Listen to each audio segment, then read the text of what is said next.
Thank you so much. All right, gonna call this meeting of the Temporary Platform Committee to order at 6:46 p.m. And we're gonna jump on in. Give me just one moment to screen share, and we'll work off this just as we did last week. All right, gonna go all the way to the top, so don't get dizzy along the way. This has become an impressively long document. Certainly has lots of opportunities for us to share where we stand on things. So I'm excited. Okay. Let's see. Let's start here with this belief shaped by democratic values. Burke, I see the comments that you've got here in terms of sections, and let's do those after this first section. So starting here just right at the top, belief shaped by democratic values. Thank you to Paul and Jean for just all of the labor of love that I know that went into this revision and replacing the preamble and the principles, just as a reminder, or for any folks who weren't able to join us last week. So we have a suggestion here. Let's start right off down the line. Give me just a moment. Okay. Okay, so the first suggestion that we have here is just in this first line of is this, I don't have my panel open where I can see who all is here. Ricardo Martinez, are you here? Are you looking to strike freedom and add privacy, or just add privacy into this list?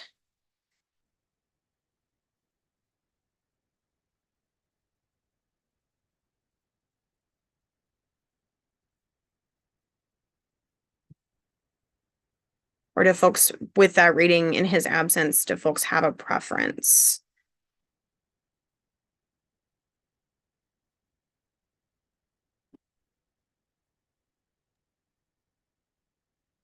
Personally, I don't mind adding privacy if that were his intent.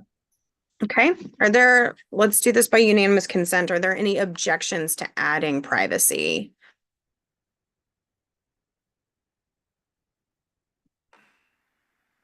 Okay, let's add right here. Oops. All right, next line, we've got individuals.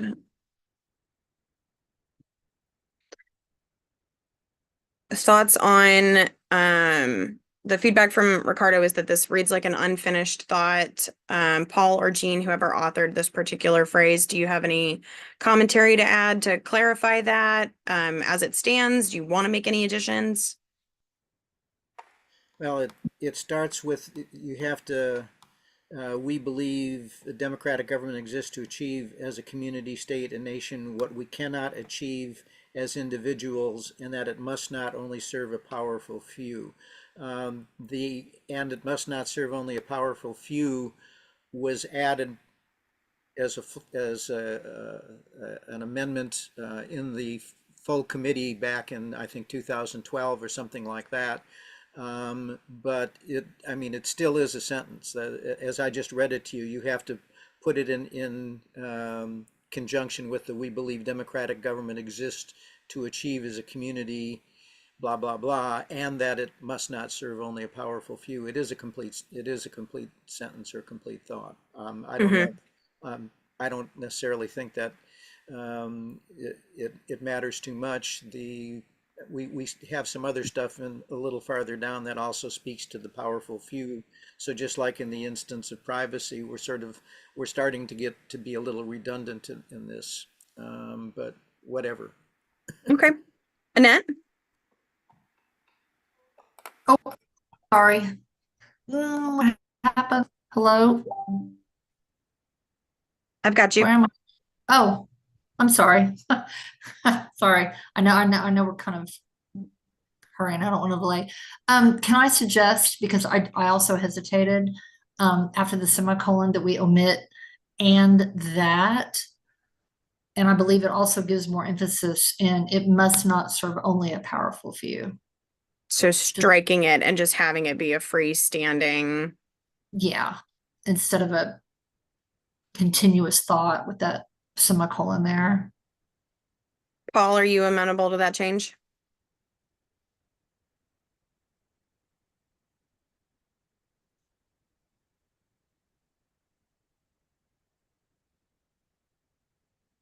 You're on mute, Paul. Thanks, Leonard. Sorry, I clicked on it, but for some reason it didn't unmute. I'm agnostic on it. I mean, that's fine. As I said, it wasn't part of the original document. It was a phrase that got added by somebody else in committee, and if that reads better to you, that's fine. Okay.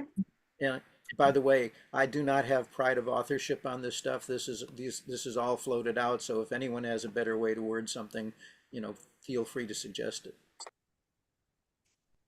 All right. Anybody else have input there? I don't want to get too bogged down in a language choice, but I do see that argument. Okay. I'm in suggesting mode for the time being. I will switch back over. So I'm going to make that suggestion and then I'll circle back to it if we need to make an adjustment.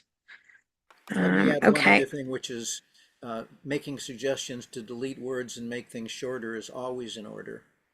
Yes. Yes, I concur with that. This has gotten to be a little bit of a lengthy document and it's just going to be more accessible to all kinds of audiences if it's a little bit shorter. Okay, our next edit looks like it's coming in from Annette. So looking at whether or not we want to add this extension, omit this extension. So the phrasing is we believe in equal opportunity for all Texans to receive a quality public education. And then whether or not to clarify from early childhood through higher education and how we want to qualify that. Clayton, thoughts? I see your cursor. Yeah, make it is to receive quality public education at all levels, because I want to make sure we include higher levels, that we include like public technical schools and public, things beyond college, as particularly as our economy grows and diversifies. But I would actually be fine with omitting it as well. But I just want to make sure that if we include it, to include something a little bit more inclusive than college. I think that's a fair, I think making an edit around college specifically is a really fair one. Any other thoughts on the omission versus including it? My first impression is that the rest of those pieces are relatively short and not expounded upon in any real way, and then we have the opportunity to do so in the corresponding sections. But I think that public ed is something that's easily confused as to not including public higher education in whatever form that may come. So I could see either argument. Well, with you saying that, I kind of lean towards omitting it and just clarifying it under education. Okay, let's do that. I sort of like the at all levels that you suggested, Clayton. Mm-hmm. Let's do that.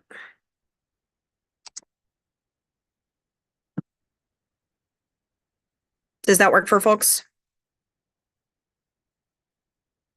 I think that works. I think that lines up well with the idea of like affordable and quality being brought into qualify healthcare at all levels in public, being brought into qualify education kind of thing. All right. Hearing no objections, let's jump down.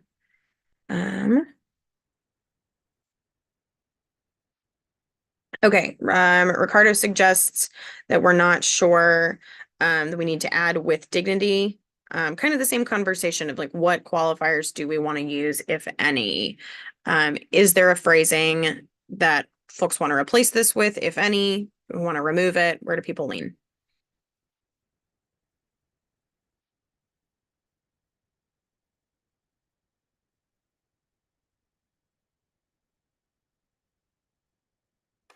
Again, that wasn't an original part of it. I don't remember where that might have gotten added in.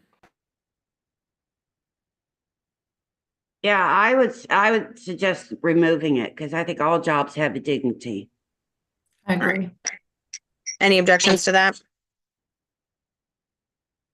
Okay. Jumping down. Okay. Annette suggests replacing a United States. Or replacing to a United States, striking America. Any objections to that adjustment? All right, hearing none. That one's approved. I think that's a great adjustment. The United Paul? States. The United States.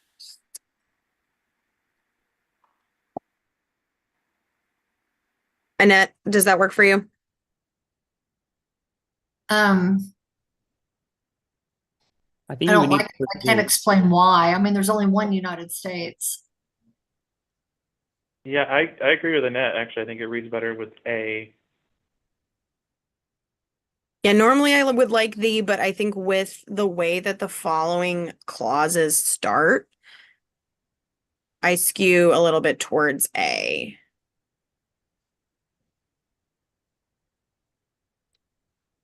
Let's hop back that way.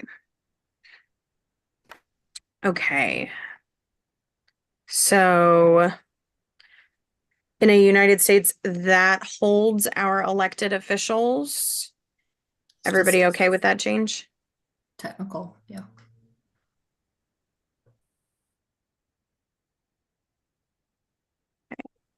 All right, got an adjustment.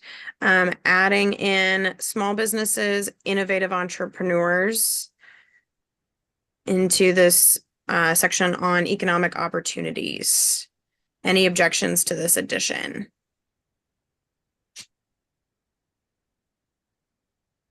All right, those are approved. Look at us through that whole first section. All right, any other comments, flags, anything like that in this first section? All right. Awesome. Thanks, folks.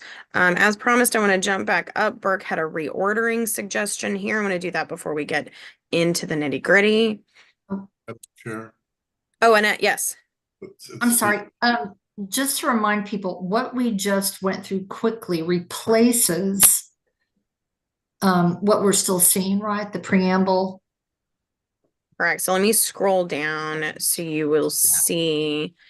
So this will strike and I can do this. I just wanted So- to make sure that was clear with everyone because So yeah. everything that I have highlighted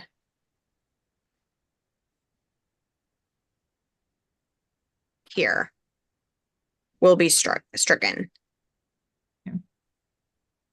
So preamble all the way down to the principles, all the way through down to right before we get to the economy. Stephen? Yes, ma'am. So we changed, if you notice, in the preamble was the veterans piece. So I noticed, and you all noticed, I did put a piece of that holding elected officials accountable in the upper section, the last section we just went through, in the preamble.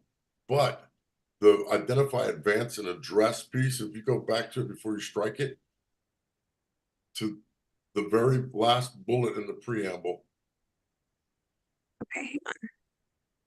right there. Okay, so we struck everything out of there Uh-huh. and moved some of that. You see the holding our elected officials. So I'm having a duplicate moment there. That holding elected officials is in the preamble, but what's missing is the identify, advance, and address. So I re-edited. Did I say that right? I re-edited it in the veterans plank down below. Just Okay, so is there anything from this section before we operate on the assumption that it is all being removed that you want to make sure gets added elsewhere? Yes, and it's in the veterans plank, ma'am. In the very, Okay. yes. Okay, so when we get down there, we want to be mindful that it needs to be included because it was important in the preamble and it is no longer there. Am I understanding that correctly? Yes, ma'am. Perfect. Paul? Two things. One of them is I would like to move that we accept this change as amended.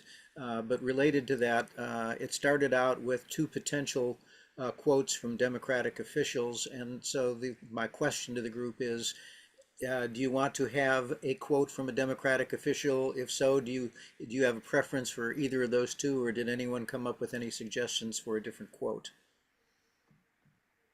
Are those still listed Yeah, here? they're Oh, right yes, there at here the they are. beginning. Okay. So we have a quote from Governor Richards in her inaugural address, and then later from President Kennedy In in the an address he Austin didn't get to speech. give because he didn't get to Austin. Paul, Madam Chair, may I ask, because Of course. so I love the whole idea, but Paul, it starts with beliefs shaped by, shouldn't there be, these are the beliefs or something like that, a lead in, besides it just being beliefs shaped by, I mean, I'm looking for a lead there. These Yeah. beliefs. For these- the like heading of that section. Yes, right there, instead of just saying beliefs shaped by. These are the beliefs shaped by. You know, I mean, so it reads like Mhm.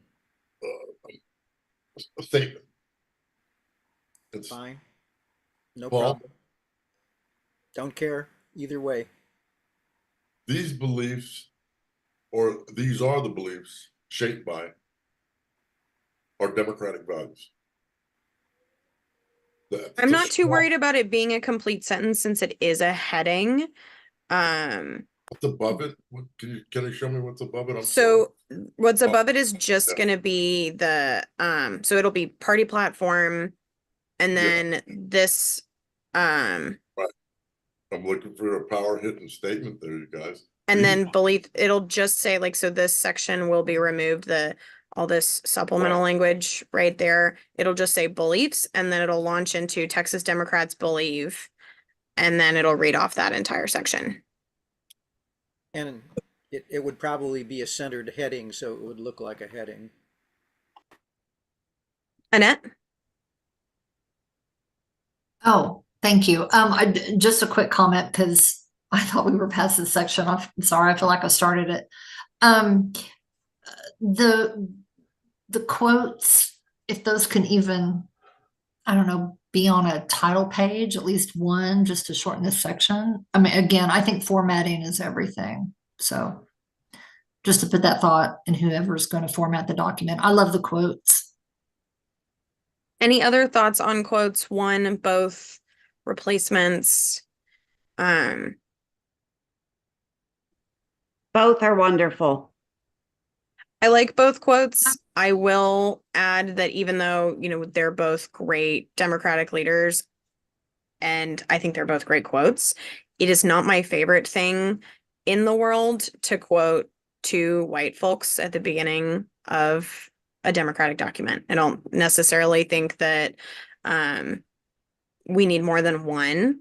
And if I had to pick, I'd be partial to a Texan. So I would lean more towards Governor Richards. But that's and I don't have a more articulate way to frame it other than that just like leading off with two quotes from, albeit wonderful, important folks in our Democratic history, starting off right off the bat with two white voices is not probably my choice, but I don't have a super constructive alternative. I see Clayton's hand. So I'm half joking with this, but I just looked up quotes from Barbara Jordan, and she has, the imperative is to define what is right and to do it, which is a really great statement for a platform. Do love some Barbara Jordan. Anyway, Let's see, who other? Real quickly, just a little bit of history. The Ann Richards quote was in the 2008 platform. The Kennedy quote was in the 2010 platform. We never had both quotes in there. These were just put out there as examples. So yeah, that's a great quote from Barbara Jordan. So Yeah, I think both are excellent. I think the Jordan edition is a good edition. I don't have strong feelings about whether or not to include the quotes. So I'm super happy to add additional feedback from y'all. Madam Chair, Steve Spainhour. Go for it. I agree with Clayton. I mean, and I agree with you as well. I think we need to at least have some diversification in our quotes. The Barbara Jordan quote is short, sweet, to the point, and most people know who she represents. So I'd be in favor of just adding that, making it 3 good bullet points, and go with that. Clayton, can you hit me with that Barbara Jordan quote one more time, please? Yes. The imperative is to define what is right and do it.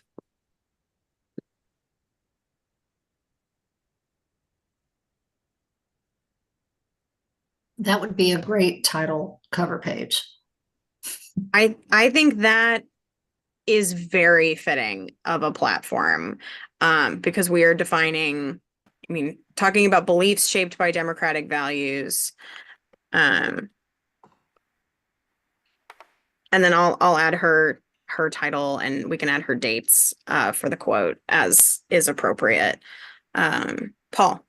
Yeah, just talking, normally I'm not somebody who's really big on the visuals of things, but I think the idea of taking the quotes and moving them to a title page rather than having them be, that would precede the statement, beliefs shaped by democratic values, or however we decide to word that, but putting them on the title page first would actually be probably a good way to do it. I would agree with that. Yeah, I agree. Like here, Yeah. something on- something in this neighborhood. Right, before you get to the table of contents and, you know, and before you get to the beliefs. Mhm. In other words, it would be a title page, just, you know, here's what some really great Democrats had to say about things that are, you know, that describe what we do, and then, you know, after that, we would go into the beliefs that motivate us. Okay, Stephen Price, I see your hand. Yeah, I know I'm sometimes seem a little anal, you guys, but that was kind of my thought in the beginning, and I'm glad we're adding 3. But watch them a little deeper now. If you're going to add the 3, then I think for the purposes of diversity, that let's move Barbara Jordan into the middle and put John at the bottom. And then to Paul, back again, if we're moving the whole quote to the top, that was what led me to try to emphasize the leading statement that these are the beliefs. So what are we going to title these at the top? Just quotes? And I'm not being a smartass, but are we going to just call them just quotes, or? I don't think they need to be titled. I think that they're just quotes that are on the title page, you know. Yeah, I think just under, I mean, the document would be titled the 2024 Texas Democratic Party Platform. It'll include the quotes, and then we'll have our index. We'll do beliefs shaped by democratic values, and then we list those beliefs. And I agree with I think there is logic into how we order the quotes. It is easier said than done in the editing mode. So know that I will make that change, but not right in this space, because it'll rearrange everything and it'll just look terrible. But I agree with that order. So would you consider, Madam Chair and Paul, a title, sir, please? Because it's bland. Go back to the top, watch it. I mean, for the front page of a document, right? That's what they're gonna get. So am I correct, or we're gonna have a front? So I mean, the title is that it's the platform, which is bland. I mean, unfortunately, I don't have a super, I don't know that we have a super great alternative to the platform, because that is just the kind of document that it is. And I think where we get to add in a little bit more opportunity to catch people's attention is in this first section, which I'm comfortable with where it is at. But if you have a specific title replacement that you want to make for this belief shaped by democratic values, I think that's definitely a conversation that we can have. Would you yield to me and go scroll to the top again so I can see it again? Because it looks. So the quotes would be here. Okay. Well, And then and we can space them and have them.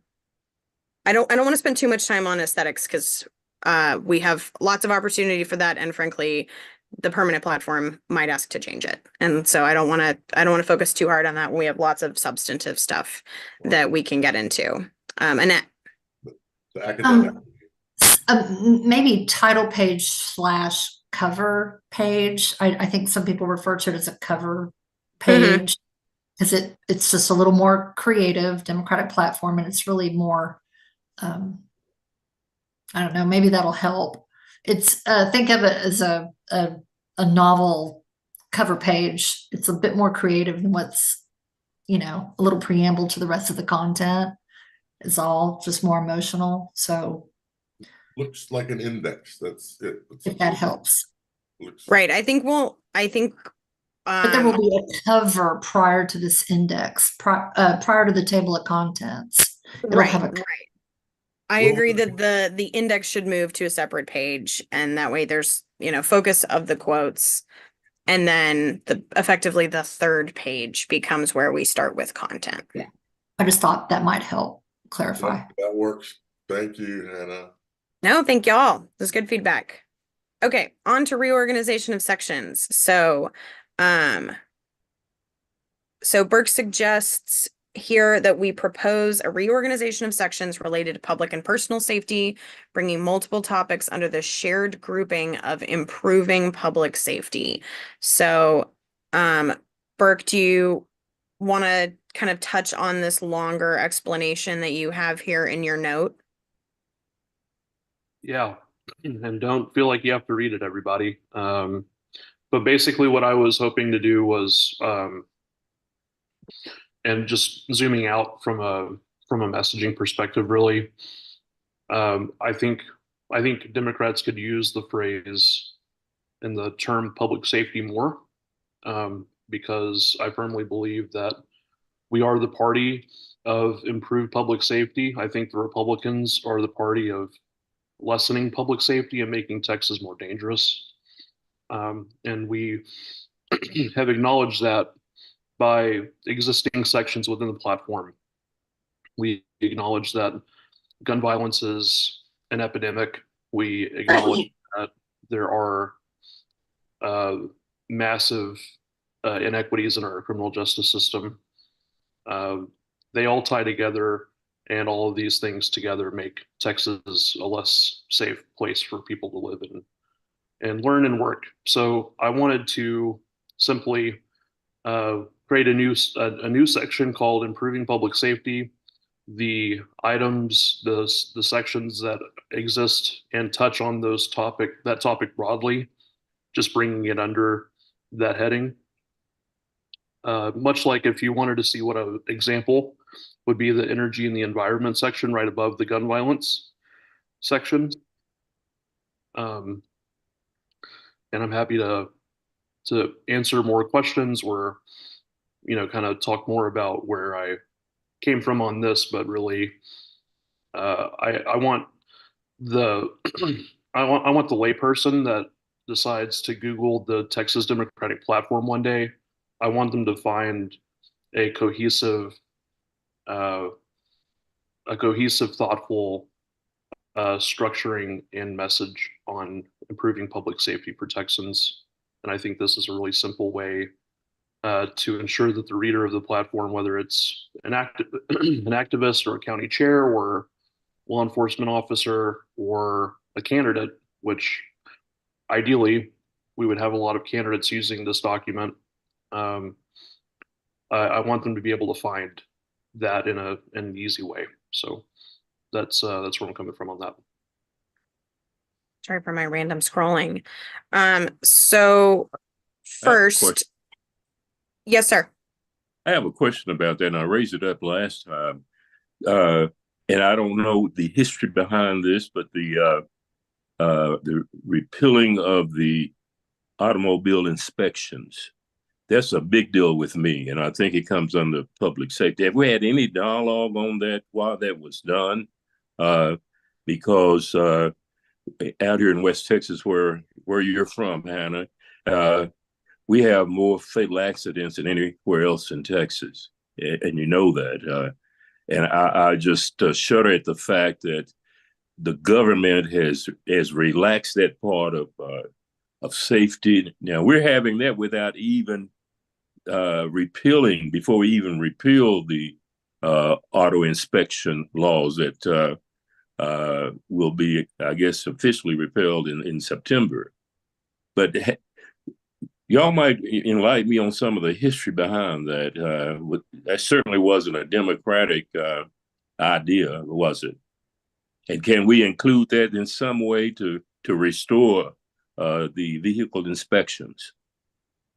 So I am all for having that conversation. I do, I want to put a pin in that and save it to whatever section you'd like for it to go in. I do think that it would make sense to put it in a public safety section, just as a general. I mean, you're exactly right. Like, the Texas roads haven't gone without a fatality in most of my lifetime.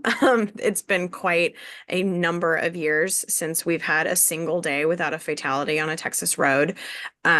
It's not something that we've covered at all in these platform conversations, though that's not to say that it can't.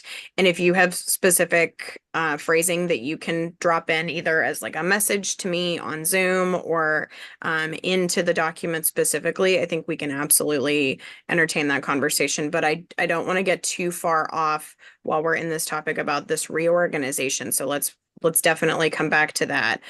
Before we get too deep into the discussion on this, on the off chance that there isn't a desire to discuss this particular reorganization, is this something that we want to just go ahead and say yes to, or is this something that y'all want to discuss? I see hands, so I'm assuming that there is in fact interest in discussion. I saw Stevens first.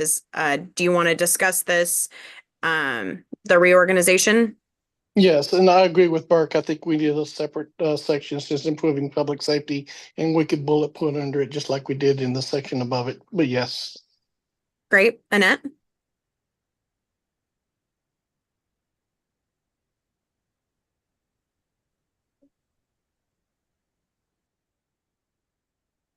I saw another hand. Thought it was Annette's. My hand, Chair, I'm waiting for you. It was. Oh, go. I'm sorry. Okay, Steven. Yeah. Oh, I'll yield to Annette. okay. Annette, Sorry. are you clear? Oh, I was just going to ask you to clarify, Hannah. So reducing gun violence would then fall under family and individual security, yet we would change the heading of family and individual security, correct? So Burke, are you imagining that we would have this improving public safety and then each of these items as described in your second comment? So sexual and family violence, gun violence, those things, they would all get a subsection in the index and then in the corresponding sections in the platform, or some or most? Like, where does that break down in your mind? Yeah, I think so. Especially those that I listed out explicitly in my comment, just because I wanted to make sure that at least on its face, the topics were being moved in an appropriate way. I think there are elements to other parts of, to other topics listed throughout the platform. I don't think it's that's going to be a lot of work to move over public safety related items from every single topic, if it's, closely associated with it or maybe not so closely associated. But to summarize, yeah, that's what I was thinking, was just having those sub items under the main index point of improving public safety. Madam Chair. Yes, sir. So I would agree to that if the rest of the group would agree to modifying the index, as long as, and mind you, not that I'm being dictatorial here, but the gun safety piece is a large piece. If you look down to the bottom where we worked on that in the past, and we have some resolution items in there that do they do cross over. So I think let's move that. I agree to change the bullet to whatever he's suggesting, but let's not remove reducing gun violence and gun safety, which is a subcategory down below of what he's asking for. Like, I can easily agree to that. And then Larry Romo is in on that resolution. So I would ask Larry to support that if you could. Burke, am I understanding correctly that this is strictly reordering of existing language, not striking anything, and it would keep all of the subsections within everything that is already addressed? So like if there is anything, to your point, Stephen, under reducing gun violence, all of those elements as written will stay. Am I understanding that correctly? That is correct. Man. Okay. Stephen, And is would- that amenable to you? It sounds like you and Burke are on the same page, And they but I would just want stay to under the confirm. heading of reducing gun violence as a subhead under the main thing. Thanks, Paul. Correct. Yeah, and you know what? That helps us, you guys, because using the word gun, period, in a bullet triggers people. Triggers the other side, you know. No puns intended. Yeah. Indeed. And I do think I think there's a lot of value in adding it in terms of framing it through the lens of improving public safety. It sounds like everybody is on the same page with this. There are when we're talking about entire sections, those are really easy. So reducing gun violence, ending sexual and family violence. The ones where I think it is slightly less clear is when we're talking about parts of the criminal justice reform section or the hate crime section out of equity and social justice. Is that something that anybody wants to, and it is fine if you want to, discuss which sections go where, or as it stands right now, would y'all be comfortable with us making that edit going into permanent platform and having like that be treated like we're treating more clerical restructuring? Is there any objection to us treating that change like a clerical change, or do y'all want to go into those specific sections? I put it all under the one header, man. I agree. Reducing Okay. violence, criminal justice, equity, and social justice all fall under. I mean, social justice, that might be a little argument there, but I would yield to the group. Yeah, I think when we get in there, it's going to be pretty clear which ones go where. So I think we can do that between like staff and committee officers. I think we can make that change happen if folks are comfortable with that. Okay, let's do that. All right. Thanks for hearing me out, y'all. Appreciate it. Thank you, Burke. I think it's a great suggestion. Great suggestion, Bart.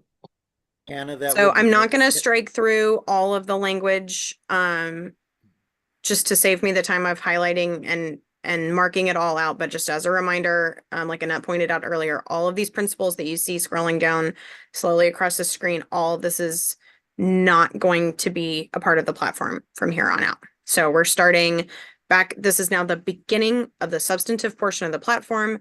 This is the economy, good jobs, and workers' rights. Stephen Spainhour, I see your hand. Is that still up, or do you have a new topic you want to address? I forgot to take it down. I'm sorry. Nope, that's okay. Happens to the So- best of us. Okay, so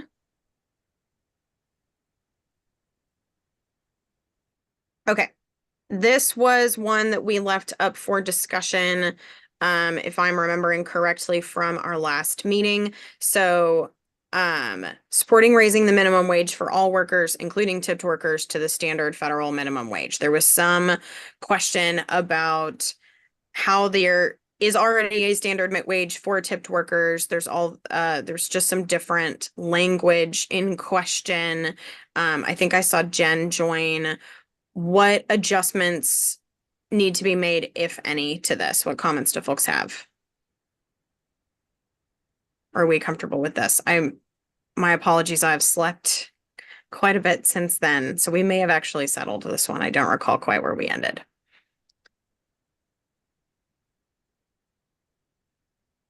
All right, any objections to this as it stands? Madam Chair, I know I'm a little, again, but isn't that a duplication statement?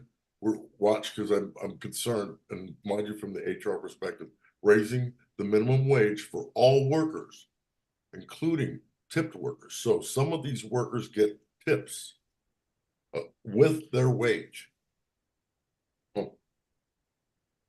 So that would include raising, it is Jen's intent, from my understanding of conversations we've had, to raise of course, the tipped minimum wage is 213, raising it to 725 with all the others.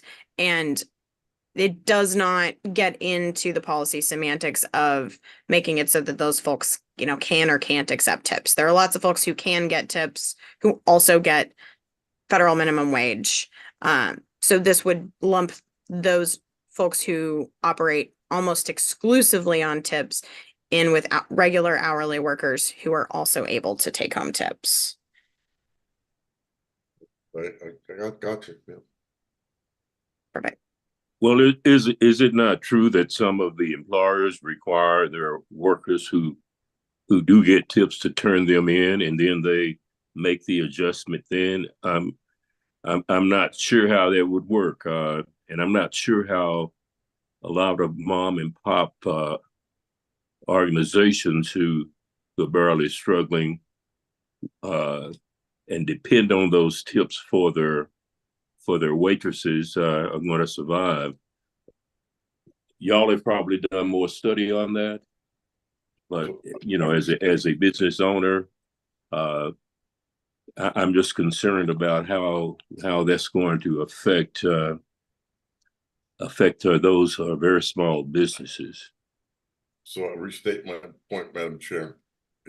What we're stating here is that wages will be increased, including tips, to the standard federal minimum wage. Now, I agree with the federal minimum wage because I think we all agreed on that. But what we're saying is that now we'll raise those tipped workers that normally get maybe $3-4 an hour to the standard minimum wage and allow them to get tips now. That bumps them up to a standard, which I agree That with. is my understanding of what that would do. And because that is something that already happens and this is not my area of expertise, so please someone correct me if I'm wrong, but there are already hourly minimum wage workers who accept tips. There are also certain minimum wage workers who are classified as tipped workers and who do not receive the federal minimum wage. They only receive $213 an hour and they get tips. And to Jean's question, I truly do not know the answer to that, so I will defer to someone else. Stephen Spainhour. Well, the other scenario is that those workers are turning their tips into to their employers anyway. Yeah, Madam I Chair? don't know And enough to speak they have to intelligently on turn them that. in for tax purposes. So, ma'am, I have a master's degree in human resources. I practiced it for 25 years. The statement is well stated, but what you're stating, so watch what you're stating. You're going to raise those $2-3 an hour employees up to $15 an hour, whatever the wage is, take it back, 7 something, and allow them to take tips now, which is not in the mom and pop realm of work. So that is my understanding of what it says currently, but let's jump to folks who've got their hands raised. And if y'all will, please, especially when we've got other folks do the same. Stephen Spainhour, I saw yours first. Yes, basically there's two classes of workers. There are those who are tipped, there are those who are not. What we're saying in essence is we want to make for sure that those who are tipped get paid a federal minimum wage, the same as those who are not in the classification. Hopefully that clarifies it. Yes, I hear Gene's concern that may adversely affect small mom and pop businesses, but I think all workers, whether they're tipped or not, should be paid a fair wage, which would be the federal minimum age worker. If then they're getting that wage, it's up to the business if they want to continue to allow them to get tips or not keep tips. But I don't think we should tell a business how they conduct their business. We leave it up to them. We just say we think all workers should get a fair wage, whether they're tipped or non-tipped, and that's the federal minimum wage requirement. That's what we're saying in this resolution. I believe that is the intent with Jen's suggestion as well. Daniel Ayala. He basically stated what I was going to say. I completely agree. I don't think we should get into whether they should still get tips or not. We should leave it up to the business. It's just to have all workers have a minimum wage that is up to the federal. That's it. Thank you. Ahmad Salem. Yes, thank you, Chair.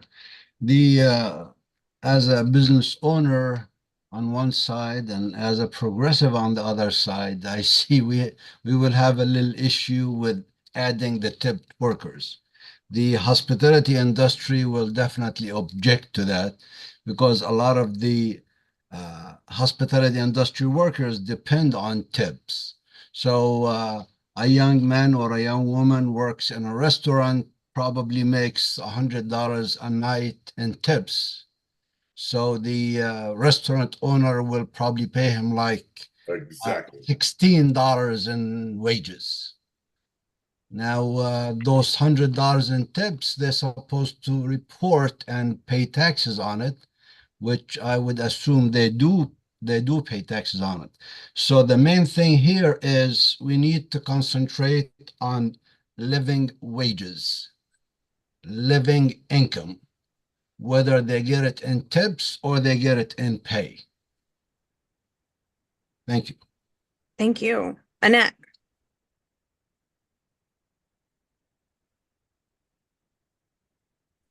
Like Imad said, I was confused with this bullet point because I think elsewhere in the platform we do support a living wage, which is more than the standard federal minimum wage. Secondly, I know, for instance, in New York City, and I represent the DNC Small Business Council, and I wish we had more discussions on this. There are establishments who have risen their hourly wages to the federal minimum wage or even higher to a standard, a living wage. And they don't require that their customers tip. Some still allow tipping, some do not, but they've been successful and it hasn't been a burden on their business. I wish we had more info on this and we just don't. I don't have a problem with it in stating supporting raising the minimum wage for all workers to the standard federal minimum wage, but then that's what was going to be my suggestion. But now elsewhere, we do have a statement, and I don't know where it is, where we support a living wage. So I don't want us to contradict ourselves. That's my concern. I think that's a great point. Before we cycle back through folks who've already spoken on this subject, is there anybody who has a specific language suggestion that you can add in for us to see as an alternative if you're not currently content with what is in the platform as it stands right now or with this edit? So it sounds like the sentiment that we all have is shared, but I want to make sure that the language that's in the platform reflects that sentiment. And we have a whole lot of folks that it, in my very lay opinion, sounds like are fundamentally on the same page, but I want this text to reflect that. So especially for those of y'all who have a little bit more experience with the specifics of the technical language, if you have a suggestion, I will happily take it. Let's see. Annette, I see your hand.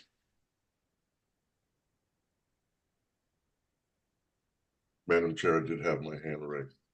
Yes, sir. So Go ahead, Stephen. I'm not being a smart ass, but I see the color of my hand is fading into that thing there. So maybe I need to change that color to a brighter color.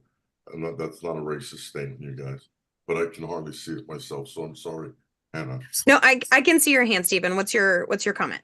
So I started the debate, all right, and my intent was to make my clear, okay, with and I hate to be the anal one always, but my HR master's degree tells me that statement right there is waiting for a lawsuit or an argument coming from some labor union.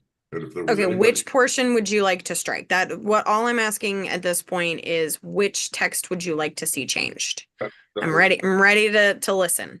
That was my concern in the beginning, is that the more we put, the more we commit So supporting raising the minimum wage for all workers and remove including tipped workers, period. To the standard minimum wage. That's a legal statement. Anybody else that does not earn a minimum wage, okay, the minimum wage, because those other people are not wage people. And you said a living wage, so you can't go with one. You can't really choose one or the other. Pick the wage word, and that keeps you away from the living wage world. Everybody that earns a wage should be at a minimum wage. Okay, so the current suggestion is to just remove the phrase or the clause that's in here, include tipped workers. Let's go to Annette, and then we'll go to goodness, we got a lot of hands. Okay, we're gonna go to Annette, and then we're gonna do Laura, and then Stephen, and then Paul. Okay. And I'm trying to assess the original intent of this, and it seems to be perhaps it was geared at tipped workers, because I do support a living wage for all workers, ideally. How would everyone feel if we said support raising the minimum wage for tipped workers to the standard federal minimum wage? I mean, that's a progressive statement, but I believe, and I'm not sure if that was the original intent of the bullet point. If we did say that and we supported it, it wouldn't contradict our living wage statements, I don't believe. So before we jump on to other folks who had kind of had raised their hands on that, is there any feedback on changing gears rather from raising the minimum wage across the board to the standard federal minimum wage, taking it as separate? So a little bit of history. The original bullet edition was, as you can see on this right-hand side, support raising the minimum wage for tipped workers above 213. So the addition that Jen made on our first call was in line with what you're suggesting, Annette. And then we made this we did make this adjustment because we didn't want to include 213. So that is an option as well. I think we kind of have either of those two options. And my option was entirely the opposite of Steve's suggestion. So I don't know. So we have kind of, that's, let's jump to the other three folks who had raised their hands. I think next was Laura. So Annette pointed out one of the things I was going to say, which was that the original language was specifically talking about tipped workers. In fact, on the last call, we had added all workers to that language. But I was going to also point out, ensure the bullet point directly above says ensure that the minimum wage in Texas is a living wage. So I think there is also some redundant language here. And I don't know. I just wanted to point that out because we had brought up living wage a little bit before this.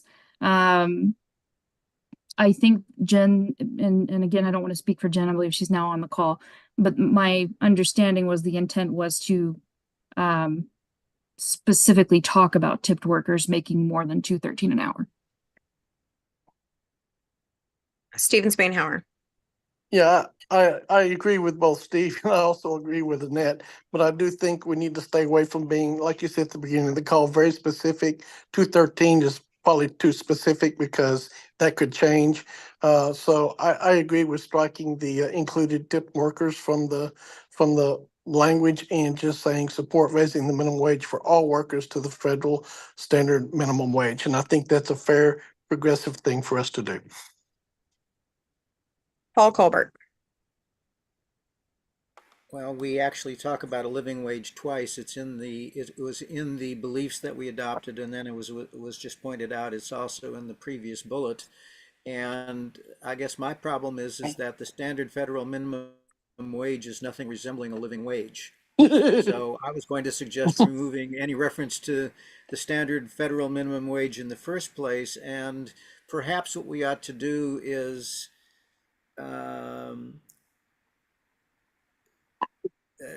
I mean, what we're really talking about is ensuring that people receive an income that represents a living wage, whether that's through the minimum wage system or through something else. So we, first of all, you can't say that we're putting all workers at the standard federal minimum wage because it contradicts the previous bullet. You got to take that out.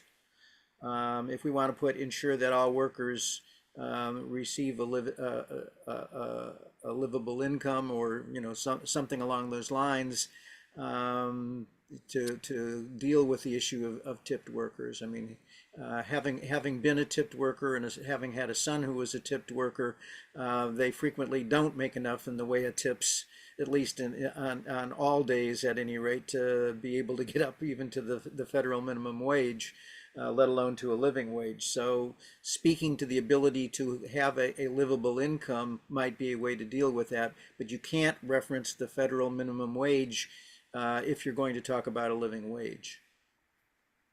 I see that there are several folks that's hands are up, but in the interest of trying to facilitate the conversation, is there any objection to striking the second bullet and replacing it with the intention of having a second conversation around tipped workers? So if everyone will make note of the first bullet, I think Paul's point is well taken, that ensuring that the minimum wage in Texas is a living wage indexed to inflation. The implication there being that minimum wage is for everyone, regardless of the minimum wage. So I object. okay, But that's workers why I'm don't make- asking. That's why I'm asking.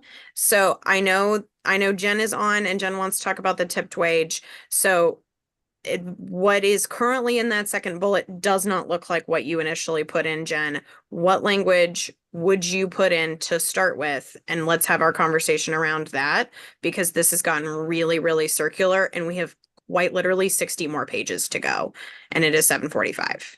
So what language would you suggest for the bullet point? Because I do think the second bullet is redundant. Let us change it to talk about tipped workers and focus there. Or because we're talking about raising the minimum wage for all workers immediately after saying that the minimum wage is a living wage. Like, that is redundant. So let's talk about what it should look like for tipped workers in a way that's not going to cause the challenges that it's created thus far. So go ahead, Jen. Sure. So the reason why I wanted to include tip workers, and respectfully disagree with Member Spanpower on this, as I am currently working at $2.13 an hour, is because the federal minimum wage for tip workers has remained at $2.13 since 1991. That was under the Clinton administration, and even in Democratic administrations has not been raised. So I wanted to recognize that even though currently the standard is $7.25 an hour, there are people who are making less than. And so I think when we remove the standard federal minimum wage bracket component of it, that also recognizes that tip workers make less than $7.25 an hour. And so I'd be willing to have a conversation on moving a component into this just for tip workers and recognizing that they deserve a living wage. But I do think it is redundant to keep the standard federal minimum wage, just because already that standard level is $2.13 an hour, and there is no interest or even discussion on raising that wage, even though it should be raised. Okay. Tim McDaniel.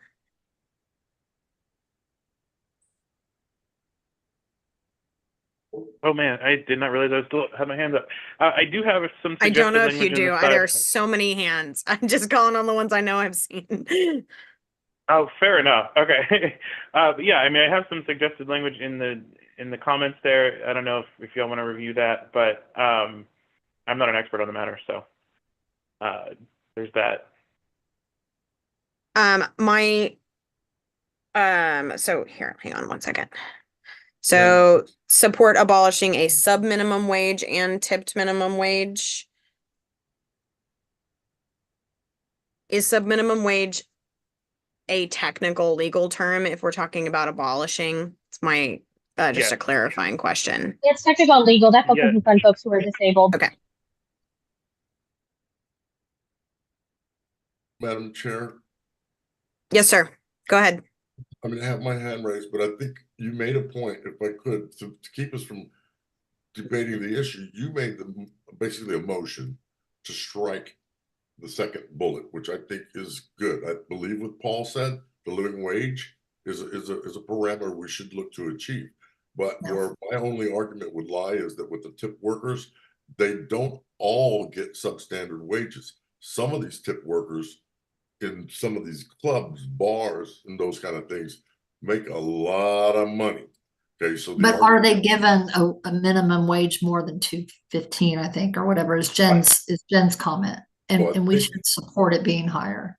So the living wage for that second bullet needs to be complete with the tip worker receiving a living wage, not a federal minimum wage, but a living wage. It's only a desire, but that is easier to swallow as an employer to determine what is the living wage. That's something we are calling out. And mind you, I'm telling you, from an EEOC perspective, they're gonna the people that work in the tip industry are gonna get $3, only $3 right now, and you're gonna raise them. The employers are gonna fire those people. So the good thing is this is platform, not policy. So let's look at that second bullet point again. Okay. You can't mandate it, in other words, you can suggest it. Jen, would you be amenable to something akin to support raising or support a living wage for tipped workers? Just something very concise.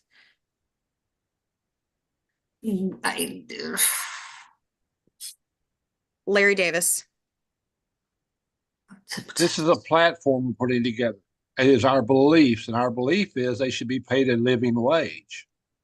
I don't care what the employers are going to do to them if it happens. I mean, we can't help that. We can't control that. But we believe that people should be paid a living wage. So we need to put that in our platform. That's my thinking. Thank you. I think that sentiment definitely carries through. Jen, do you have a specific adjustment to the existing language? Are you asking us to support the existing language? I'm having a hard time gauging where we're at as to whether the language that is in the document right now is what folks are currently interested in. I want to make sure that we're actually having a conversation about language that is what someone is advocating for, which is why I had previously suggested removing that bullet as written. Since Jen's the original author, Jen, what language are you advocating for?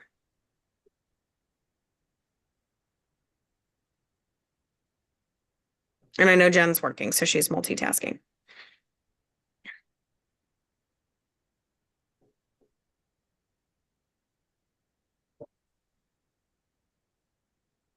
Okay, I think we lost Jen temporarily. Annette, do you have, I know you had a flag on the language suggestion that I made. Do you have an alternative?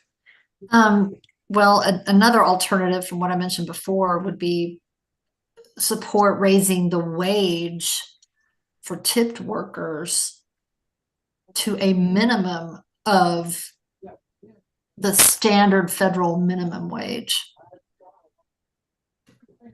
Okay. Okay, let's see. Let's see what order. The living wage for tipped workers is, great, but. Wage calls for W-2 form, you guys. Okay, I can't click for whatever reason to see how many hands are raised, but I know I saw Gene Collins's hand. Gene? Yeah, I just want to add one more caveat. We're not talking about for full-time employment or 30 hours as we set standards for other workers. A lot of them may work only 2 hours a day, and they're not really covered by the full-time employment criteria that the federal government uses. So I think the last comment in paring that down a little bit and just using a living wage will cover that, because I know some tip workers may not work but 2 hours a night. And I think that's getting a little bit too technical in the plank for trying to cover all tip workers. So I think to be safe and to give, you know, the employer just some levity as to whether he can afford to hire a particular type of worker would be to pare it down like was suggested just a moment ago. If folks have language suggestions, if y'all will please use that comment suggestion, that comment or suggestion feature, that would be really helpful for me personally as somebody who's more visual. Annette, I think that language was one that might be a good starting place. I think to Jean's point, like we've had a couple of good suggestions brought forward, and part of the problem that I am having here, just as an individual following, is that we're all making suggestions, but we're not actually addressing one particular bullet point that we can make edits to. And that I think is slowing us down. We should have. So, and then I'm actually gonna, I think, well, let's get through these three folks that have raised their hands. But also in the absence of the person who put this in initially, it might make more sense to circle back to this one later in the evening. Because I don't feel like we're progressing. So, but if folks have language comments, it really is incredibly valuable if you can type those out for us, please. Paul Colbert. I think the problem is that we're trying to write legislation in the platform, and I don't see that we need to have anything other than the first bullet that's in there, because the first bullet merely says that Texas should have its minimum wage raised to a living wage indexed for inflation, and how the legislature chooses to write that, whether they choose to address how that deals with tipped workers or anything else, is something that you do in legislation. The principle we're for is that everyone earns a living wage. So my recommendation would be to delete the second bullet, because I think it for all sorts of reasons, it draws us into a level of detail that's not appropriate for a platform. So would you, Madam Chair, would you call the question and make the motion? We're out of order because we're not following Robert's rules. I made the motion to delete the second. And I made that motion 30 minutes ago. Okay. I'd like to hear from Krista, and then I'm happy to entertain that motion. Krista. All right, using my best legal drafting skills, could there be a consensus around the first bullet point says all Texas workers should be paid a living wage indexed to inflation, including tipped workers? And then you eliminate the second bullet. Okay, can you read that for us one more time? And I'm gonna type it as you talk. All Texas workers should be paid a living wage indexed to inflation, comma, including tipped workers. Bingo. Okay, are there any objections Yeah, to? You would want to say you would want to change that to should receive a living wage, because that way you allow for the possibility of taking into account tips. Krista, are you amenable to that change? I'm amenable to that change. Second the motion. Okay, I'm gonna take it by affirmative consent so we don't have to take a vote. Are there any objections to that bullet replacing the existing first two bullets? All right, hearing none. Krista gets all the kudos on that. Thank you. I'm going to claim a win. I've been arguing with the opposing counsel all day. This is my highlight. No, I am glad. Okay, thank you guys. I do think that was a worthwhile conversation on an important topic, and I appreciate y'all for it. I see Marco's hand I have here. to say, my issue is that a wage is not tips. Throw that. So I get it. I don't know. Marco.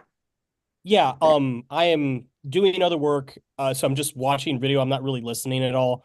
But I mean, this took about 30 minutes just on this page right here. I understand the debate, but we got to be more efficient.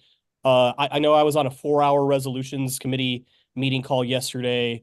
The pace that we're going, this is like a midnight platform committee. So yeah, I think we just got to speed it up. And also want to note, cannot call the question. We're in committee. We're trying to hash it all out. Okay. Thank you, Madam Chair. Thank you, Marco. That was a lawsuit waiting to happen, you guys. All righty, jumping on down. Look at these. We get to skip most of a section. Okay, here we have a suggestion from Laurel McCleish adding in require that any organization that receives tax dollars from any source must abide by the open meetings law and the open records law. Any discussion? Any objections to approval? Does that mean that if a business is paid money from tax dollars, the business's private meetings have to be under the Open Records and Open Meetings Act? That is not my intention. My intention is, for instance, the EDC for McAllen gets taxpayer money directly from the city, so it does not allow the media to be there or for any individuals to be there. So I would You might consider want it to a change, you might want to suggestion. change receives. You might want to say is subsidized by or something else. That's all I Okay. suggest. I would Annette? take that. I have a problem with any source. Are you indicating any public source or public Yes. government source? Taxpayer funds. So, okay, may I just make this comment? For the longest time, my husband ran a nonprofit agency that received Medicare dollars and Medicaid dollars. I don't know if that's tax dollars. I think they are.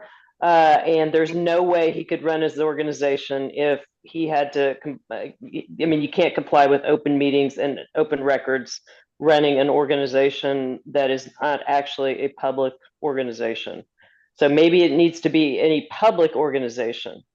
Or how about any governmental organization? That would work. Okay. Okay, I've made those edits.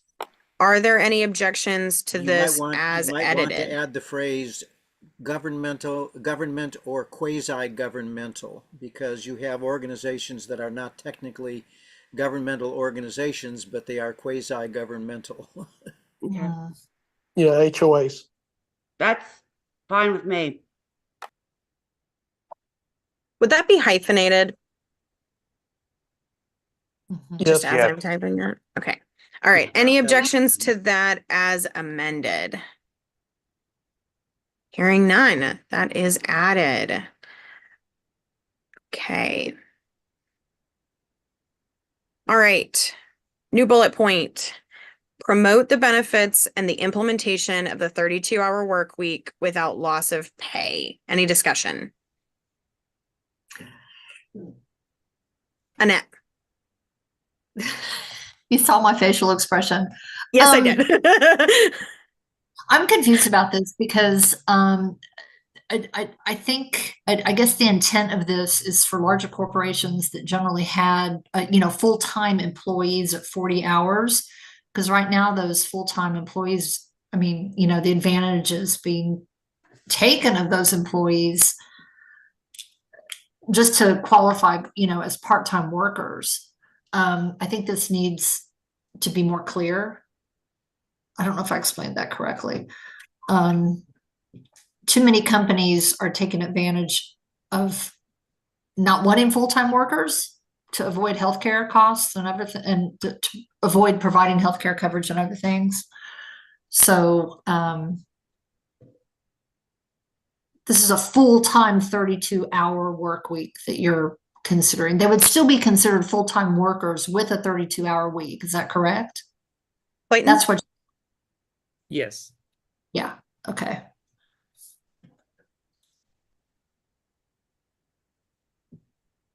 Does that complete your Full-time question? workers. Yeah. Promote the benefits and the implementation of the 32-hour work week for full-time employees without the loss of pay.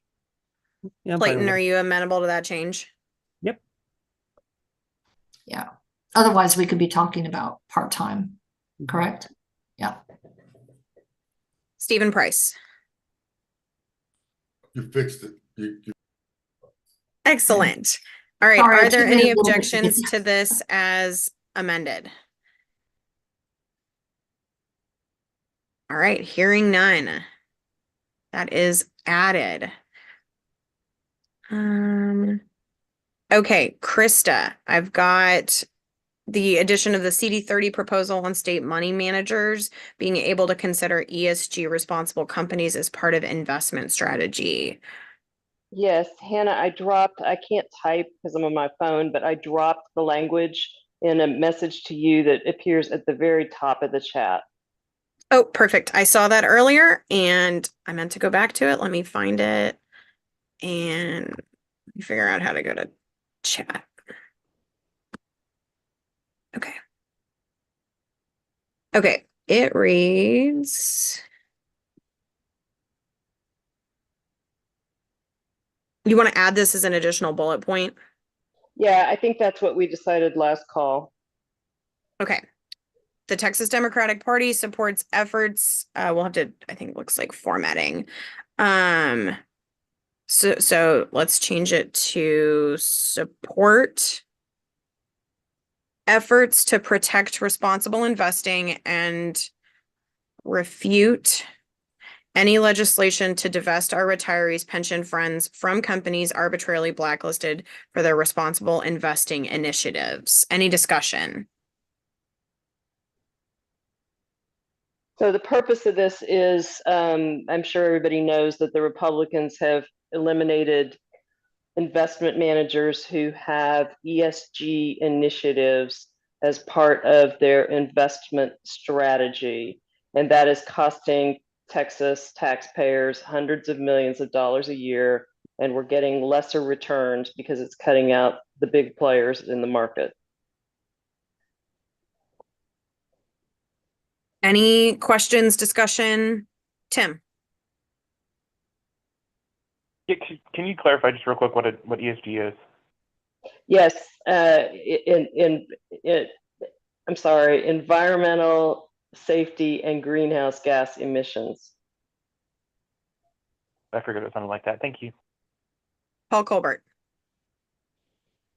It's not just the investment of pension funds. We have a situation where the blacklist also extends to businesses for their other activities. So we had a situation where basically a number of companies that previously have helped underwrite school district bonds have been blacklisted out of doing so. And there was an article, I want to say in Fortune or one of the magazines not too long ago, that it was costing Texas taxpayers something like $600 to $800 million in additional interest costs because of the exclusion of some of the companies that otherwise would normally have been involved in the bonding process. So it goes beyond just the pension funds.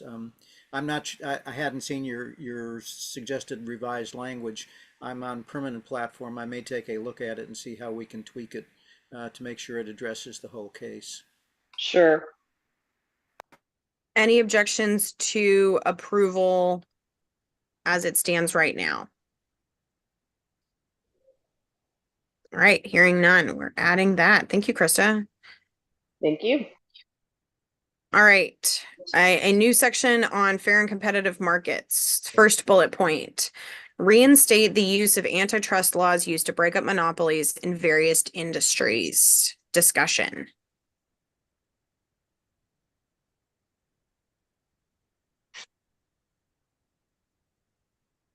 Any objection? All right, one bullet point down. Next bullet point, modernize the Sherman Antitrust Act and the Clayton Antitrust Act to protect businesses and consumers from monopolies. I'm gonna strike this and.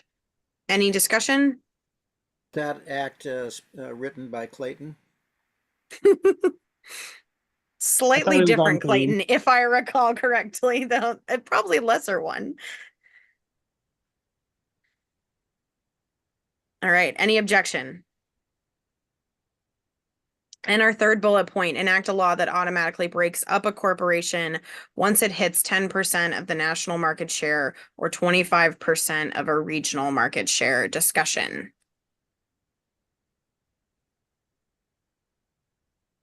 Krista. Yes. While I applaud the sentiment, I don't understand how somebody thinks this might work. Market share, regional market share, when and how something obtains a market share are such obscure concepts that I'm not sure that I just don't know practically what this means. I do know that it means that everybody who has an iPhone would need to throw it away because we wouldn't have Apple. And I just think, and I say that tongue in cheek, but I think we need to be cognizant of the fact that there may be good reasons to have companies that have larger market shares for all kinds of reasons that are, as long as they're not anti-monopolistic. And as you know, we're heavily litigating against Apple and others for their anti-monopolistic behaviors. But to break them up, I don't know. I don't know how you'd have most of the tech companies able to provide the services that we have with this particular bullet point. Really, I would argue most of their services, the end of their package services should probably be broken up. Like iTunes should probably should become its own thing, and so on and so forth. But for the interest of time, I am willing to cut that third paragraph and let it be the problem of the permanent committee or the 2026 convention. Awesome. Thank you, Clayton. Thank you. All right, on to democracy. Minimal edits here. We've an addition, adding strengthened criminal penalties for elected and public officials who accept bribes. Jason. Yes, recently the Texas Supreme Court held that a whistleblower was not protected because they reported that a public official, an elected official to a city council, wasn't a employee, and even under the criminal law, if the bribe had been in place, it could only have been prosecuted as a misdemeanor. We have public officials, including our attorney general, who blatantly seem to be engaging in giving preferences for governmental services to those who donate or give a lot of money. And we just need stronger laws to have good government in terms of keeping elected officials and public officials from being bribed. Awesome. I saw that there was at least one hand up. I am having a hard time seeing hands actively now. I changed the Zoom thing and now I can't undo it. But while I figure that out, is there discussion on the approval of this addition?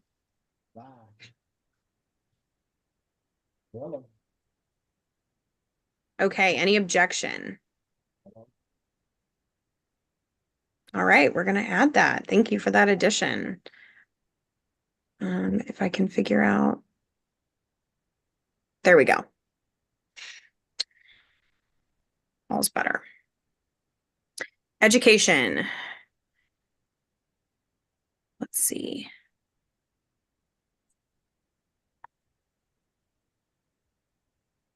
Okay, so we have some updates here. I believe that these are from Larry Yon. So protect the TRS, defined benefit pension system, fund TRS at least at the level enacted by the 88th Texas Legislature, and another addition, authorize regular cost of living adjustments for every retiree as allowed by the adoption of Prop 9 in the 2023 constitutional amendment election. This gets into some of the specifics that we were trying to avoid, though I am struggling to see good ways to accomplish that sentiment without making specific references. Does anybody have any language suggestions here? And let me see if I don't believe Larry is on. Is that correct? I can't Yeah, see no, all of our attendees. Larry had a conflict and he asked me to defend his language. Oh, thank you. Yeah, if you have any insight, I know he and I talked about it briefly a couple of days ago, but I had not seen the exact submission. Okay, well, I'm not sure. As much as I want to live up to his request to me to defend his language, I'm not sure the as allowed by, anything that with the as allowed by needs to be in there. If it's allowed, it's allowed. And so what we're talking about is authorized regular cost of living adjustments. And we don't have, for every retiree, it doesn't have to, we don't need to say where the authorization for that came from if it exists. So I just end it after retiree. And sorry, Larry, I didn't defend you. I'm gonna tell on you as my fellow Wilco resident. Laurel. I will hear from Larry, don't worry. No, I totally agree with Paul on that because it's authorized, it's been authorized. Any objections to leaving? It looks like the only other substantive change there really is just switching 88th to 86th. And if there is a more effective way to line that out, I think we can do that in permanent. Is that all right with folks? All righty. The 88th gave an increase, and I think that's why it was updated to the 88th session level. I believe so. That was the most recent legislative session, so. Excellent. All right, easy update. Moving on down. Okay, I know we were gonna wait to discuss Bailey's sections until she was able to join us later this evening. Has Bailey joined yet? Yep, I'm on. Welcome. Yay. Oh, excellent timing. Okay, so first we've got I'll just let you clarify your comment if you don't mind. Sure. When I made the suggested addition at our last meeting, I thought I had done a pretty thorough look to see if it was anywhere else in the platform document, but I overlooked some similar language in the immigration section. For what it's worth, I still think, having some recognition of this in the education section is a good idea, but if there's interest in avoiding duplication, or, aligning the wording, if we want to keep both, just felt I should flag that for the group.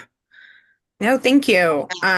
I'm partial to leaving it personally, just because that is actively under attack at the moment. Hits close to home being from Tyler ISD and home of Jim Plyler himself.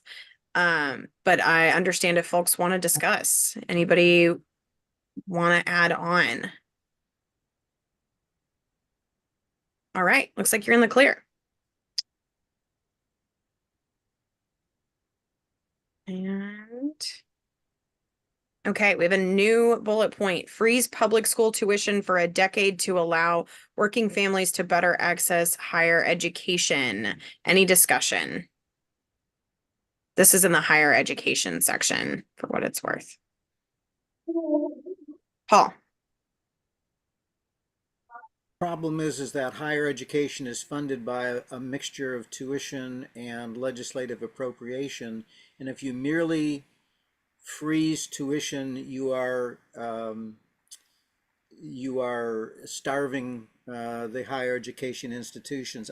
I'd have to go back through and look, but I believe we talked about restoring the level of funding to prior levels for higher education and using that to not just freeze but to roll back tuitions. I know we had that at some point in time. And if we merely talk about freezing tuition without talking about replacing the lost money, if you will, with support for appropriate funding from the legislature, we're destroying higher education in Texas. You said you do think that is mentioned Yeah, already, Paul? I'd have to go. I'd have to go back through and take a look for that, but I'm pretty sure we had something in there, particularly in the community college section. I know at one point we had something. When I started in the legislature, Texas appropriations funded 68% of the cost of community colleges, and it's down to about 25 to 27% now. So if you didn't make up for that loss of tuition money, you would be gutting community colleges. Jason Smith. Thanks. For the last 40 years, we've had increases in both public and private universities and their tuition at a rate that tripled inflation. It has become unaffordable for working people to afford college. Implicit in the proposal of freezing at 10 years is to put pressure on the legislature to increase the amount that the former representative was discussing, but we haven't done that. And if we don't do something about tuition, which is what ordinary people pay to access the education, then it's only going to be for elite people. And it's been a problem, and the Democratic Party needs to stand for some easy solution that will make it affordable for working families, not just elite families, not just upper middle class families. And that's why we need this provision. Can we pause this for a moment while I try to find the language that I think is in there that speaks to it? Yeah, If I think there's any specific phrasing you remember, Paul, I'm happy to help with that in terms of searching. I've got my working copy up here. Let me spend a couple minutes scrolling through it and see if I can find what I think might be in there on it. So if we could just pause this discussion and move on to something else and then come back to it. I will Jason, say, is that okay? yeah, that's fine. I do think there is some language about community colleges, but not universities and colleges in general. That's definitely something that we want to be mindful of because it's definitely relevant. Okay, let's hop down and we will come right back. Okay, another addition here. We have protect the First Amendment rights and the safety of college students who peacefully protest on their campuses. Any discussion? Any objections to that approval? Very timely addition on that bullet. And Paul, if you will just holler or raise your hand, either one when you, assuming we're not mid-discussion, when you find that, we'll keep going otherwise. Next, repeal legislation that closed DEI offices on campuses and led to the unjust termination of Texas Public University employees. Paul, I see your hand. Mute here and then scroll back to the screen. If you go to right under the title that says higher education, it says provide free, the second bullet is provide free tuition for all low-income students and reduce tuition for middle-class students at public universities in Texas, as well as a rollback of tuition and fees to previous affordable levels with the appropriate regulation reinstated moving forward. So we're not talking about freezing, we're talking about rolling it back to prior levels. I mean, I'm for that, but the practical solution is to freeze it right now. But I certainly don't have a problem with that language. Freezing it is less than what that language calls for. So actually, you're saying we ought to do less for tuition, the cost of tuition, than what's currently in the platform. No, I think we need to have a more realistic approach that is actually going to be a simple solution that could be passed that an ordinary person could understand in a political campaign. Let's jump to Laurel.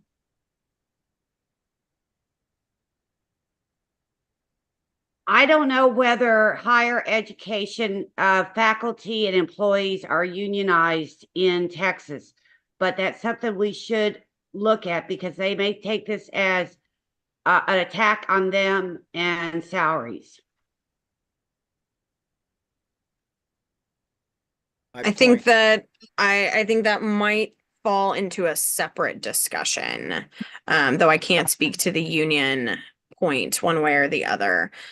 So let's cycle back. So as it stands, Jason submitted an additional bullet point to freeze tuition rates for a decade. So we do have some overlap of topic here, but not exclusively the same when it comes to these two bullet points. Let's Stephen Price, I saw your hand, but then did you pull it or is it just that it disappeared for me? I'm still stuck back with the testing at that other bullet, the eliminate SAT. So are we still working with that bullet, or there's We're on the last bullet point it is in blue at the bottom of the screen, freeze public school tuition. Okay, but the eliminate SAT Act on the right, but above it, we left that alone, or we're gonna change that? Correct. That was in the existing platform and there weren't any requests to change it. We can, but if so, let's do so after this one. Okay, so in terms of the conversation around the existing one, Paul, is there a proposed addition to? We're asking to do more than freeze tuition. We're asking to roll it back to affordable levels and to provide free tuition for low-income students and affordable tuition for middle-income students. I don't understand why freezing tuition for Elon Musk's multiple kids serves us in any way, shape, or form. So Well, Jason, would you be I- amenable to I- making a change to that existing bullet point that mirrors your language of keeping it in place for a decade and keeping that low income and reduced tuition for a longer period of time? I don't know if that accomplishes your same end here. Well, I don't want to get bogged down on this because I know we've got a lot of things to address, but keeping tuition low for everyone is like giving everyone access to Social Security. If everyone is a part of the Social Security system, then everyone will defend their ability to access the Social Security system. So we don't have separate tuitions now for separate folks or separate income levels. And I think the practical solution is to freeze tuition. I don't mind. What I want to do is introduce the idea that in order to stop the unregulated multiple increases in tuition, that we need to put the brakes on. And it's an idea that is more practical to gain some traction in the legislature than a proposal that rolls back tuition based on income. Doesn't roll it back based on income. If you read the language again of the bullet, it says that we should roll back tuition to affordable levels. It talks about providing free tuition for low-income students and reduced tuition for middle-class students. Whether that is done through, I would be amenable to through a combination of reduced tuition and expansion of the grant programs, which are sorely underfunded in Texas. That would be fine. But merely talking about freezing tuition instead of rolling it back to prior levels, I think is a step in the wrong direction. I think it says we're willing to live with the degree to which they've already jacked it up out of affordability. Well, I don't think it's I think both of them go in the right direction. I just think one is a easier, more practical solution to the real problem. The legislature has raised tuition from 1986 at $4 a semester hour to now I believe it's 5,000 per semester. The legislature has not raised tuition, it totally deregulated. Well, tuition. deregulated it. That's Okay, correct. before either of y'all respond, I've got a couple of folks with their hands raised who haven't contributed yet, so let's jump to them. Larry Davis. There's no definition of low income or reduce our middle class. And let me give you an example of what we get into when we start this.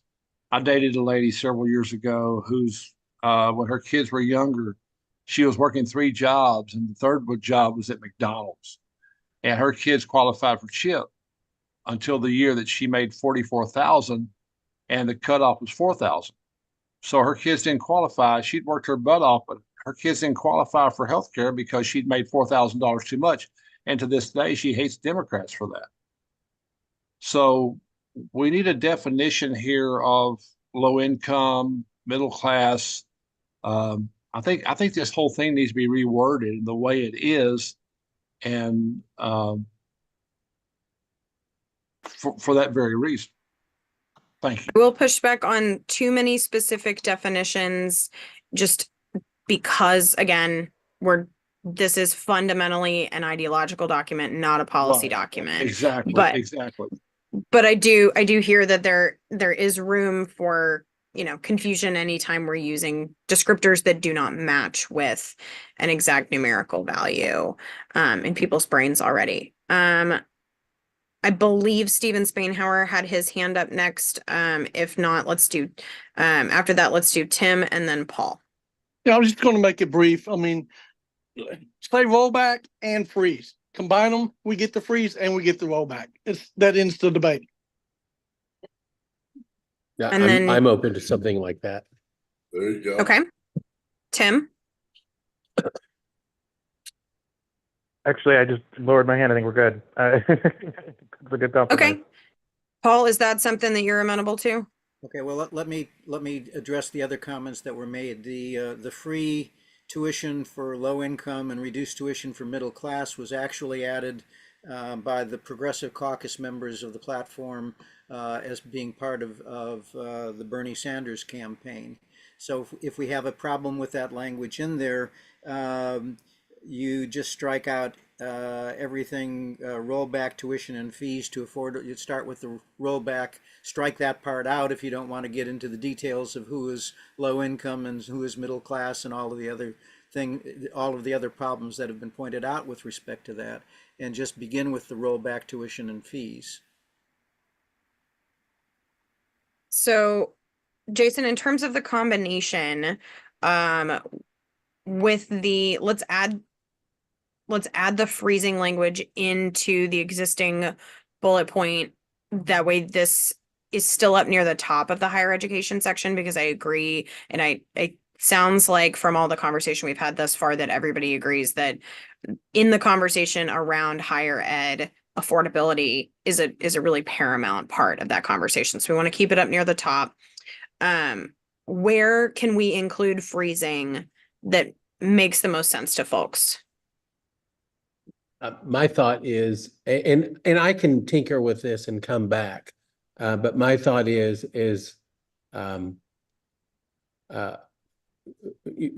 freeze tuition with, and eventually provide free tuition for all low income and reduced tuition for middle class students at public universities in Texas.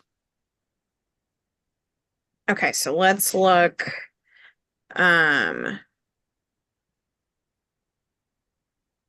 So you're saying start with freezing, then roll back, rather than roll back and then freeze? Yeah, you'd have to freeze. I practically, I think freezing tuition is the first thing we have to do, because as Paul talked about, it's deregulated right now. And we need to put a stop to the triple the inflation rate raises since 1986. So yeah, it would be freeze and then roll back. Paul? I think somebody just said what I was going to say, which is strike out that whole first part and begin the second bullet with freeze and then roll back tuition and fees to previous affordable levels. Yeah, that works. Okay. Thank you, gentlemen. That's a good idea. Okay, freeze. And then roll back. You can take out of. Correct. Tuition and fees. Yeah, well, you want tuition. No, you wanted tuition and fees in there, but you want. Sorry. Out of that. Yeah. Freeze and then roll back. Tuition and fees to previous affordable levels with appropriate regulation reinstated moving forward. It would be helpful if I spelled freeze correctly. Works for me. Works Okay. for me. Sounds good. Excellent. Thank you all. Make that adjustment. Okay. Down through community colleges, here at the bottom of diversity and safety, third bullet point from the bottom, we've got protect the First Amendment. Wait, let me make sure protect the First Amendment. Okay, yeah, protect the First Amendment rights and safety of college students who peacefully protest on their campuses. We did this, my apologies. Forgot that we went out of order. Okay, we're on to DEI offices and Texas Public University employees. Discussion. Tim. So I proposed this language, but I actually found probably some better language that Ash had proposed in a different section that might better work. I think, I don't know if it would be repetitive to have both this and the other. I'm open to suggestions on that, but it is worth noting that it may be repetitive unless we want that repetition for emphasis. No. So it is in the comment for folks who can see it on the screen. It's on the bottom right side, restore the DEI programs, funding and staffing at our public colleges and university. I definitely like that phrasing in terms of not making a reference to legislation, veiled or specific. Stephen Price.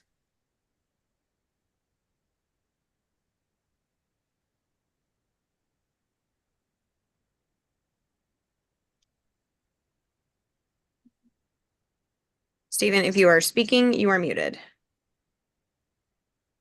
Oh, define DEI, I'm sorry. Define DEI. It is spelled out. I just didn't read it all the way out. It's restore the diversity, equity, and inclusion programs. But it doesn't show on my screen. I see DEI offices, right? Or is that at the top? Oh, I'm sorry. We're looking at Tim's comment. So if you're looking at my screen, where Tim's comment says page 43, quote, restore the diversity, equity, and inclusion, he's actually suggesting an alternative to his previously suggested language. I think he's saying that language is on page 43. He's saying he's not suggesting that as an alternative to his language. He's saying this language is already elsewhere within the platform. Tim, am I It's a understanding look- correctly that you are acknowledging that it's a duplication, but suggesting that it also go in the higher education section?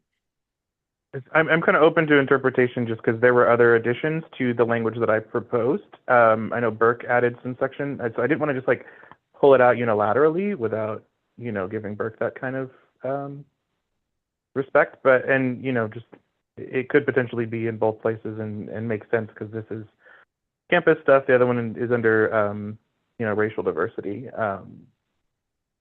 But that's why I didn't just pull it out Okay. unilaterally. Gene? Yeah. I like this because it's not as specific right now. This is a live issue. I think there was a hearing today in Austin on this very, very thing. And I don't want the platform to get into the way of any other positive discussion about DEI. In other words, I think that's enough that is mentioned there. And let's let them kind of work it out and see where it goes. I don't think it's going to be worked out by convention time, but I think it needs to be there, and we get out of the way as they're trying to hammer it out. I've sent Paul some information on it to kind of keep him updated on what is happening with the NAACP, and we'll see where it goes. Now that makes a lot of sense. Larry Davis.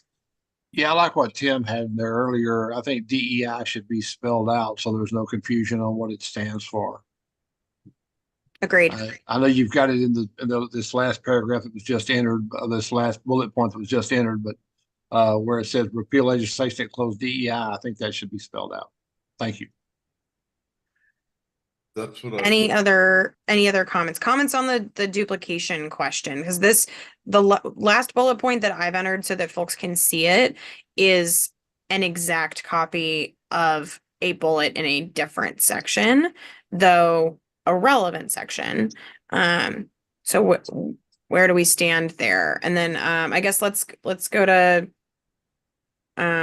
Burke.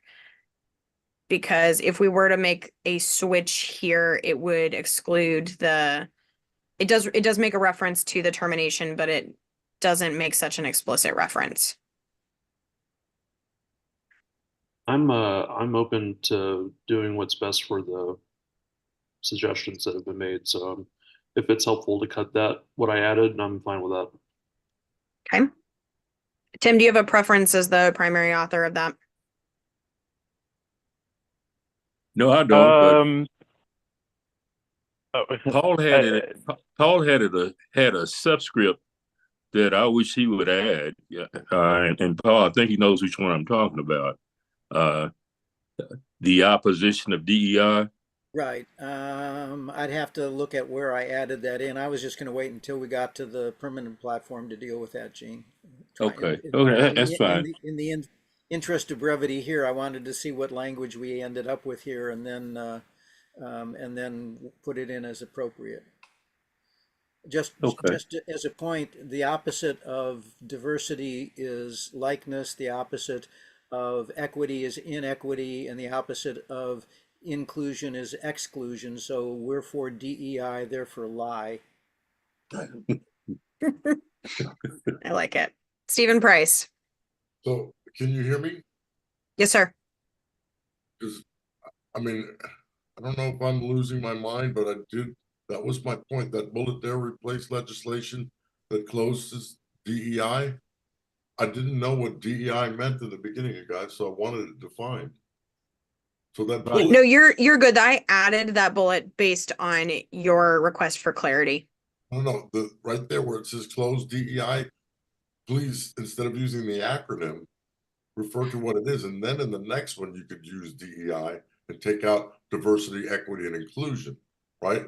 So that is a poor formatting error on my part. I just subbed that in for folks so folks could see it. Tim, what's your, here we go. Thank you, ma'am. I'm going to let Tim make his edits, and then then we'll have a final discussion. Let's give that just a second.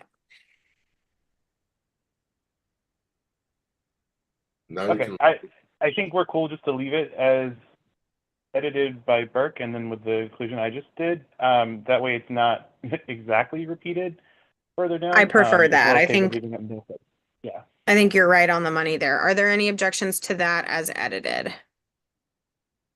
All right, that is approved. Thank you both. And let's see. All right, moving on down to healthcare. All right, one we left up for discussion, protect the right to practice and access IVF treatment. What discussion do we have? I see none. All right, any objections to that? All right. I think the issue had to be with it that you've got to do more than just protect the right to it, that you have to oppose the the establishment of fetal personhood, because as long as you have courts being willing to rule that fetuses are persons with the full protection of the law, you then, in essence, have shut down in vitro fertilization, regardless of whether or not there's legal access to it, because nobody will perform it if they've got to forever preserve 20 or 30 embryos that are now given personhood. Do you want to add that to this bullet point, or we can add an additional bullet point on fetal personhood? What speaks more to that point for you? Rather than specifically spelling that out, I would say and oppose laws and court interpretations that would maybe defining that would shut IVF programs.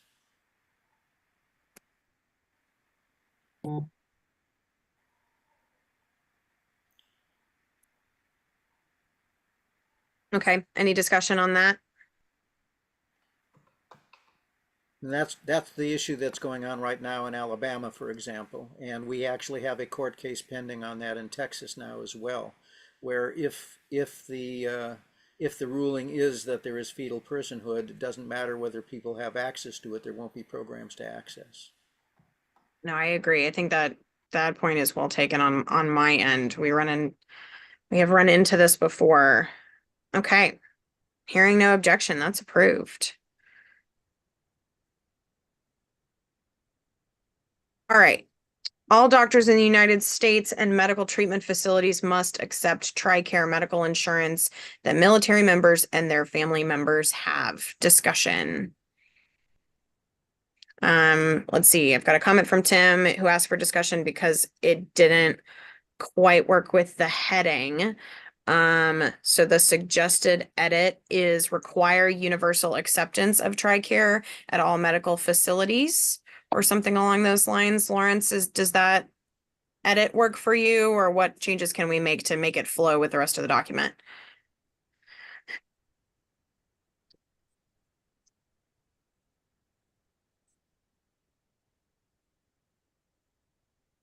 Jessica? Yeah, actually, I was at another meeting.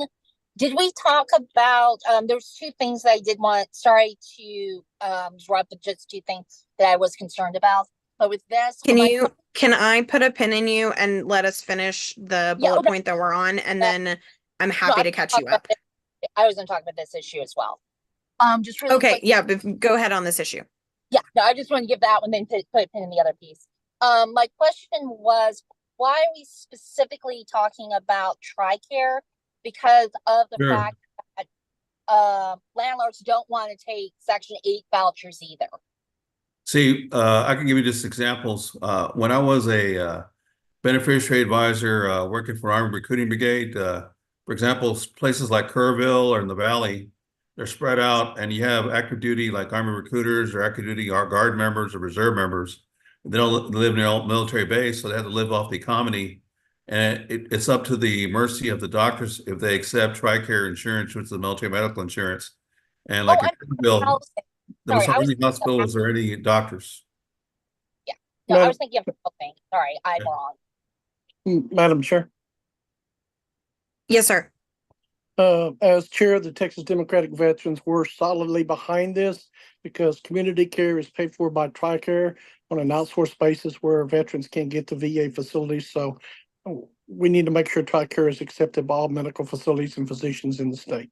And not just the military members, it's also their families that are stationed with them in Kerrville and other areas. Yes, it affects veterans, families, military family members, everybody.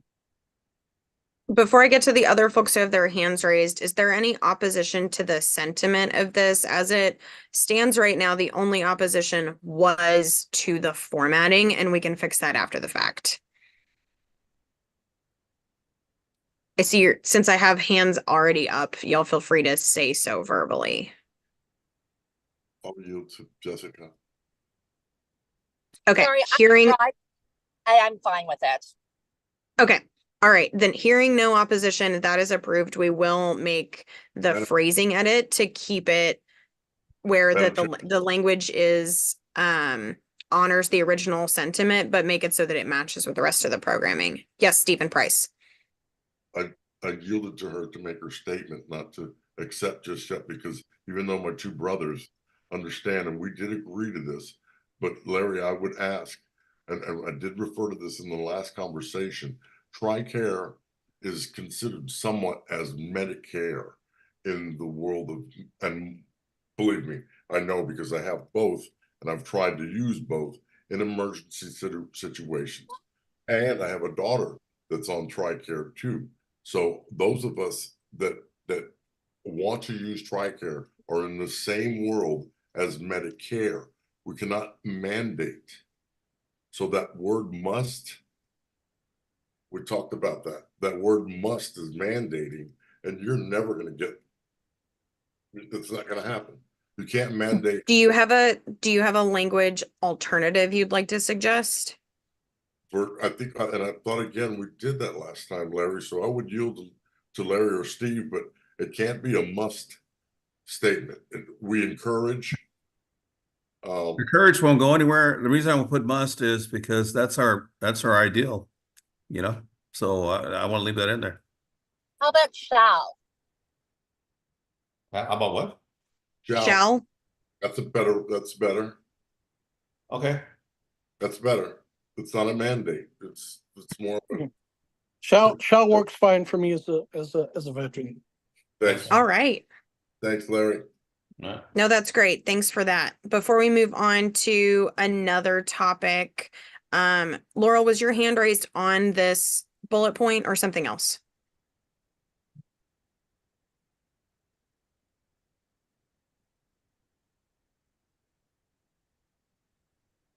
If you're speaking, I can't hear you.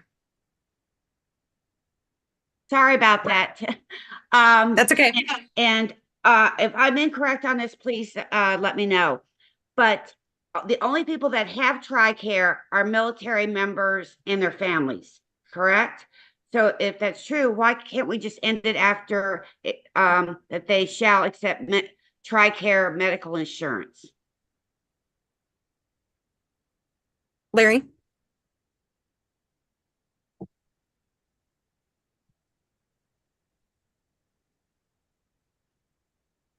I didn't quite understand that. I'm sorry. Laurel, can you repeat your question? Yes. The ending it with have is bothering me as having an English teacher as a mother. So if we could end it, the plank after except TRICARE medical insurance, period. Since only military members and their family members have TRICARE, that's Okay. redundant. I got it. Well, Thank this you. is a little bit like the DEI discussion.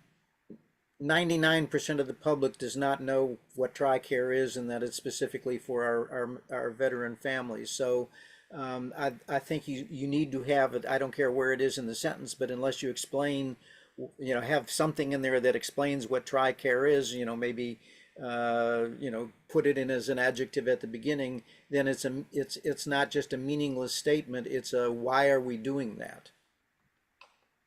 And just so you know, TRICARE does offer insurance outside of services that they provide to veterans The military members. and military. So members. I want to move us along from this, just because we are going to need to rework the phrasing of that sentence anyway.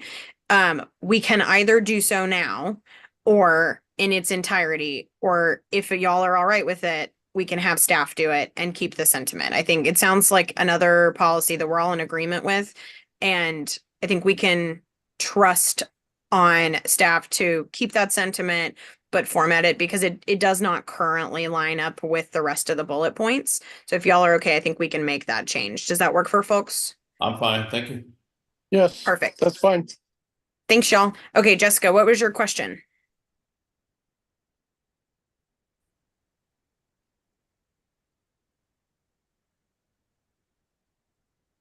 If you're speaking, I can't hear you.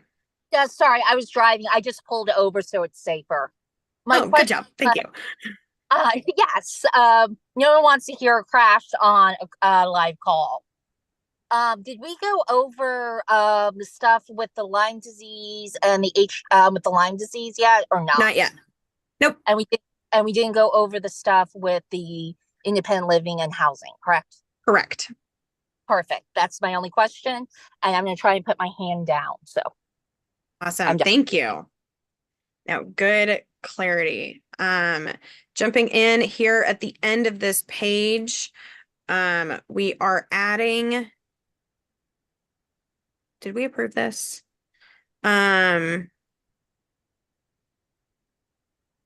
Okay, I don't think we approved this on our last call. My apologies if we did. So end the waiver that allows Texas to exclude many of the safety net providers most able to provide high quality reproductive and contraceptive care to large numbers of medical patients. This is from Darcy. Any discussion?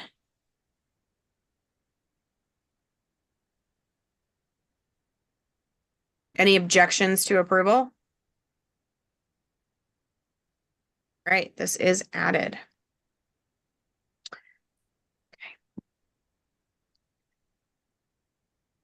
Tim, does your question on this bullet point still stand? You're the only comment on this. Now we can pull it off. Okay, thank you. Next bullet point, excellent timing, Jessica. Require coverage for experimental and other treatments for all stages of Lyme disease. Any discussion? Yes. My concern about this is that there's lots there's a lot of different diseases, disorders that would want this as well. Instead of being specific to one disease or disorder, I would like to have, as the representative of the disability community, to expand that to include all ones that don't have. I'm not exactly sure of this reading. I just have a little concern about targeting over the other. Is where I was that. Clayton, do you have any feedback on that discussion or context that you want to add to why you pulled out one specific disease before we move on in discussion? So someone would ask the Progressive Caucus to add this because I think they tried to add it last time. I mean, if push comes, I understand and I get where Jessica's coming from, and I'm willing to kind of work with that, even if that means the Lyme disease things becomes a resolution where Lyme disease is particular. So I am open to feedback. Yeah, Clayton, I would have no problem having it being a resolution, and they're welcome to present it at our caucus meeting. But I like the idea of talking about experimental disorders that don't have a really good treatment plan yet, because there's all sorts of them all over the place. So in the interest of facilitating this conversation, is there any objection to removing this bullet point as it's suggested? All right, hearing none, we're going to remove that for the time being. Perfect. Okay. All right, safeguard patient privacy and prohibit medical providers from being forced to provide a patient's health records to law enforcement or other investigative authorities. I know we had discussion on this last time, so who's got discussion? Stephen Spainhour. Yes, I have a little bit of a problem with this because, and I understand this goes into HIPAA stuff, but mental health records, sometimes law enforcement may have a need to have that. We've had mass shootings with people who have a history of mental health issues, and a lot of times law enforcement does not have access to that because we've said, hey, you know what? We don't want law enforcement to have access to that. So I think it's important that we take that into consideration, that there are some medical records, especially when it pertains to mental health, that law enforcement might need to have access to ensure they put the proper measures in place for public safety reasons. Let's see. I'm gonna try to go in order that I saw, folks. Let's go to McDaniel. Thanks. So just kind of a quick, like, I think I like this language. It's just, again, a reminder, this is not legislation. This is broad, like, you know, statements of what we believe. So the details can be worked out, you know, as far as loopholes or specific situations with the legislators that would be pursuing this. Just to kind of save that little bit of time. I'm cool with leaving it the way it is. Leaving it up to the legislature. I do want to add some context too. Is Darcy here? Okay, in Yes, I am. Darcy's absent. Oh, excellent. No, Do you have context you want to add? Because I have a guess at what you're referencing here, but I did not want to speak for you. So if you can clarify what your intent is before we get too deep into the discussion around it. Yeah, totally. So I'm guessing your guess is right. This is primarily regarding abortion, or not abortion records, but someone who may have had a miscarriage that, and almost specifically referencing the case in Starr County where a woman who was experiencing a miscarriage may have taken medication abortion, had her patient records handed over to law enforcement authorities who later charged her with murder. So, sorry, I'm in an elevator. So this is the intent behind this is to safeguard someone's records. And we're happy to like make it more specific if that's what matters. But, and then I left it kind of broad as well a little bit to include potentially records of trans folks who go and get care in a different state, but again, open to specifying the language if that satisfies. Awesome. Thank you for that context. I had a suspicion that it was about our repro folks, but I'm glad to have confirmation. Annette Kraus.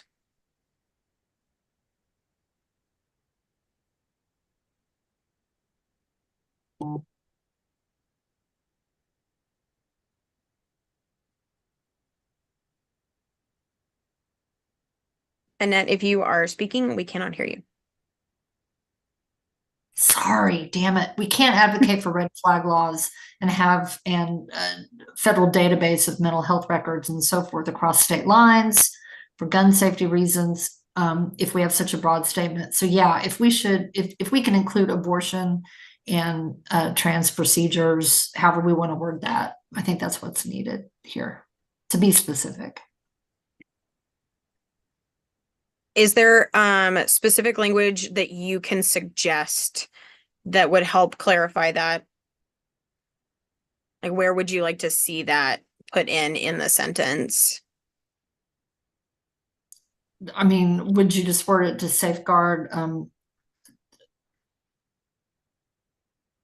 abortion patients, abortion or trans? I mean, I really don't know how to word it. I mean, I need an expert to word this appropriately or a lawyer, but maybe we could do abortion or like reproductive health care like broadly so that we're including our reproductive or gender-based healthcare. Yes, that would be great. Okay. Those are good choice words. Put those in there and that leaves it open for law enforcement to access mental health records for public safety reasons if it's necessary. Darcy, is that change up here at the front end of the sentence something that is amenable to y'all? Yeah, that's fine. Okay, so let's do you have a preference for repro more broadly, abortion specifically? No, I would say reproduction covers abortion. It covers any number of things. Yes, I would say reproductive, or reproductive, whatever the term is, repro is fine. Because it can be a miscarriage and someone misinterprets it as otherwise. Okay, so right now I have safeguard reproductive health, patient privacy, and prohibit. If we could include gender-based care, reproductive health, and gender-based care, patient privacy. Yes, perfect. All right, any objections to that as edited?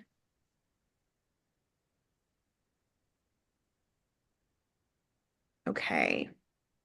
Thank you. Yes, Stephen Price. So again, it's not just being anal, but you're going, and I have to say, Steve's First Amendment was safe. Now we're going into, and I'm not to take away from the reproductive side of this, but I see Larry had his hand up. I had to walk away because someone came to the door. But for our veterans, there's a caveat to this, that if they get in trouble for a mental disorder problem, they can try to take away their weapons. So because of that, Steve, are you okay that we're stipulating what we're saying here? Because some of these vets do need to be recognized. Larry.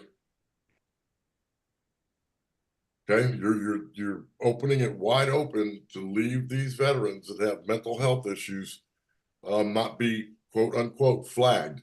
And I'm here as the veteran to say, oh, moly. So I will add that the way that it's phrased at present isn't, so I want to read the text as it's present in front of us. And what is written in front of us now doesn't make any specific references to healthcare or red flag laws or any of those things. I think those are big picture conversations that were important to talk about here. But just because we are explicitly protecting repro health and gender-based care privacy does not mean that we are not also including other folks. But if you want to add other folks, I think we can have a conversation about, like, if y'all want to add that language, I think that can be done. But I don't want to get too bogged down on the implication that just because someone's not mentioned here means that we're advocating that other folks' info is being handed over. Can I ask this, Madam Chair? Do not HIPAA laws, HIPAA, does that not negate that whole statement? No, does not. I asked anybody would explain, Steve, please. So HIPAA law go ahead, has- Steve. Okay, I'm sorry. I teach HIPAA law sometimes in healthcare and have a healthcare HIPAA law background. And so HIPAA protects the privacy of information for patients. But there are crevices in that. For instance, if you're in mental health and you happen to tell your mental health provider you might harm yourself or someone else, they have a requirement by law to disclose that to law enforcement. So HIPAA protects certain healthcare information from being disclosed without the patient's knowledge, but it doesn't protect everything. So, there is that point in HIPAA. So Stephen Price, is there a change that you'd like to make in terms of language in this bullet point or a different bullet point? No, I'm open to y'all going with it. I just feel that it's broad. It's broad and HIPAA is what it is, so. Okay, let's leave it as it stands, but if you come up with a specific language suggestion, drop it in and we can always jump back to that. All right, under preventative health care, an addition from Ash Hall, protect funding for HIV prevention. Any objections here? Sorry, or do you want to say in other STCs or something like that, and other communicative diseases? Or do you want to strictly leave it for HIV? Open for discussion. If you want to propose a change to it, you're more than welcome to do so.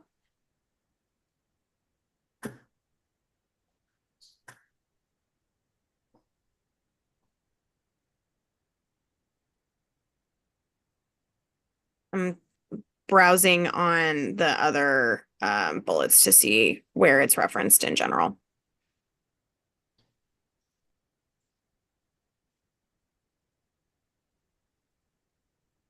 Jessica, do you want to make an addition there? Something like to prevent HIV, other sexually transmitted diseases, and other communicative diseases that put healthcare, that put all citizens at risk. All Texans at risk. Sorry. What if we did just an other sexually transmitted infections, but spelled out and spelled that out? Yeah, I think that's really good because there's other ones within that. Harry, but I think HIV does need to be put in that. I'm gonna say prevention here. Gene? Okay, y'all talking about Ryan White funding? Is that still available? We're not, the reference in the bullet point isn't for any specific kind of funding. The original suggestion is just funding for HIV prevention.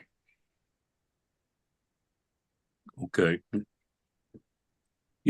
Are you sure it doesn't need to be reinstated? Because it was my understanding those funds ran out a long time ago.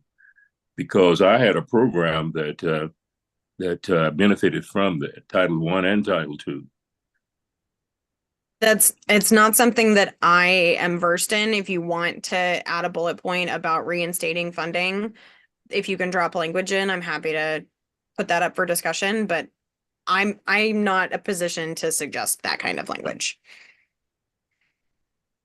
Tim? I just looked and it looks like it's been reinstated already. They have appropriations up through fiscal year 23. So at this point, I don't think any language would be appropriate. Okay, so it is funded. Yes. Okay. All right. Any objection to this as submitted? All right. Oh, sorry. Couldn't see the other hand. Annette, go ahead. I would leave it with just protect funding for HIV prevention. The HIV prevention, the HIV funding currently, I believe, it includes research and care. It includes other things as well. And I just think we're digging a well. I would just leave it with the HIV prevention because we are talking about preventive health care. That's fine with me.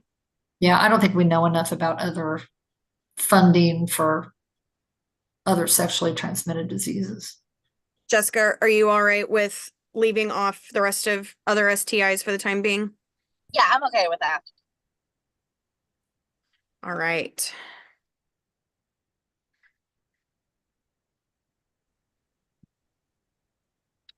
New bullet point, guarantee access to gender affirming healthcare for all ages based on data backed consensus of, I'm gonna not read all of those organizations who deem it medically necessary. I'm gonna just go ahead and from the get say, I would like to strike all of the references to the specific organizations, if that's something you're amenable to, Tim. Personally, I am, although I know I have a local activist who would push for those specifically, as stated in my comment. Just kind of gives it the weight of those organizations under a healthcare category, but I'm happy to pull it. No, I totally hear you, and I see your comment. I know we've talked about it offline. So it would read without those guarantee access to gender affirming healthcare for all ages. And that would, I think, as I read it, that would be the end. Let me try and edit real quick. Okay. Can you edit and then we'll pop back up to that? Yes. Since you know what the original intent is from the person on your CD. Madam Chair, I'm sorry, but you're taking away some of the validation of that, which is value, before you move it away. There was some consensus, there you go, consensus of medical experts who deemed it medical, that needs to stay, right? No, I think there's space for that. I'm gonna let Tim edit, and that way we're not dropping I'm done. specific organizations. Oh, you're ready? Okay. Outstanding. I like Yeah. it. Okay, so guarantee access to gender affirming healthcare for all ages based on the data backed consensus of medical experts who deem it medically necessary.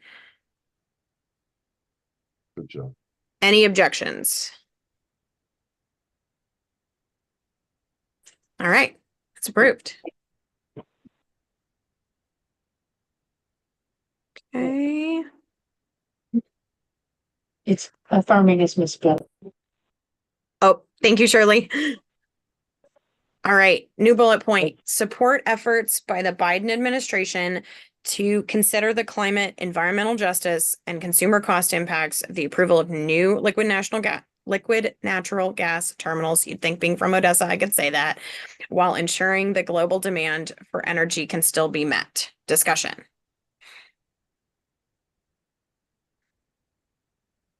Any objections to that bullet? This is Krista, and as the president of Texas Environmental Democrats, I want to emphasize that there is a very specific and localized issue with eliminating the export of LNG, and that is flaring. When you do not provide a market for the gas to go anywhere, it gets lit on fire, which, Hannah, you've experienced flaring. Is not a good thing. It is enormously wasteful. And what we do is we go pull more hydrocarbons out of the ground because we lit all of that stuff on fire. I don't have a specific objection to the language that's in here, but I do think that we need to be cognizant of the fact that we are materially damaging Texas and Texas's environmental concerns by not coming up with a workable solution that allows that gas to be taken out of the Permian. So that's my comment. Do you have a, I'll say it, I'll frame it this way. If you've got anything to suggest, I know, especially like having spent as much time breathing all that in as I did, but also knowing the enormous impact it has in so many other ways, would be super amenable to any language suggestions that you have on that. I am not the one to write them, but would be happy to facilitate that conversation. Gene. Krista, I love you. I'm sitting here in Odessa. We're trying to figure out how to clean the air up. Some of the companies are going to carbon capture. We're not sure about that. We had an agency or a big company trying to do that, but I agree totally with the effort to support President Biden, because a lot of the transportation of these harmful gases will go through minority communities. They always have and always will. Some will go through indigenous burial grounds, and I'm a part of a coalition that is standing with him. Now, some of our Democratic congresspeople are standing with the oil companies. But one thing that I found out in West Texas, many of the oil companies have different names. They will claim to be environmental friendly with their major name, and then come out in West Texas and change the name and do all kinds of things. But I agree with you, and I think that that you're right on point. And let's see if we can curtail a lot of this. But there is some effort to capture that gas out here. Yeah, I appreciate that. Hannah, I'll just say I'm okay with this language as it is. I am not okay with a moratorium that fails to consider the impacts on Texas. But that's not what this says. Right. Madam Chair. Yes, sir. Steve Spainhour.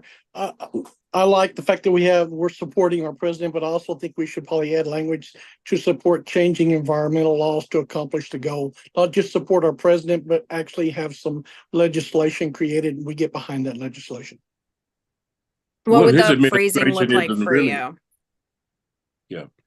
I think what Biden did is not really trying to look at consumer costs as much as it is how this whole project will kind of upend minority communities, because they always go through there. He's looking at the health risk even more so than the cost. So maybe we can take that cost out of there. Yeah, I agree. We just need to make sure that we not only support the Biden policies, but we have laws put in place to support the policy. So I'm going to pause this here for a second to say, Stephen, do you have a specific language change you want to suggest? And if not, let's just take an up or down vote on it as submitted. That's fine. For the interest of time, we'll just take an up or down vote. That's fine. Okay. So any objections to approving this as submitted? All right. That is approved. Okay. Here we go. impose a moratorium on new fracking. Okay, so this was existing language. We've got a comment. I'm gonna try to make sure I'm referencing the right comment here. So Krista's proposed change is to change the highlighted bullet point in the dark orange to end the practice of injected wastewater without cleanup. Are there objections to that change? If you have an objection, just say yes.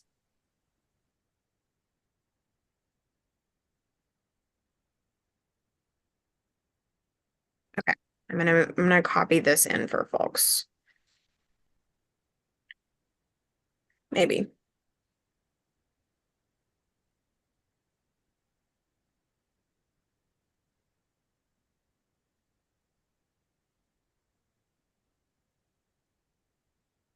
Okay, so this is the proposed change and the practice of injected wastewater without cleanup. Are there any objections? All right, hearing none, that is approved. Restore the rights of local governments to regulate oil and gas operations within their communities is the existing language, changing to enforce the current statutes requiring no oil and gas drilling in thickly settled communities. Are there any objections to this change?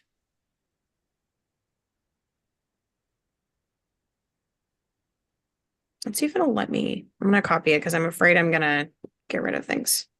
All right. Hearing no objections. Yeah, no, that didn't work.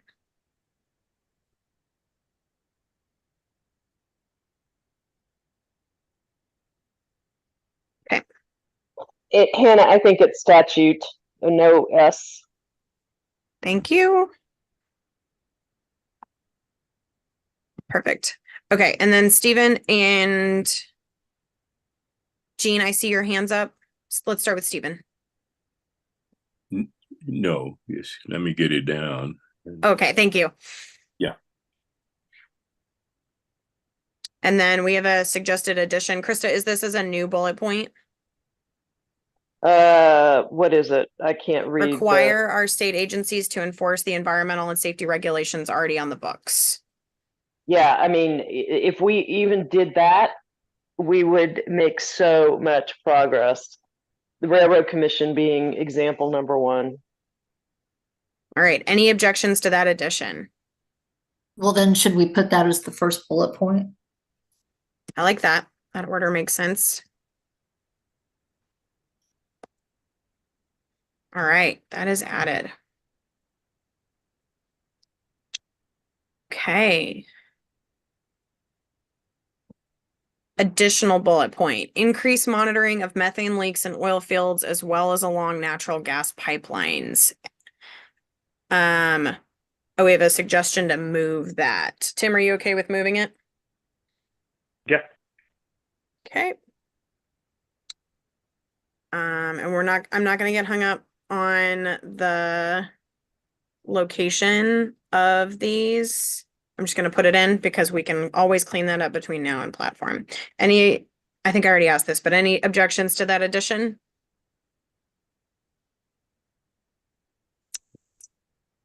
Right. Pardon the pun, but we're cooking with gas. All right. We're flaring. Indeed. Oh. All right. Require the PUC and ERCOT to take climate change into account when planning for the future grid. That was existing language. Let's see.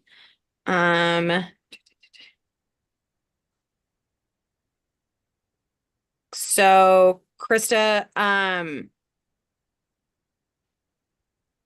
is this comment yeah, equal to what you'd want to put in as a bullet point, or? Yeah, so let me see if I can do some pro forma drafting here.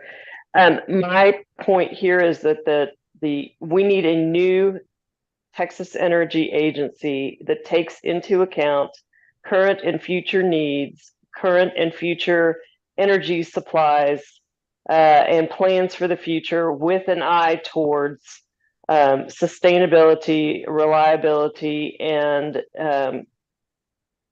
next generation energy resources.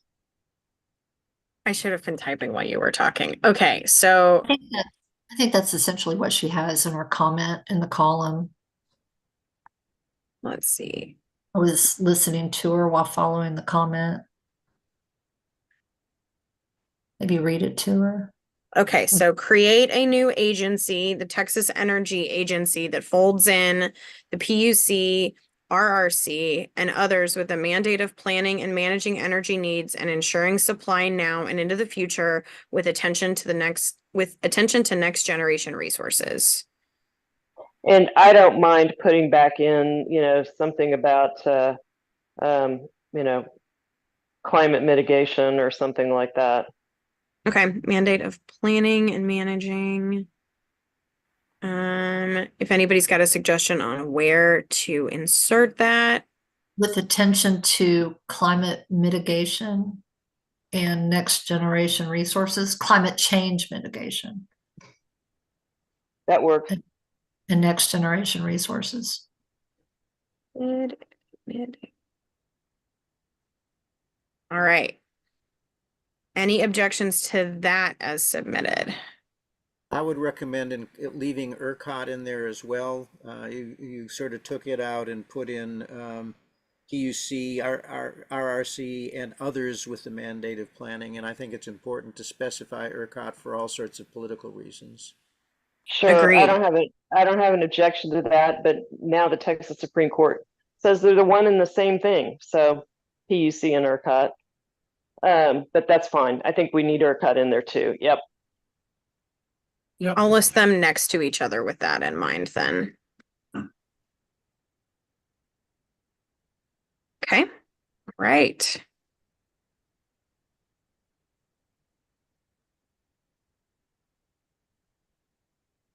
Okay, into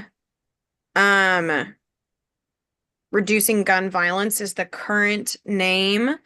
So Stephen, I have here that you have changed the name of reducing gun violence to promoting public safety. Is that a change you're suggesting? Knowing now that we want to follow the aforementioned idea to put reducing gun safety and all that under promoting public You're safety. cutting out, Steve. Oh, okay. No, that makes sense. So I took it as a replacement, not as an addition of the new heading, but that makes sense. I'm gonna just hit the return key between those for the sake of like visual clarity. And we'll, on the back end of that, staff and officers will make that adjustment. Okay. Watch everything that's highlighted, and if you would, for time, you guys, is somewhat already called out in the resolution that Larry Romo and we have produced out of San Antonio. So the first, Texas Democratic Party supports policies and programs that advocate for responsible actions and public safety could be changed in accordance with the resolution, but I don't know how to word that. And I know that Larry and Steve are there, but what I'm suggesting is everything that's in yellow, you guys, except for you can see down below where I left promoting public safety on its own, everything that I highlighted in yellow is, and without forcing you to go look at the resolution, the resolution calls for Texas to recognize June 22nd as suicide, I'm not suicide, but gun safety and gun violence, a stand down day, a training day. So we can pretty much eliminate all this, if you would consider all that text, and then somehow refer to the Texas Democratic Party supports the implementation of the resolution submitted by the Bexar County, or however you want to word that. We have a resolution, and Larry's in the picture, and so is Steve. I would ask for the. So, as I understand what you're saying, I just want to confirm is that you're saying that this text is duplicative with the resolution that came out of Bexar County. Right. So if you look to the right, ma'am, in the notes, see the reference in there. Right. I see the link. So on this, I want to note too that like while we do pull some things out of the platform because they are more appropriate for a resolution, I would hate to see us lose huge swaths of references and redirect someone to a different document. I think we do have to leave all of these things, but if there's any adjustments that you want to make to any of these, then let's entertain that. But I can't be okay with removing whole sections of this, even if it is well addressed in the resolution, which I have looked at, and it is mentioned in both places, but I do think that you want to make sure that we see it here as well, so that it's available and just in like a more broader space than in a more broad space than a resolution might necessarily be. Madam Chair. Yes, sir. Steve Spainhour, Chair of Texas DemVets. I agree with you. We need to leave it in there just on the per chance the resolution fails or doesn't make it. And we don't need to have a reference in our platform to another document. We need the platform to stand on its own. So I think all the verbiage needs to be there. Agreed. So I'm not seeing any changes. Steve Price, do you have any changes that you want to make within these highlights, or is it just you're acknowledging that they're addressed in both places? So, and hearing what Steve said, and both of you, I agree with you. Okay, but what I think is and I haven't looked at it well enough, that what we're asking for in that, some of it will be and potentially resolved in the resolution if passed. So that require education to promote responsible use and possession of firearms is all in there. So I'm just saying, okay, we are hoping to tackle all those. So is there a way of stating or restating what we're saying there, I guess? That it is somewhat redundant, but I was under the mindset too that we're putting everything under promoting public safety.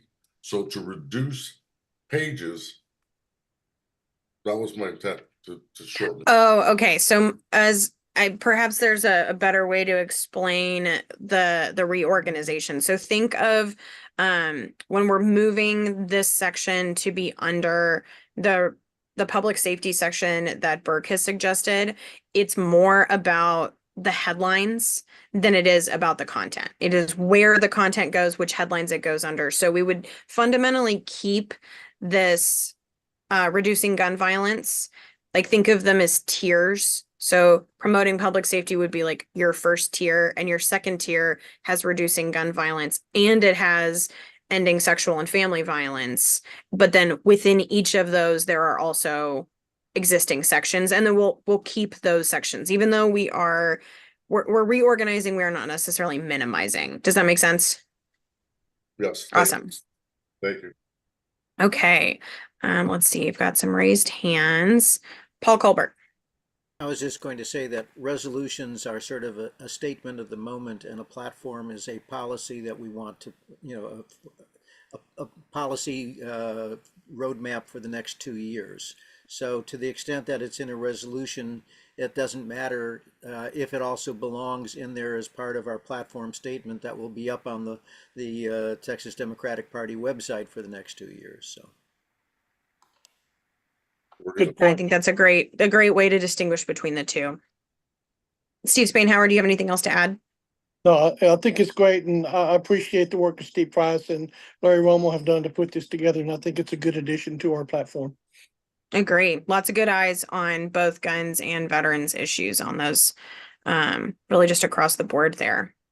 All right, we're down to page 35. The Texas legislature should appropriate the funding necessary to bring system-wide air conditioning to every public correctional facility in Texas, including facilities operated by the TDCJ, which is spelled out.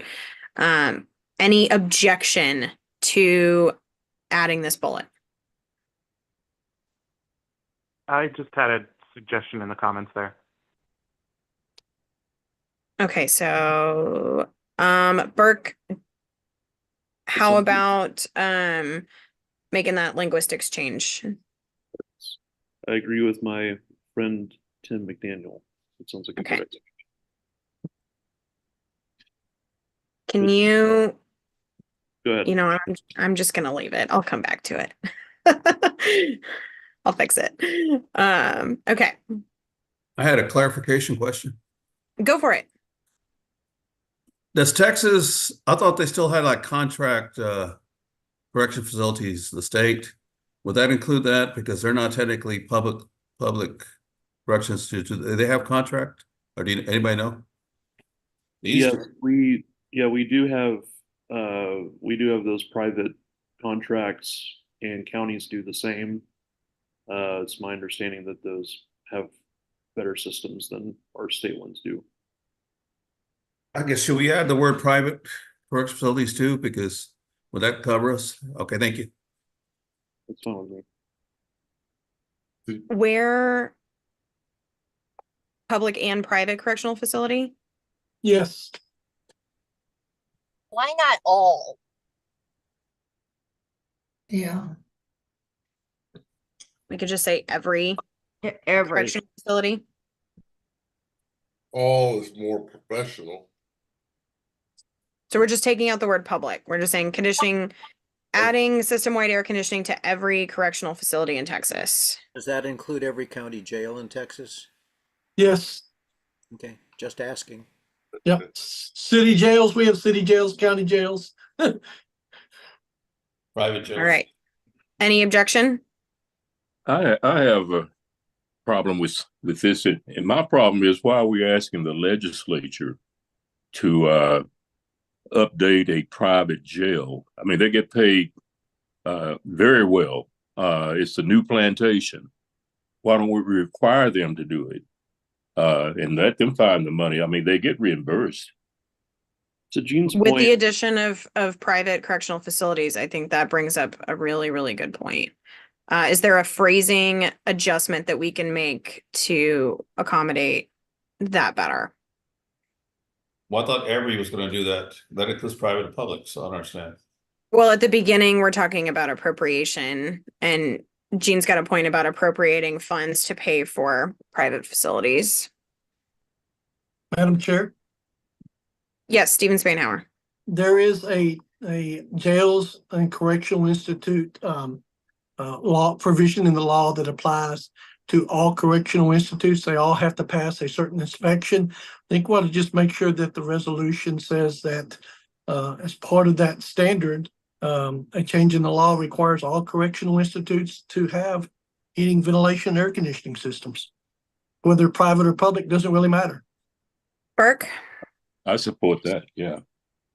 yeah, I think one point I want to make is that you can make those changes within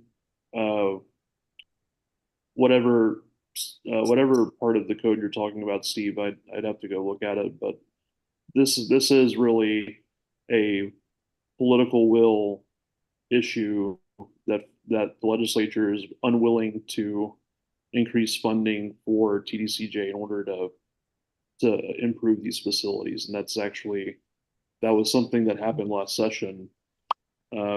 Legislators were given an opportunity to do that and they failed to, even with the record surplus. So while we can change requirements, at the end of the day, the money still has to be appropriated. So I agree. I think if we don't want any more unfunded mandates, we've No, we seen don't. that enough. But I think the wording ought to say that the appropriate funding is there to meet the standard to provide heating, ventilation, air conditioning system in all correctional facilities. Madam Chair. Hang on, we've got a couple of folks ahead of you. Annette Kraus. No, I heard what I was going to say, so I'm fine. Okay. Stephen Spainhour. Oh, you already heard from me. You don't need to hear from me again. Okay. Paul Colbert. Yeah, you don't support legislation to appropriate, you support appropriation of the funding necessary. And then I would make that apply to public correctional facilities and require all correctional facilities to provide. Okay. So what if we do legislation is redundant because appropriation is legislation. So it's support appropriation of the funding necessary What if we support legislation to require system-wide, hang on. Or support, here we go. Legislation to require system-wide air To bring conditioning. system-wide air conditioning to every correctional facility in Texas. Including appropriating funding for public facilities. And appropriate sufficient funding to public facilities.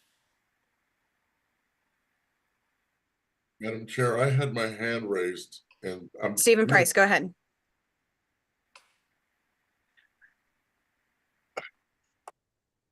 Feeling this is not the first time I've gone through this platform thing with you guys, but you know what? I've already tried to interject and I was going to ask a question before Paul started making changes to what we've already got there. We've made motions and suggestions, but nobody's voting and nobody's actually, that's why we're going round and around.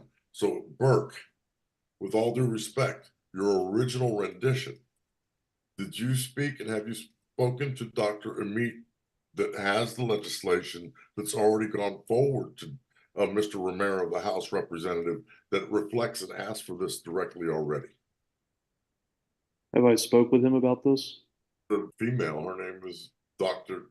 Amit. She has a Texas air conditioning program, and we've been beating this up for 3-4 years now.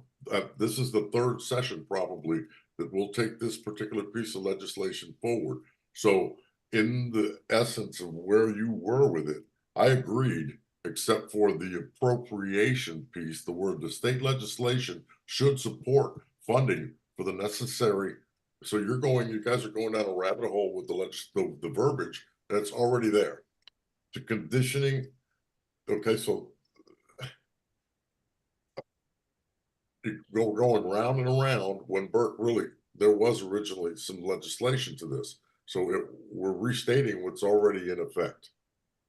So I would. So the reason for the conversation around appropriation is because one of the first comments that we entertained had to do with including both public and private facilities, which is something that we ran by Burke as the author. So I hear your concern about adding in the language, but I'm just trying to facilitate a fluid discussion. So I mean, I'll defer back to your question to Burke and I'll let him answer that if there's anything that needs to be addressed there. Can I clarify, Burke, the question, please? There is some legislation, and it's pretty explicit, actually, to the point on what we're trying to ask for here. So in the vein of what we already said, and I'm referring to Paul's comment too, that this is not necessarily, and what y'all just did with the and I'm not being rude, the gun safety piece, some of this is redundant in that we are working on it, but it's yet to be achieved. So you're restating what's already been stated and moving forward for 2 more years. So I'm asking you to. Stephen, do you have a question for Burke about the policy? I want to drive us back to that of, making sure that we're understanding like his intent as the author of this plank. Just ask the question, what is the specificity of that last legislative piece so that we're not duplicating something that's already in effect? So okay. So Stephen, I'm happy to send over materials that I've reviewed. I haven't talked to anyone specifically that does research or writing on this subject. I can only refer to what's been publicly reported. Would you yield for maybe tomorrow? I'll have her call you. I don't, unless there's something wrong with the substance of what I've written, I don't know that that's necessary. And it's redundant that we have been working on it for 5 years now. Same thing. So Stephen, I need to interject to say that there are lots of pieces of the platform that have existing pieces of legislation that have already been filed. And if we pulled every piece of information out of the platform that has something that we've been working on in the ledge, passed or otherwise, then we wouldn't have much of a platform. So I think it's okay that we do leave in things that are in process so that we can continue to support those efforts. And we can't get too specific because then we might inhibit the work, the good work that's being done in the ledge. So I don't want to get too bogged down in that. So let's jump back to this from a bigger idea perspective. So Burke, I want to make sure that we're still touching on your original intent of the plank. So we've added in private facilities by changing the way that it's referenced in terms of public correctional facilities. And we're making sure that we're addressing Jean's comment about not providing public allocations for or public appropriations for private facilities. And is there any concern that you have before we take it to the broader group about this kind of as it's phrased now? I don't think so. I don't remember if there's a plank I'm sure there is. I'm sure someone's added this before, but to abolish private prisons. So other than that, I think I'm fine with this. Okay. Before I acknowledge the two hands that are raised, which I do see, are there any objections to this language as it's submitted? Well, I had one addition, Oh, please. and that was to appropriate the necessary funding for public facilities. Good addition. All right. And just to speak to what Stephen was saying before, we have a longstanding policy of not citing specific legislation within the platform because legislation changes and morphs. And frankly, it also deals with the issue of pride of authorship. It can get in the way of things passing because we're so interested in pushing one person's piece of legislation that the fact that it's added as an amendment to somebody else's suddenly is considered to be a bad thing. So we don't cite specific legislation. We cite the policies we want to see happen. Roger that. What I was just saying, some of the policy has been addressed, though. Roger that. Some of it has been addressed. There is no legal requirement for air conditioning facilities in Texas. So we are calling for something that is not on the books currently. And my comment on it was whether there should be anything there for heating or just are we going to leave it at air conditioning? Burke? Yeah, let's add heating. Heating, ventilation, and air conditioning is the common term used, HVAC. Venting is the second one? Yes. It's never actually occurred to me to break down the ventilation. Thank you. Never bothered to think too hard about the V and HVAC. All right. Any objections to this as edited? All right. Good collaborative effort. Thanks, y'all. Let me change these. Okay. Disability justice, page 37. Okay. Ensure that everyone has the right to the recognition everywhere as a person before the law and is therefore entitled to equal rights and treatment, and that no one should be denied these basic rights because of race, color, creed, class, national origin, sex, age, religion, ethnic identity, ethnicity, language, culture, sexual orientation, gender identity, economic status of disability as defined by the Americans with Disabilities Act of 1990. Are there any objections to this as submitted?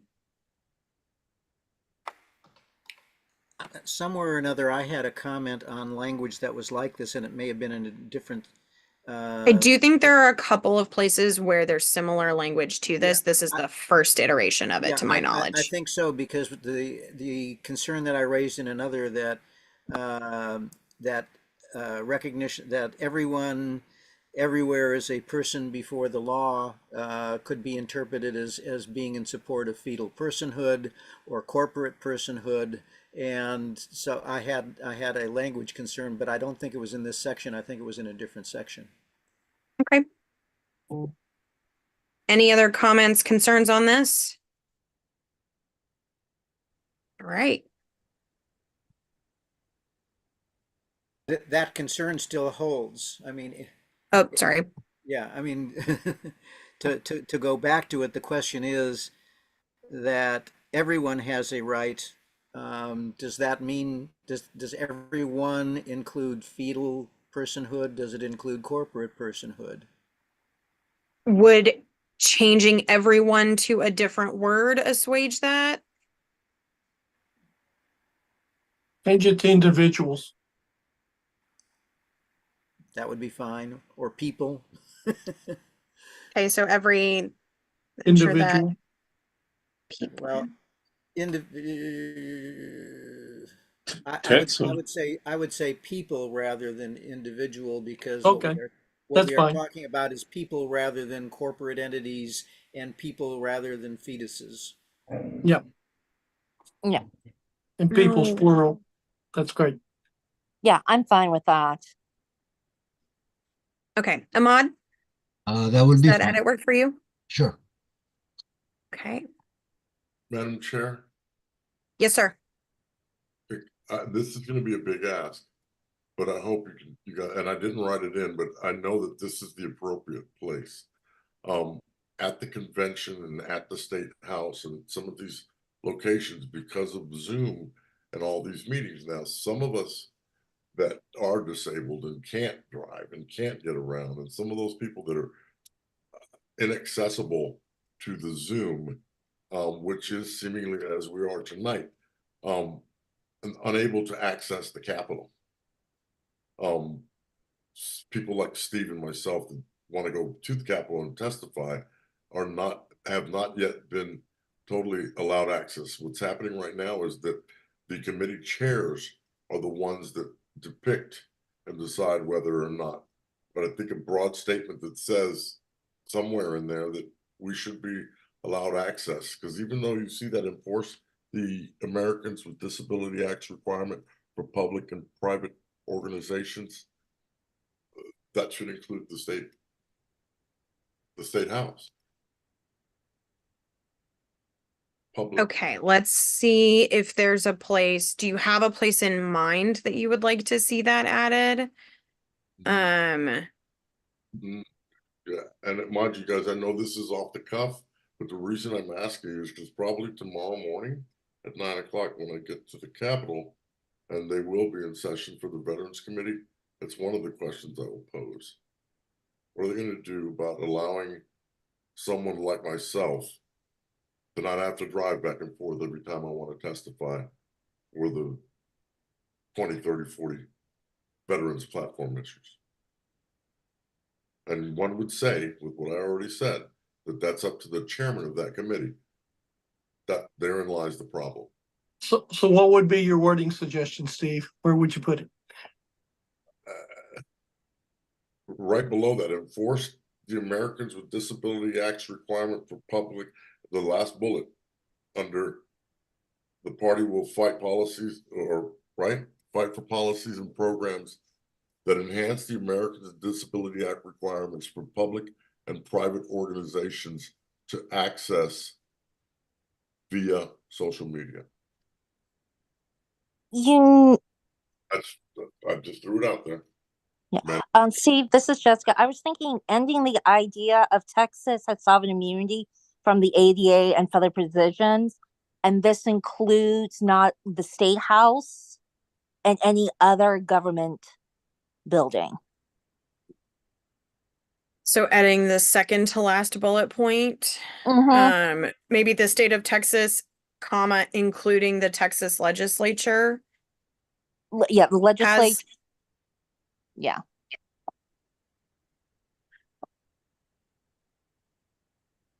Legislature, courthouses, I think also should be included in that as well.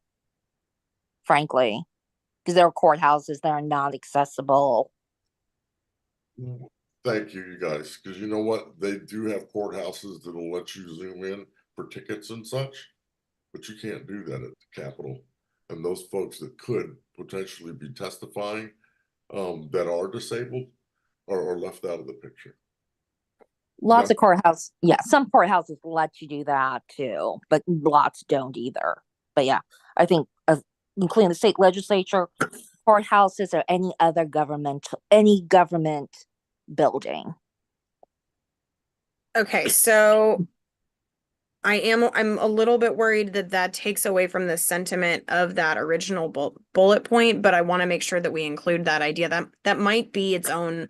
If you're talking about physical spaces, then maybe let's add its own bullet point instead of editing right here. I would Okay, agree. Make it a separate bullet point. But Yeah, I think it should. Yeah, I'm fine with it, but I think it should be after sovereign immunity because it's talking about governmental stuff versus that's like laws. I'm just glad you guys are taking it so easily. So, Madam Chair, please do as you please. But No, happy to hear suggestion. Okay, so let's so in the vein of the last bullet, what about like create accessible, like protect or create accessible like spaces and programs in the Texas legislature, courthouses, and other government entities, yes. Okay. Just Do you all prefer government protect entities. or create? Ensure. Sure. Ensure. I've already forgotten what my suggestion was. Okay, accessible spaces in the Texas. Let's make it the Texas Capitol. Why not just all government facilities or properties? And why not venues instead of spaces? Yeah, I agree. All government venues. Venues, including courthouse, state house, courthouses, and courthouses. I think we do need to have that identified. Okay, so what I have right now is ensure all government venues are accessible. Do you want to call out specific ones, and if so, which ones? I think the state house should be called out, and I think our courthouses should be called out.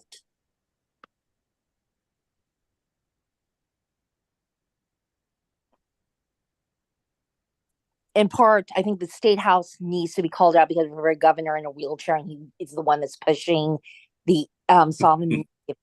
So I think that's part of the reason why I feel it's important to put down the state capitol. Thank you, guys. I was gonna. Okay. Here's what I have so far. Annette Krause. Oh, no, finish this bullet point because I was just gonna correct a technical thing on the bullet we were working on previously. Okay. Any other changes as this is written right now? So the social media piece is not there. So I can add it in. How do you want to phrase it?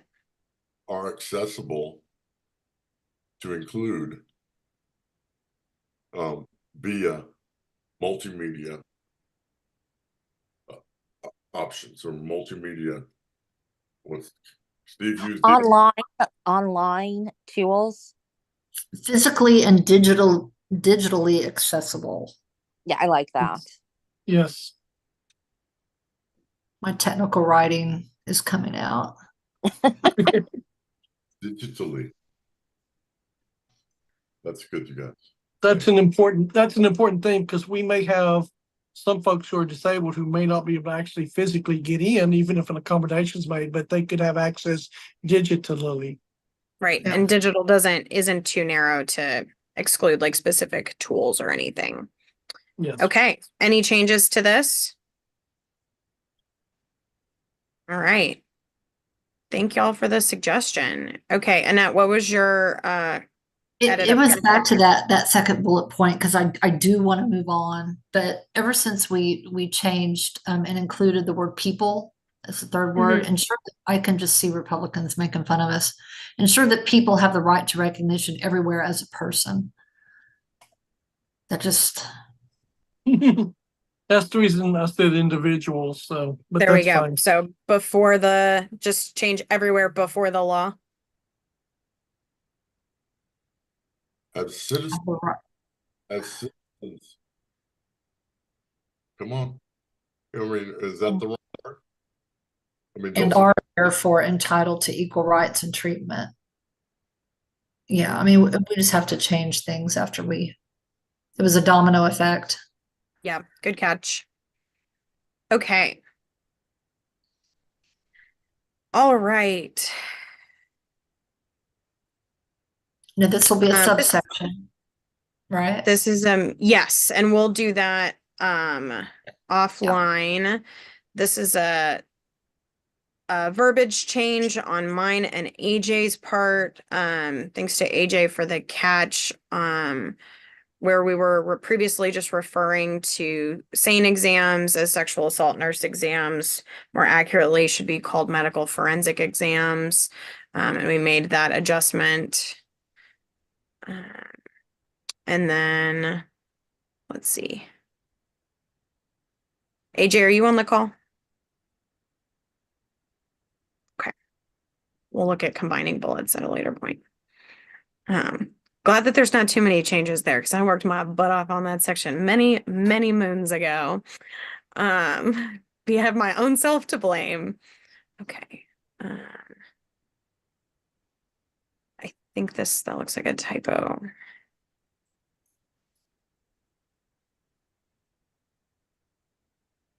Okay. Equity and social justice.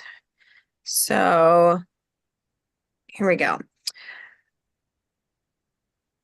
The diversity of Texas is a source of our strength, and all our people are equally deserving of dignity, respect, inclusion, and equitable treatment, period. Any objections to that first edit? All right. Wordier. Texas Democrats oppose and will work to eliminate the systemic disparities that leave so many Texans behind. Any comments there? I'd end it at systemic disparities. Paul, are you amenable to that change?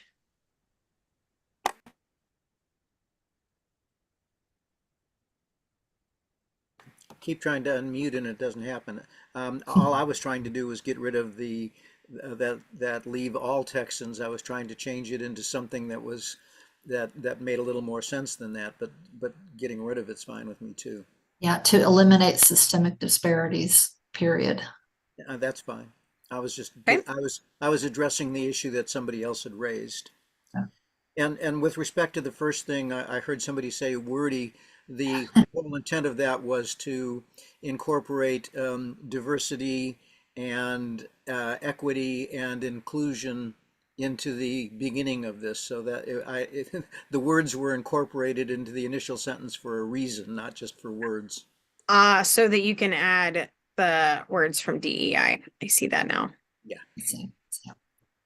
Okay. That was at Gene Collins' request, and he wanted me to put it in wherever I could, and that seemed to me to be a very logical starting place.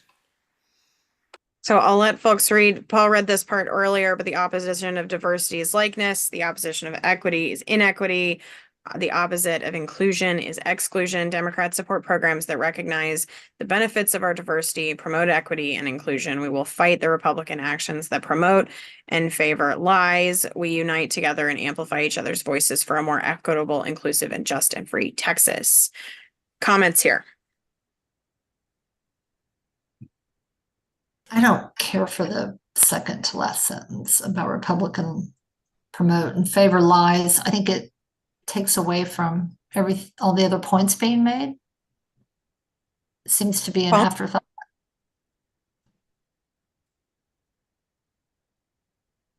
Oh, Paul, you're muted.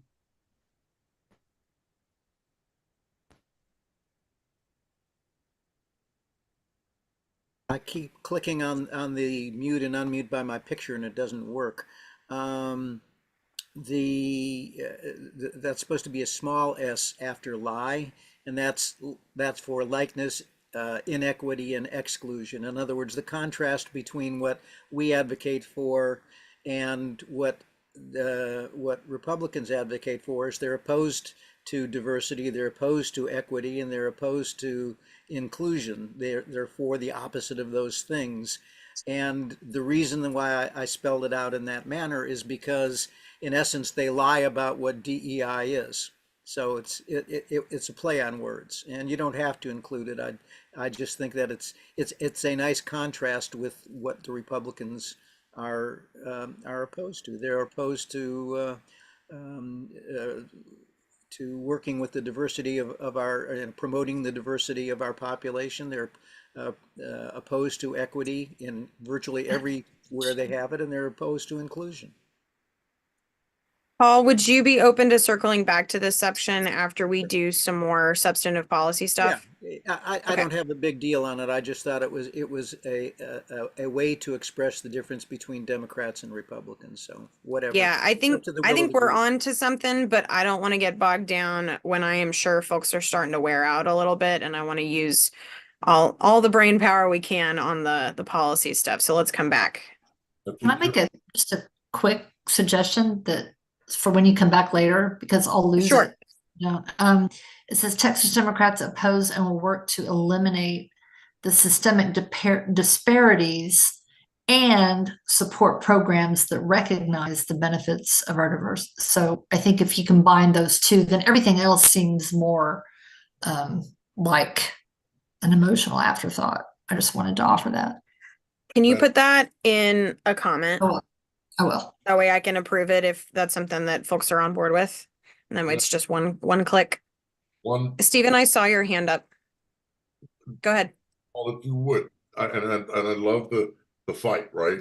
But will we fight the Republican actions that promote favor and lies? I think that's unneeded. Just put in, scratch that, and say we unite together and amplify each other's voices for more equitable. That's a powerful statement. But to call them out, it's like calling out, the devil himself, right? It's just gonna piss them off. Good to hear. Now let's circle back. I think we're probably pretty close to it, but we are coming up on a bunch of heavy discussion, and I don't want to lose the momentum. We've got a little bit, and I feel us fading, so let's keep going. Okay, so the Texas Democratic Party supports policies and programs that that's a style.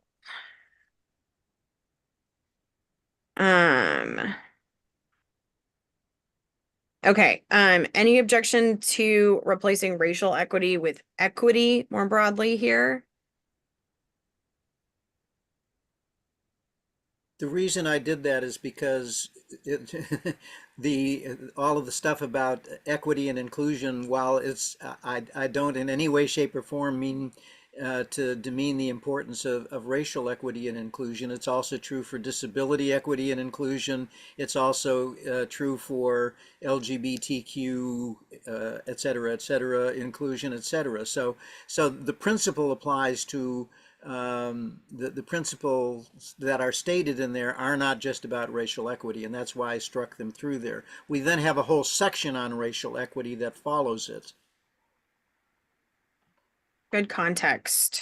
All right. Any objections? All right, hearing none. I'm going to do both of those in one fell swoop. Okay. Ensure that everyone has the right to recognition everywhere as a person before the law and is therefore entitled to equal rights and treatment, that no one should be denied these basic rights because of, and then a list of various identities. I'm going to just save myself the time of reading those. And that's the same issue we talked about earlier. This is where I made my comment. So this one does have different language on the front end that is more it's actually looks like it has been at least on my screen, looks like it is adjusted to mirror the change we made earlier. Everyone has the right. No, everyone has the right to. Oh, no, you're right. I'm sorry. Yeah. I was looking in the wrong place. That's where we're talking about fetal and corporate personhood. So same that people have. Adjust it to however we agreed on it for the other section. I mean, that's the point. That can be a style. If we've agreed on the other language, this would be a stylistic thing for you to fix later. Yep. Okay, let's see. Yeah, otherwise we're good. Okay.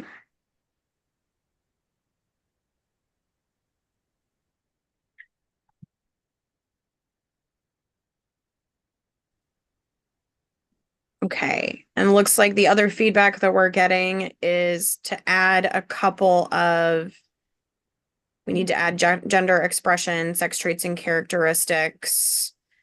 Looks like otherwise it would just mirror your original entry, Ahmad. Are those acceptable changes? Yeah, sure. Let's add them. Perfect. Thank you, sir. You're Okay, we'll do those after the fact. Okay, racial equity. Restore the diversity, equity, inclusion. This is that same paragraph that we talked about earlier, that we did not copy up from earlier, but we have reviewed this language. Any objections to adding the DEI language in this section? I'd serve just a note. Yes. I'm saying that DEI isn't just a racial issue, it also is a disability issue. And just noting it so, and I know sometimes that might not be as recognized. So I'm just Would you saying, like to move it to a different section, Jessica? maybe just put it above. Just Okay, we above, could do that. if there's no objection to that. That's just my thought, because I do think it needs to be in there, in this part, because it is key. Any discussion on that?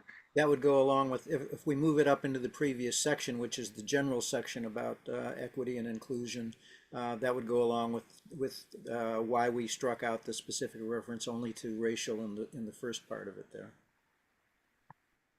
Makes sense. All right. Any objection to that addition in this new section, in this top section, I should say? All right, that is added. Okay. We're adding here Asian American, Native Hawaiian, and Pacific Islander Heritage Months under Asian American Texans to Heritage Months that we recognize. Any objections to this addition? Right.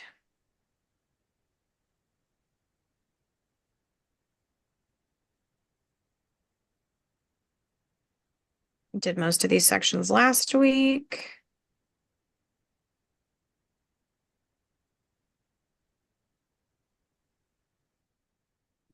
Okay. Ash, are you on?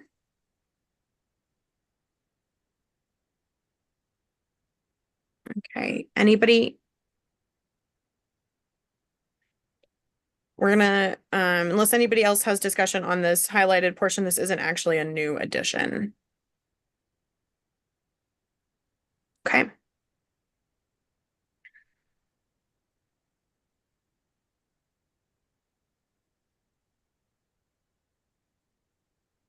All right.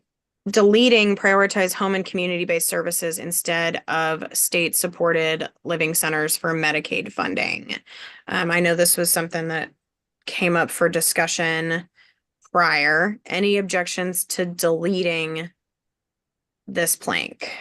Yes, that's actually a very big thing for the disability community. Okay. Do you want to make a change to the existing No, I would plank? actually just leave it exactly the same way as it is, because I know what the note was, that there isn't any funding for it. It's basically putting the funding towards community-based than the state schools. I mean, not state schools, state programs. One of the big differences is, I don't know how many folks are familiar with that. When people are in local communities, I'm trying to do this really, really quickly because I know we don't want to be here forever, is basically when you're in state schools, everyone gets the same level of care, but you may not need the same level of care. And so it's more personalized when you are in group homes. And it can be actually more cost effective. It's often more cost effective, better, higher quality of life for our folks. And this is very important for a very large group of our folks to just leave it in the way that it is. Paul? Yeah, I think that first of all, it ought to be our policy for the reasons that were just stated, and also because it allows in many instances for people to be in environments much closer to their homes and families rather than being shipped off to the few state programs that there are. That being said, both the community-based care and the state programs are horribly underfunded. We basically deinstitutionalized a whole lot of people and dumped them out on the streets without providing alternatives for them. And so I think a second, to speak to the concern that's raised here by the attempt to delete this, I think leave this bullet in place, but then appropriately fund both community and state facility care. Yeah, I would agree with that. also, and reduce the wait lists. And reduce the increase funding and reduce the wait lists, because we have 10 to 15-year wait lists for folks to be actually get that. Sufficiently fund the programs to reduce the wait list over the next, to eliminate the wait list over the next number of years. I mean, if we just say reduce the wait list, going from a 15-year to a 12-year wait isn't a real big change. So yeah, I mean, Paul, could you take the lead on drafting a plank on that? Just like a quick sentence on that. I think you said one that was great, right above it, or narrating one, either way. Yeah, first of all, restore the one that's being struck out there. And I would put it below, I would put the next bullet below that one. Okay. Okay. Provide funding to eliminate the wait list. Yeah. Appropriately fund both community and state supported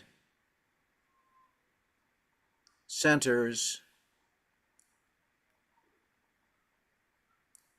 and eliminate the wait lists over the next 2 sessions, over the next 4 years. How about that? The wait lists and wait lists is plural because there's wait lists for several different types of entities there, but yeah. Over the next 4 years would be fine. We have a surplus, let's use it. But Okay. yeah, but both types of facilities are necessary, and both of them are horrendously overfunded, and there's a reason for prioritizing the community-based care, but that doesn't mean it should be at the expense of appropriately taking care of the people for whom that's not where they need to be. All right. Any other comments? I know we had kind of an organic conversation, didn't go to hands. I see Stephen Price, you've still got your hand up. Yes, Any ma'am. comments? Yes, I do. So teammates, watch. I love the statement. I love the whole conversation, but that actually affects our veterans very, very much directly. So is that, am I asking too much to incorporate for veterans, to include our veterans? Because that is so powerful, because we have aid in attendance, direct care, and the same problem for our veterans, and ending up they're ending up going to what do you call them? Steve, help me out. Kerrville. Yep. To the veterans home, instead of us taking care of them as best as we could in their homes. So I think the statement's powerful, but yeah, it's not. Is it okay in being general? Yeah, just where would you like to see it included? Help me out, you guys, because my eyes are going out to prioritize community-based services instead of state-supported services, living centers. I did not see you with your phone down here. To include. You leave it at your mom's. Just go supported school services to include veterans homes and assistance centers. You didn't leave it in Sarah's car, did you? Can you say that for me one more time, Steve Spainhour? The last time you used to include veterans homes and assistance centers. Which this is on the first of the two that we're editing. What? Hey, Jason Smith, would you mind muting for us, please? Sorry. No big deal. Happens to the best of us. After living centers, to include where are you at, Steve? Yeah, after living centers, comma, to include veterans assistive living centers. So how about, Right there, yeah, right there, right there, right there. you said veterans living centers? Yes. Yeah, that, I'm not sure that fits in the location you're talking about, though. Are you talking, are you talking about wanting to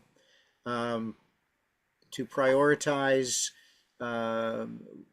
local and community centers as opposed to the state centers, or what is it because the first bullet speaks to prioritizing, providing services within homes or within the community as opposed to the centers. So you would probably want to say prioritize home and community-based services, including veterans living centers. Yes. That's where you would probably want to put that. Yes, right out, yeah, comma, veterans living centers, yeah. So there are Including, yeah. it's aid in attendance for veterans. So prioritize home and community-based service centers, right? So what that Yes. home and community-based services is what we call aid in attendance, including veteran living centers, instead of supporting direct care living centers. It's direct care. You guys, I know you don't understand, but they offer people that will come to our house and help us. Can y'all type it out for me? I just got to level with you. If you want it written out the way you want it written out, there's too many voices, and we've got folks who've had their hand raised for the entire conversation. If you can hit me with a suggested comment, we can just like do an up or down on it, and I can just click check and your exact language will be in there, but I'm struggling to follow, and I want to honor the folks who've had their hand raised as much as I also want to include the language additions too. So while y'all type, I'm gonna call on Shirley. Thank you. No, now I'm following the conversation because now it's hitting close to home. We should definitely prioritize the home-based and community-based services, including for our veterans. Thank you, ma'am. That works. Steve, Does that work for y'all that way instead of listing specific? Yeah, I'm gonna let Steve drop it in there because I'm on my phone and I can't do it from my phone. Okay. Yeah, so let's, who was that just interjected? Because I'm already off the page into the original. So that was Shirley Layton. Shirley, would you help me, please? So the chair can move on and we'll go back to it. Yes, please. I would love to help you. Thank you, ma'am. Okay, I'm gonna delete my addition right here, Shirley, so that you can edit, and that way I can just click the checkbox and then you get exactly what you need added. Laurel. I was wondering whether it should be a separate plank dealing with the veterans. Well, no. That's not a bad suggestion, I don't think, but I'll defer to the folks who understand both systems better than I do. I didn't want to take it away from that plank particularly. No, we can keep it all in one plank. It would simplify things. Okay. Thank you, guys. And then let's see, I've got one other. Jessica. Yeah, one thing, it's probably a language thing, but maybe we could make it a broad statement. We oppose the warehousing of folks and be inclusive of both communities, not just necessarily hitting veterans and the disability community, but making a more broad statement, because I know that there is a lot of crossover between the two items, but the mechanism of the funding might be slightly different. That does sound like an additional, if we're going to add a whole extra sentence like that, let's maybe look at adding an additional plank. But I hear your point. So let's look at finishing out these two. And then if we're not happy with it, then that might be a good phrase to add in, unless you want to suggest that into one of the existing ones.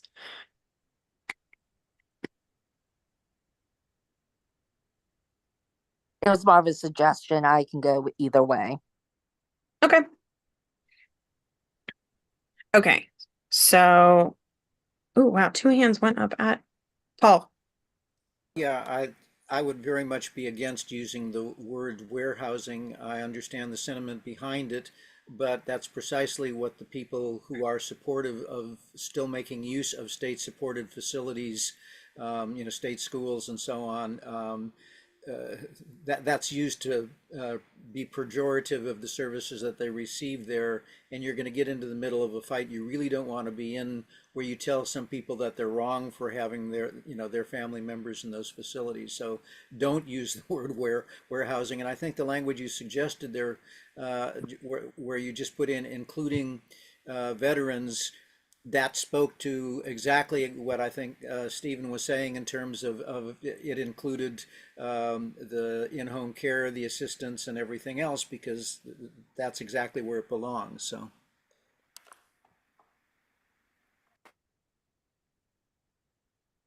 Thanks, Paul.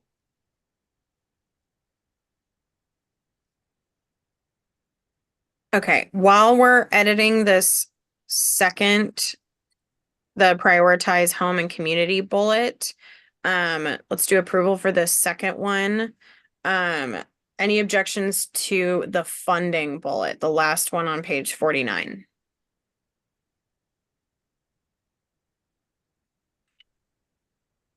Okay. We'll just keep editing that second.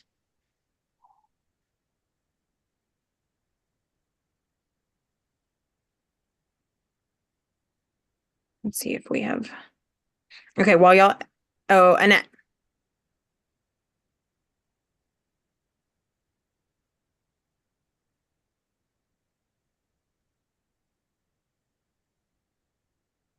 If you're speaking, you're muted.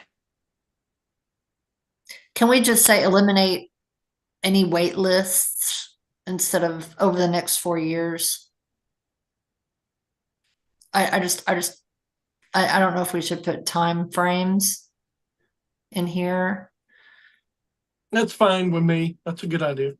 Yeah. Any objection to removing that? All right. I mean, I know we Eliminate. want to encourage folks to do it expediently, but it is hard assigning a time date. So maybe we could use a phrase like expediently eliminate the wait lists instead, or another word like that. Yeah. Madam Chair, I gave it my best jab. Avoid, eliminate or avoid any wait lists. Jessica? You had a hesitation on the 4 years thing, or are you okay? I do think that there are folks in my community would really like us to put down a deadline, but to Paul's point, reducing it from 15 years to 14 years isn't a huge win either. Yeah. And we can we can always add quickly, expediently, whatever, and in front of eliminate to impress some importance onto it. Yes, urgency. Thank you. That's the word I was looking for. Yeah, no, I'm trying to think of a word. I was trying to think of a word, and if I think of it, I will put it in there. Okay, I'm gonna delete for now, and while we look at this other one. So I see a couple of folks typing. Shirley, I see your hand. Go ahead.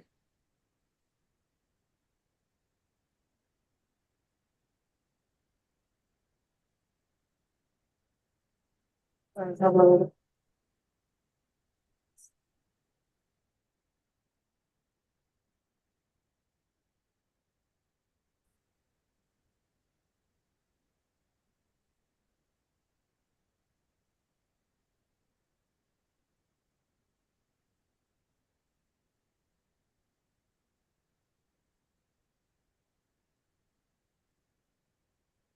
I'm not hearing anybody. No, I'm not either. Are folks done editing? I saw cursors moving, but it looks like they've settled. I'm here, so I'm almost there with prioritized home-based aid and attendance and other community-based state and federally funded living centers for Medicare funding. So state and federally, because VA facilities are federally funded. So instead of mentioning VA, I've just pushed it in there.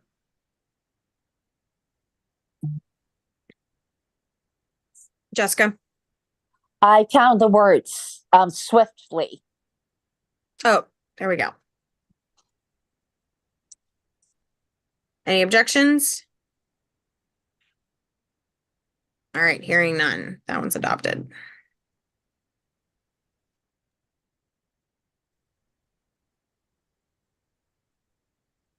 If we're including the veterans facilities, their federal funding is not necessarily Medicaid. Do we want to remove that last bit about saying for Medicaid funding, just prioritize? Thanks, Paul. I didn't want to have too Yep. much, but Here, I got you. And you don't have to have the SSLCs in there. That's word salad. I don't think adds anything to it. Mm-hmm. Paul. Okay. Stephen, Good are point. you set with your edits? Yes, ma'am, I am. Okay, and is it? Okay, so prioritize home-based aid and attendance and other community services over state and federally funded living centers. Okay, any objections to that? Good work. All right, is it attendance with a TS, like people who attend? Attendance, yes. No. Okay. No, it's not the attendant, it's the attendance. It was right, Hannah. Okay, Home aid and attendance. It's a program that the VA offers, and it does cross over into the private sector also, home aid and attendance. got it. Okay. All right, hearing no objections. Thanks, guys. All right. Under housing, increase access to resources such as free ID, which can help obtain employment and housing assistance for homeless youth. Any objections to this addition? All right, hearing none, that is added.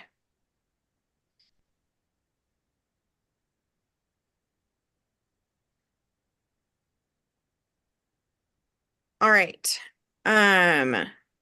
We've got some phrasing adjustments, but let's talk about the sentiment. All U.S. military services will offer U.S. citizenship to qualified non-citizen immigrants that enlist in the military after completing basic training. Any discussion on that? That's not relevant to the phrasing. Where'd that come from, you guys? Do we want to put some qualifier before completing, like is satisfactorily completing or something, so that somebody who completes it and bombs out doesn't get it?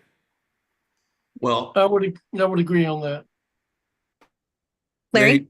right now, the Air Force and the Army have a program. The Air Force has finished their first year.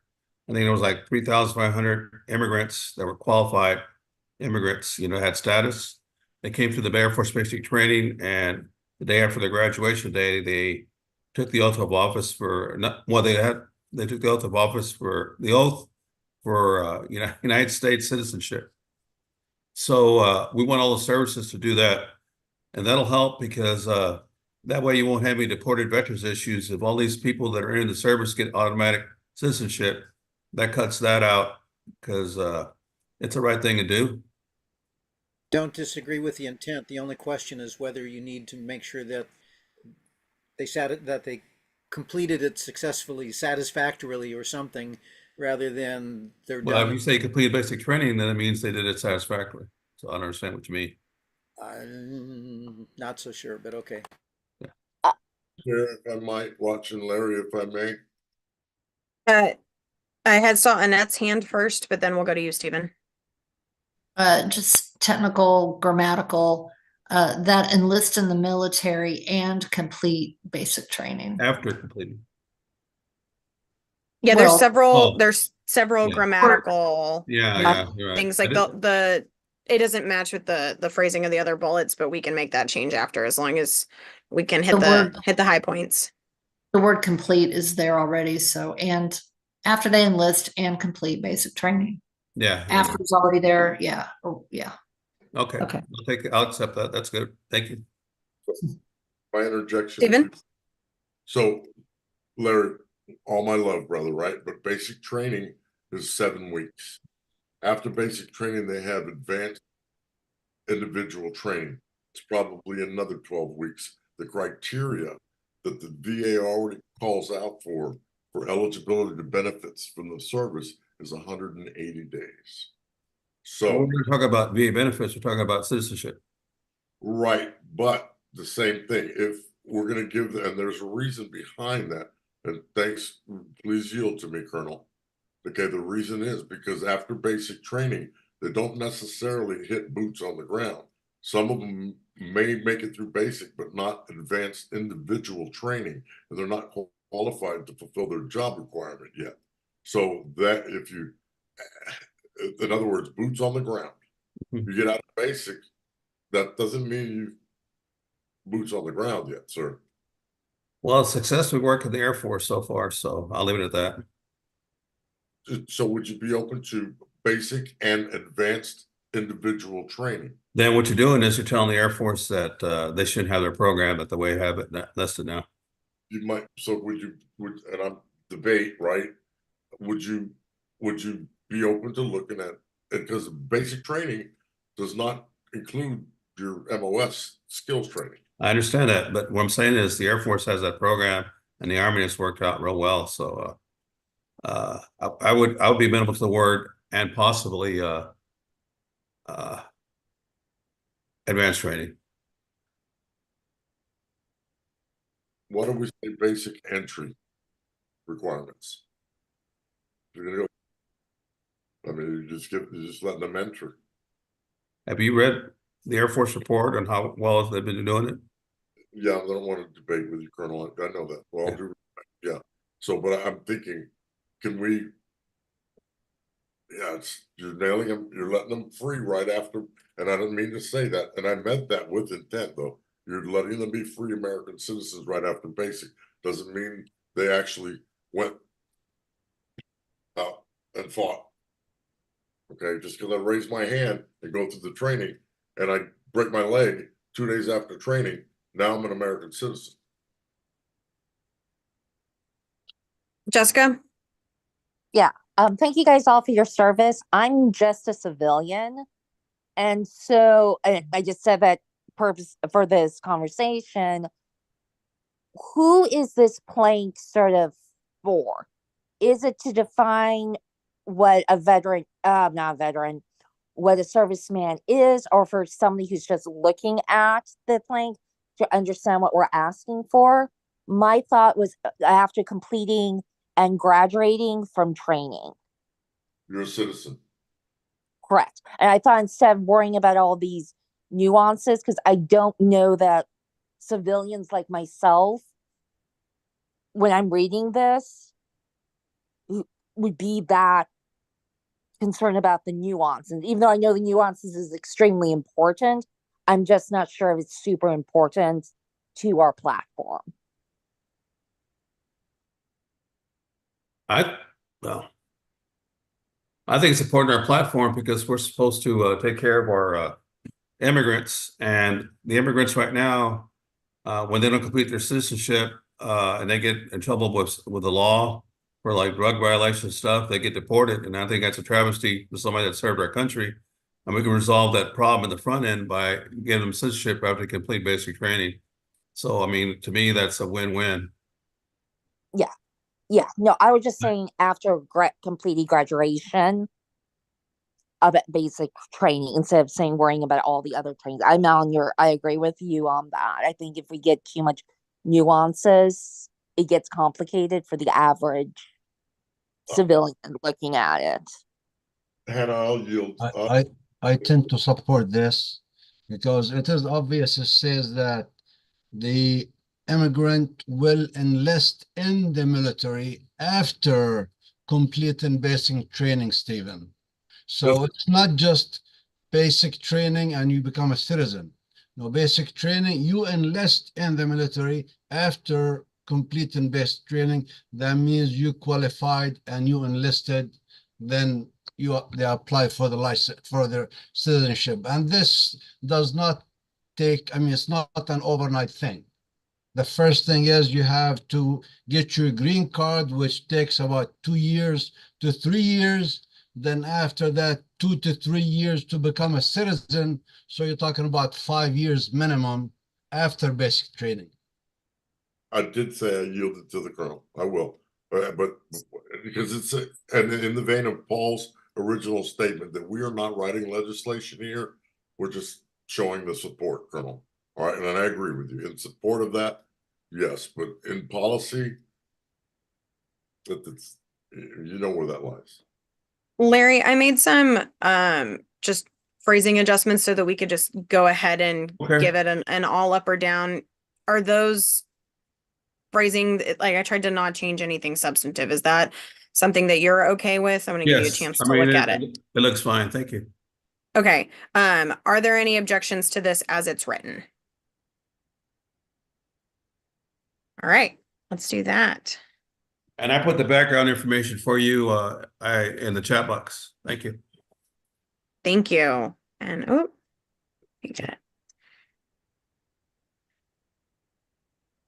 All right, now I'm very glad personally to see that one added.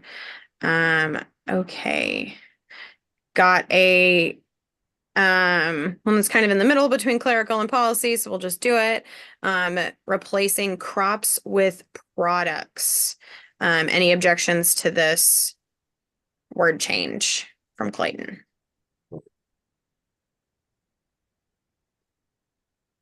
To enable producers to orderly market their products.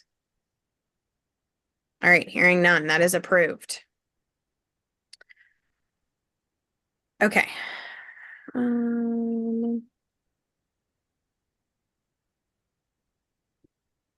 New section, fairness to farmers, one bullet at a time.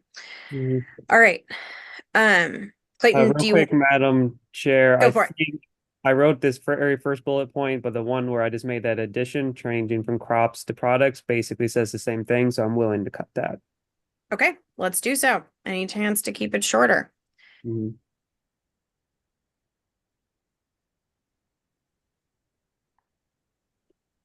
Oh, was this whole section new? Yes, the entire thing. I hate the internet. We'll Okay, just delete what wants to get, we'll just Yeah. edit or delete. There we go. I got it.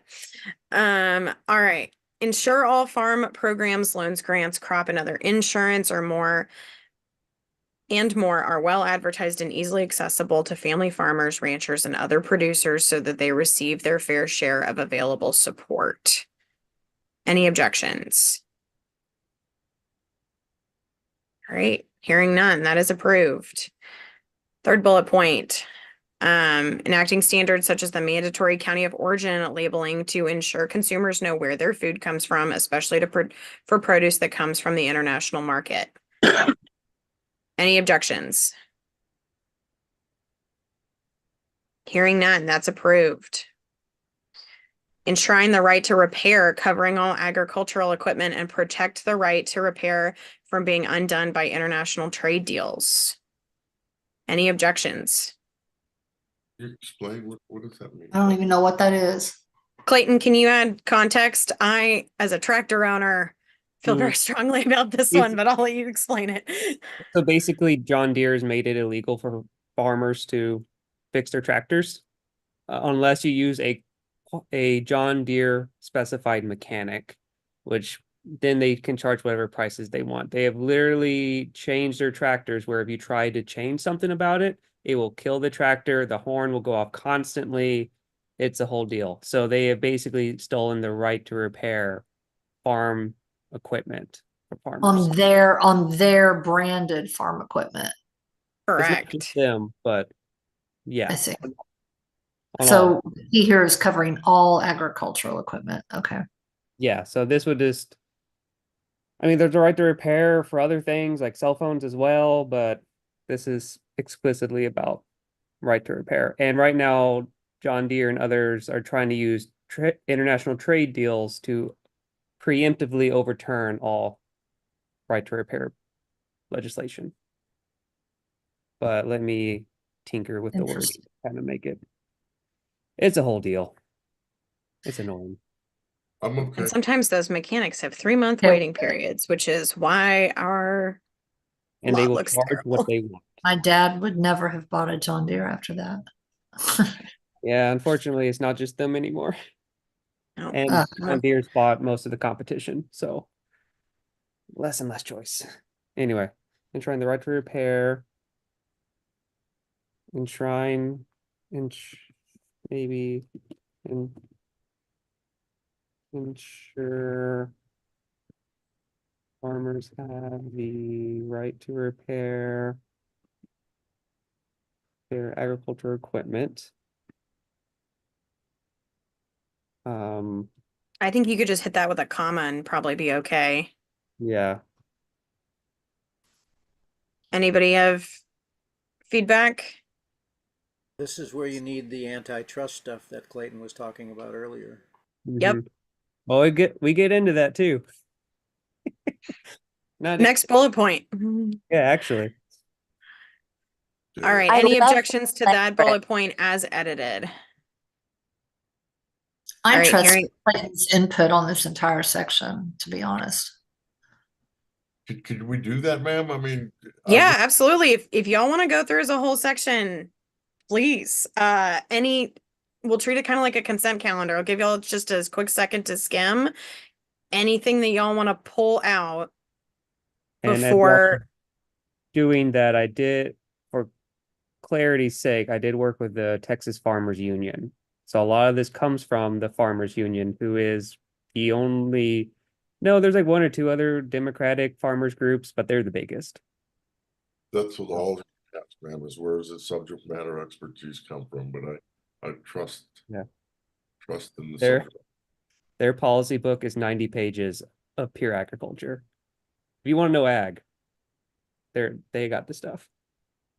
I beg unanimous consent.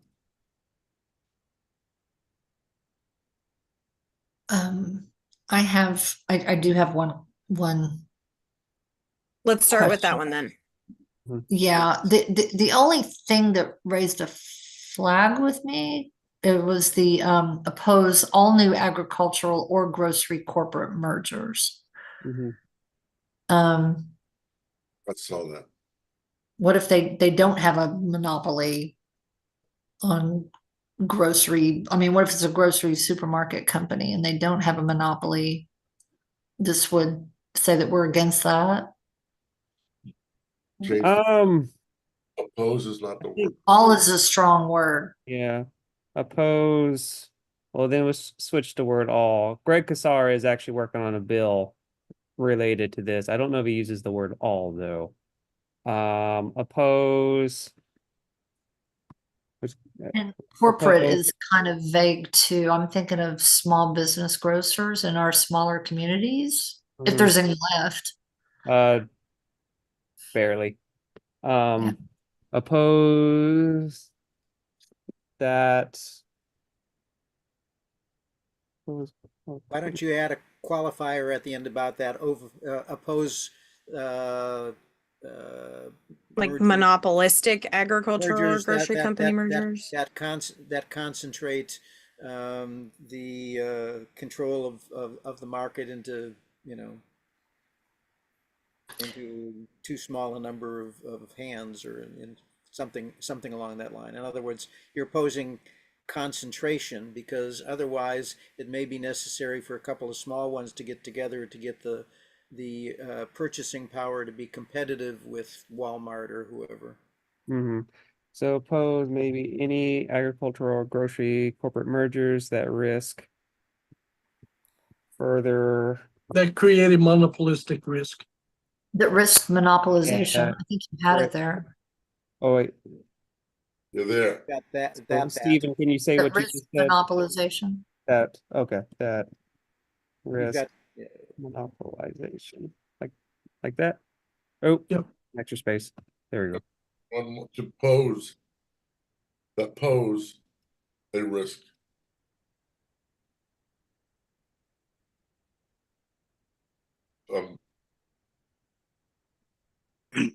No, at the end where it says mergers that risk and oppose, or that oppose instead of risk a lot.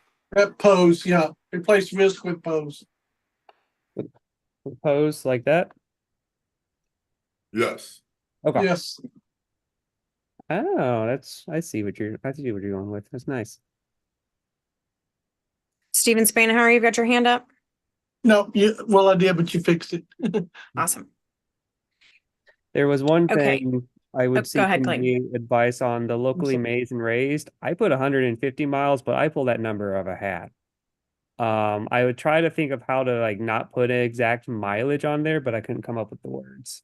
How about regionally grown foods or regionally produced products?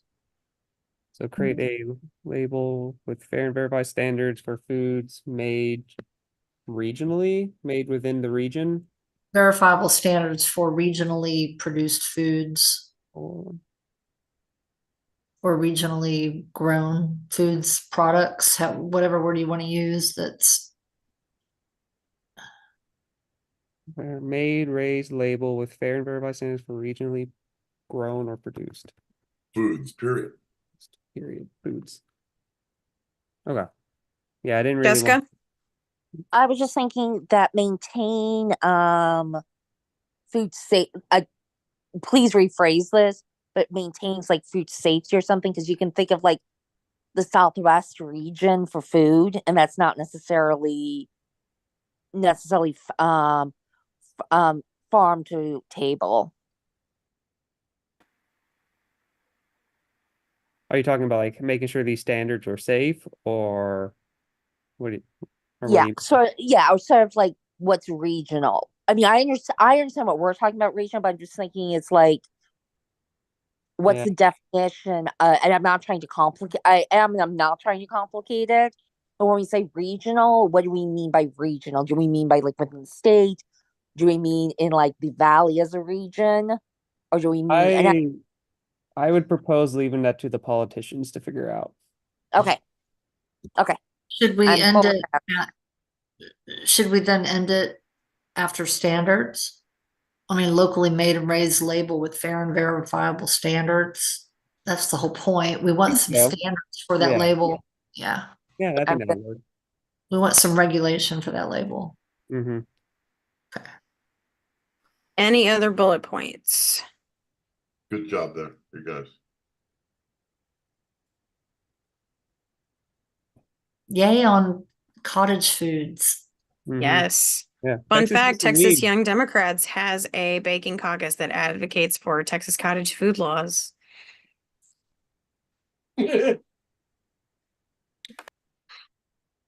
when I first heard that, I thought you were talking about cottage cheese. Nope. Brandon, that's what I thought the first time I heard it too. Yep. What the hell is it?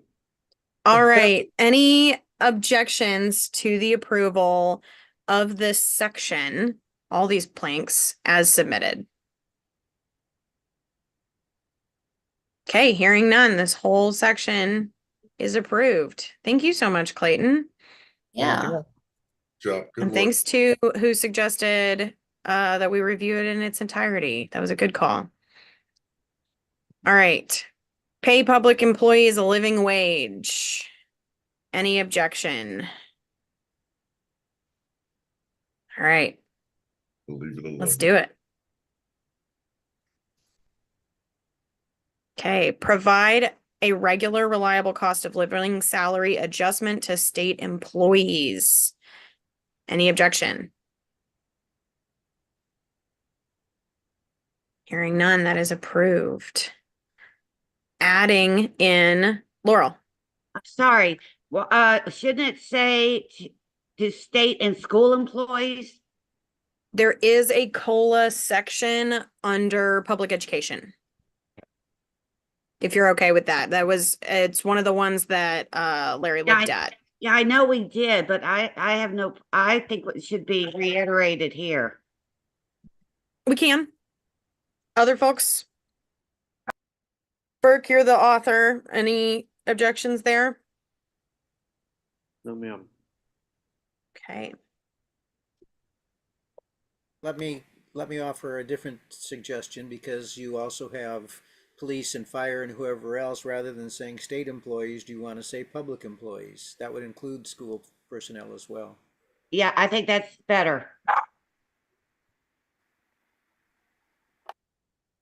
Any objections to that change? Right. I haven't yet to figure out the spaces on this. Okay, we have an addition to an existing bullet point. Promote and secure the increase in state-operated public employee pension systems to reflect cost of living adjustments. Any objections? Should we add for the same change that we made above for public employees and not just state?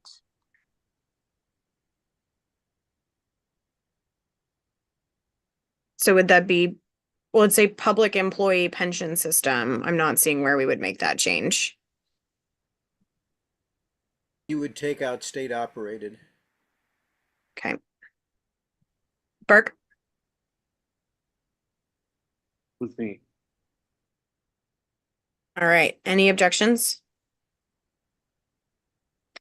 All right, hearing none, that is approved. Okay, new bullet point, ensure state pension fund investment decisions prioritize the long-term financial benefit and stability of retirees and support the repeal of state laws barring investments in funds with responsible investing initiatives. Any objections?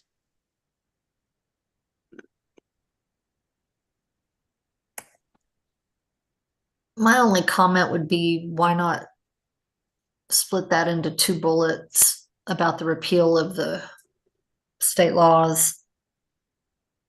Bailey?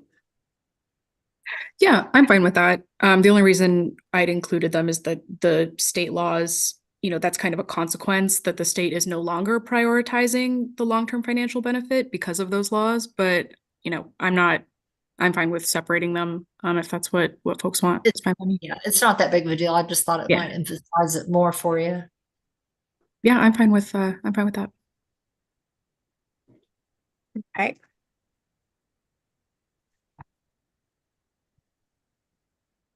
Right. Encourage cooperation between TxDOT and Amtrak for a potential state-supported Amtrak network, including high-speed rail. Tim? Hey, Hannah. So we approved the first 2 bullet points of that one the other night, but because it was grouped with all 3, Bless you. It's still listed that way. Okay, the third one is the third one one with- is the one that we did discussion on? Yes. Okay, thank you. I was like, this feels familiar. I know we added high-speed rail.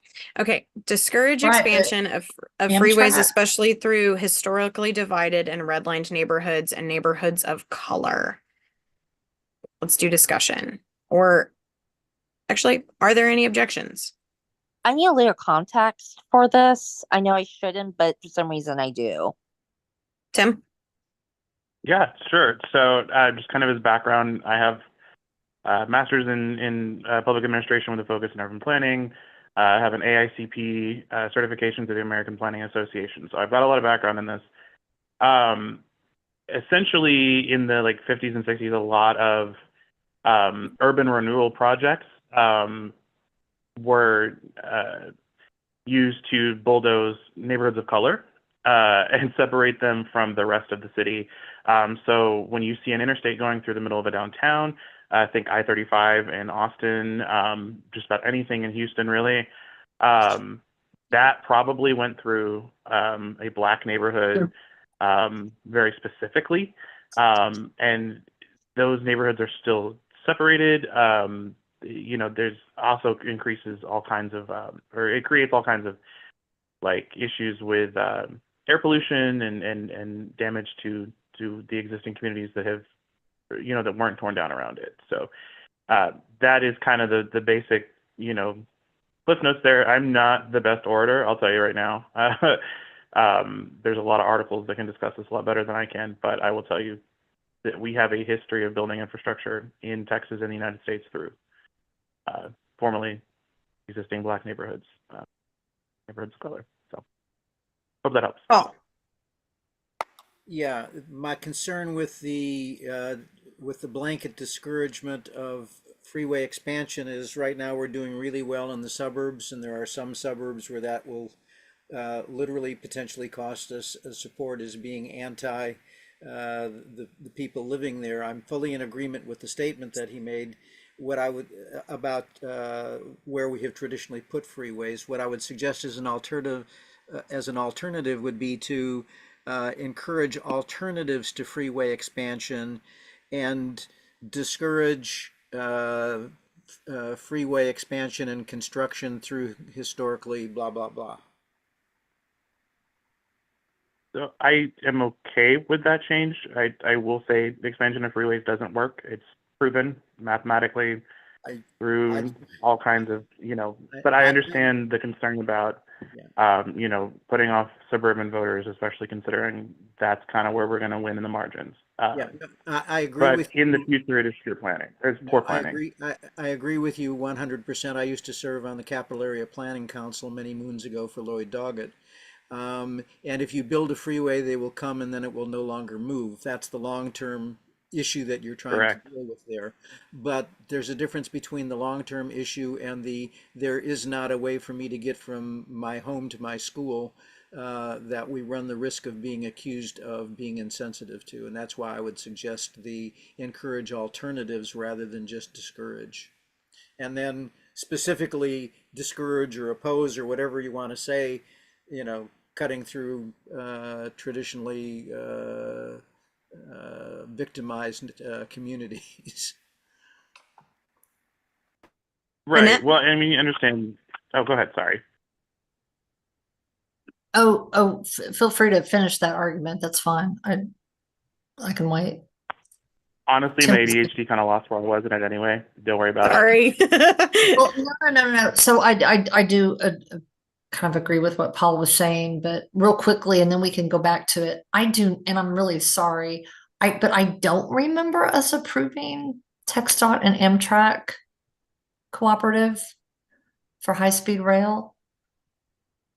Am I wrong? I specifically remember that we added the high-speed rail language. I am Amtrak? not, No. I don't remember all of the specific details because we had a conversation in which the question came up, does Amtrak do high-speed rail? And then it got confirmed that yes, Amtrak does do high-speed rail. So That's where it Is is. there a reason we're selecting Amtrak here, I guess, is my point, because I know that's not, Amtrak wasn't involved with the proposal here between Dallas and Houston. It was another company. They weren't, but that one's basically gone belly up. And the good news is that Amtrak is now looking at taking it over.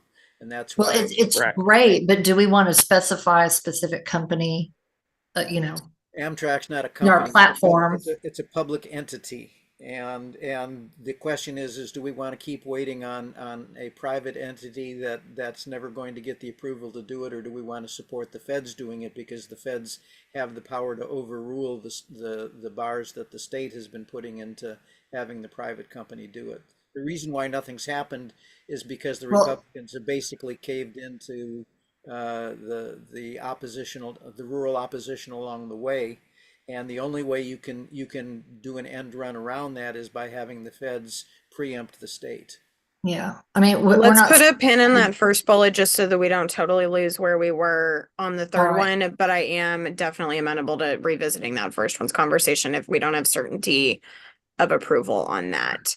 Okay, so cycling back to the freeways. Annette, did you have a comment on that one? No, I just said that I agreed with Paul's initial comments on that. Okay. Madam Chair. Yeah, I'm amenable to the change. Okay, let's make that change. Stephen, do you have a comment on this third bullet point? Was going back to the lady that was talking about Amtrak and where Paul was with Can we finish this one vote and then we can go right back to Amtrak? So Paul, what was your language suggestion? And Tim, can you make that language suggestion? Can you make that change in your comment? It was encourage alternatives to freeway expansion. And we can either say discourage or oppose construction and expansion through historically divided, blah, blah, blah, blah, blah. Can you give me that second half again? I'm sorry.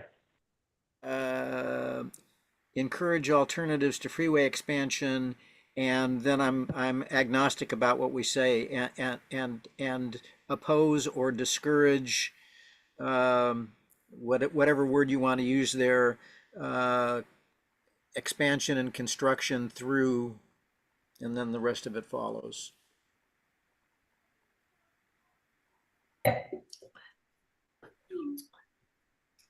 Okay, while they're editing, Gene. Well, I'm waiting on the final edit. I was going to say something in support of the original plank, because you're certainly right. I've been all over Texas, and we see that pattern. All of the freeways. My house was like 3 blocks from a freeway when they came through, and I was going to support that, but I was waiting to see what the expanded version was going to be as y'all were writing it. I think any of those versions will be acceptable as long as they have that part about discouraging expansion through the historically divided and redlined neighborhoods because of race or color. I would say discourage construction or expansion, because it's not just expansion, it's running new ones through the middle of historically divided neighborhoods also. Okay. Thank you, Brenda. Okay, as that stands, are there any objections to the text as edited? All right. Hearing none, that third bullet is approved. Let's circle back up to Amtrak. That first of the red bullets. Tim, can you give us just kind of quick, give us a quick overview of kind of where we were at the end of the last conversation from your recollection? Sure. Well, I mean, like I say, my recollection was that we approved it without opposition, but just to kind of give some context, the reason why specifically I chose the language, for Amtrak and state supported, is that's already something that exists in America. States along the West Coast, states in the Midwest, and I'm trying to think, maybe also in the Northeast, although that may just be their own thing. But there are examples that we can follow for this. This is a government entity, something that policy can affect more than, incentivizing a private entity to do that. Obviously, I wouldn't be upset if somebody came in and expanded our rail system in Texas, like Brightline, for example, is a company that does that. But generally, this is something that we have, existing structure for, and people who have kind of got best practices and have learned from mistakes and things like that. Mechanisms in place we can copy.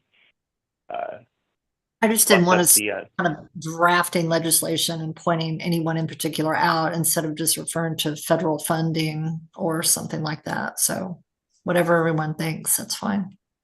Madam Chair. Stephen Price. Go ahead. So I think I agree. Who's the author? Tim McDaniel. Tim, I agree with you, right? But the statement in itself, TxDOT, why Amtrak? I'm agreeing with the young lady that said why Amtrak. Just encourage cooperation between TxDOT and other potential state-supported net entities or agencies. That way we get support from any and all that would like to work instead of just pointing out Amtrak. But in other words, yank out the 2 words and make it one broad statement that TxDOT should work with anybody that wants to provide us with a high-speed rail. Why just Amtrak? Are they, and I'm not being rude, but are they the best practice? Are they the best ones? Or Madam Chair? Hang on, we got a couple of hands in order, but I'm going to give Tim a chance to respond to Steve's question first. I mean, I don't think this excludes that. This is just kind of what came to mind. I'm happy. I would like to specifically call out an agency that is known to do this. But I am happy to rephrase that to include other actors as well, kind of as compromise. But best practice. That is. Say then that Amtrak is the better practice for us to emulate. Are you safe with that? I mean, they're the only government agency that actually does this. So. Okay. But I mean, you know. Madam Chair. Again, there's a political reason for having Amtrak be the one to do it. Rick Perry tried to get this done while he was governor, and he couldn't get it through, even though he had one of his good friends being in charge of the private corporation that was trying to have it happen.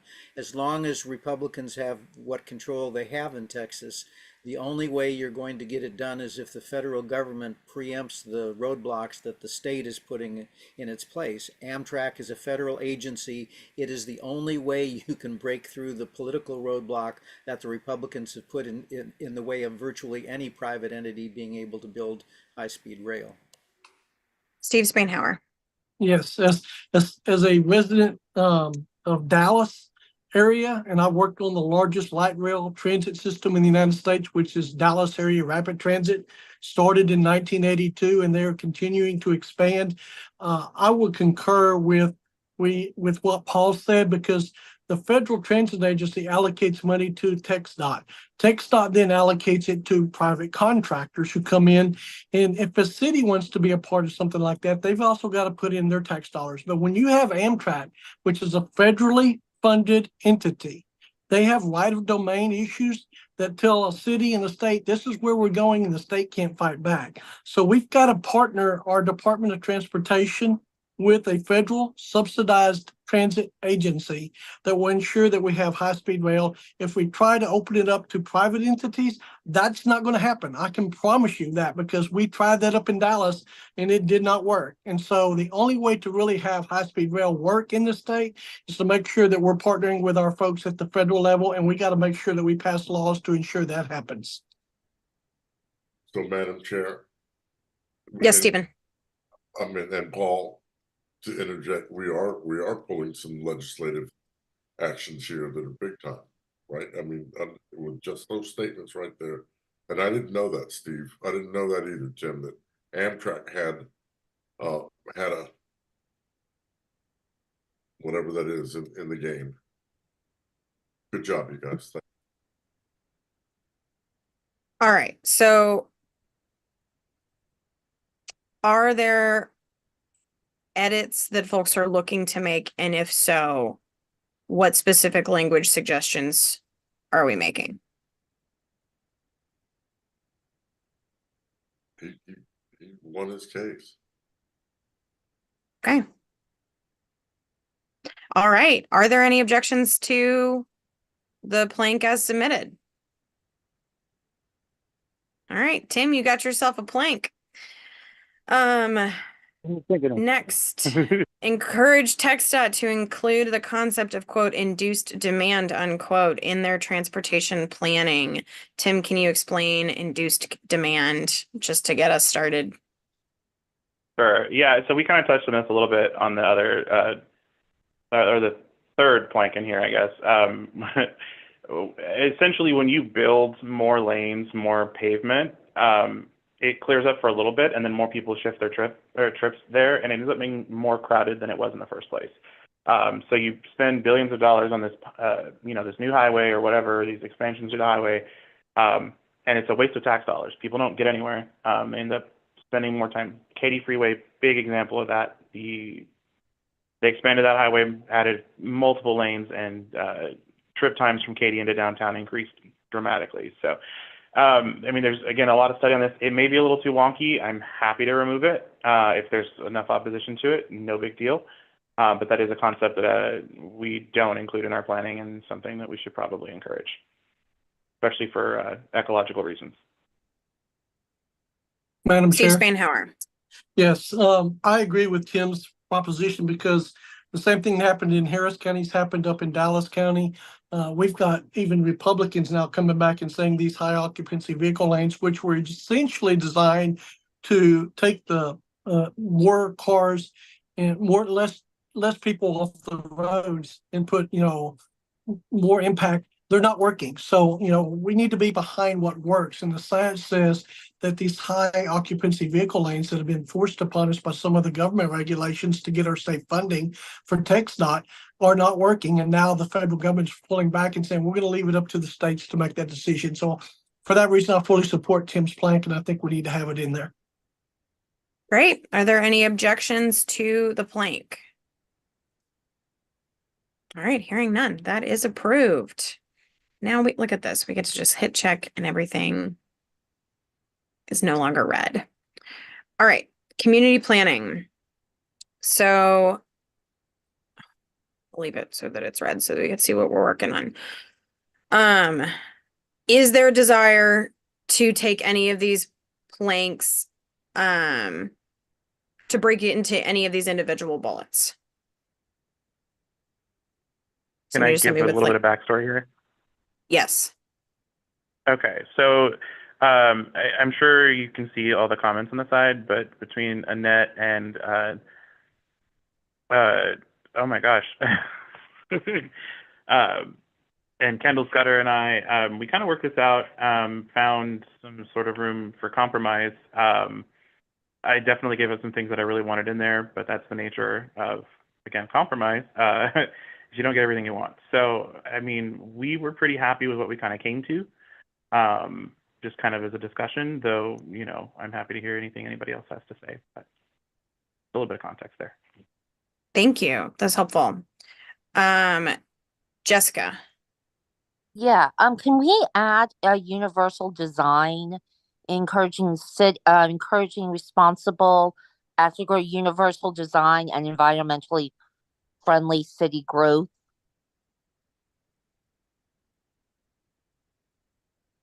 Do you have specific language in mind? Yeah, no, exactly what I was talking about. Responsible, equity, and then the universal design. Can you provide? Do you have access? Do you have edit access to the document? Not right now, no. Okay. I don't know what you mean by universal design. Maybe Tim can comment on that.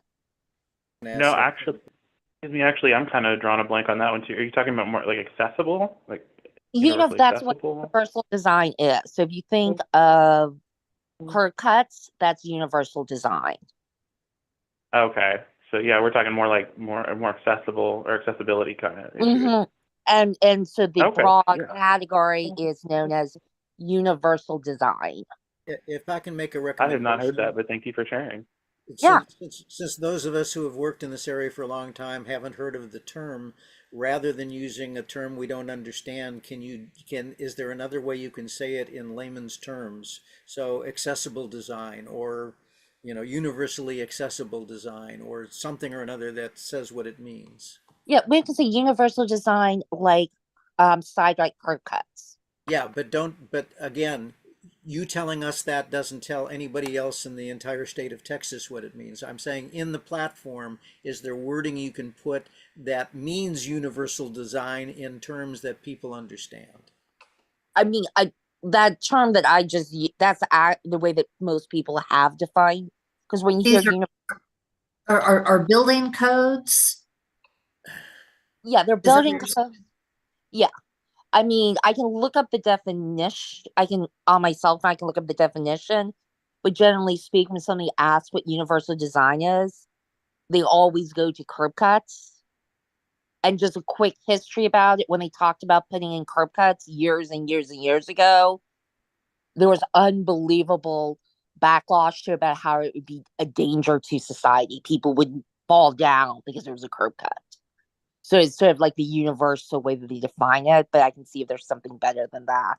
I wrote the original curb cut legislation that said you can't block curb cuts, and I've never heard of the term. That's why I'm saying you have to put it into English. Yeah. Okay, so while you look for that, are there any bullets? We're going to treat this kind of like we treated Clayton's section.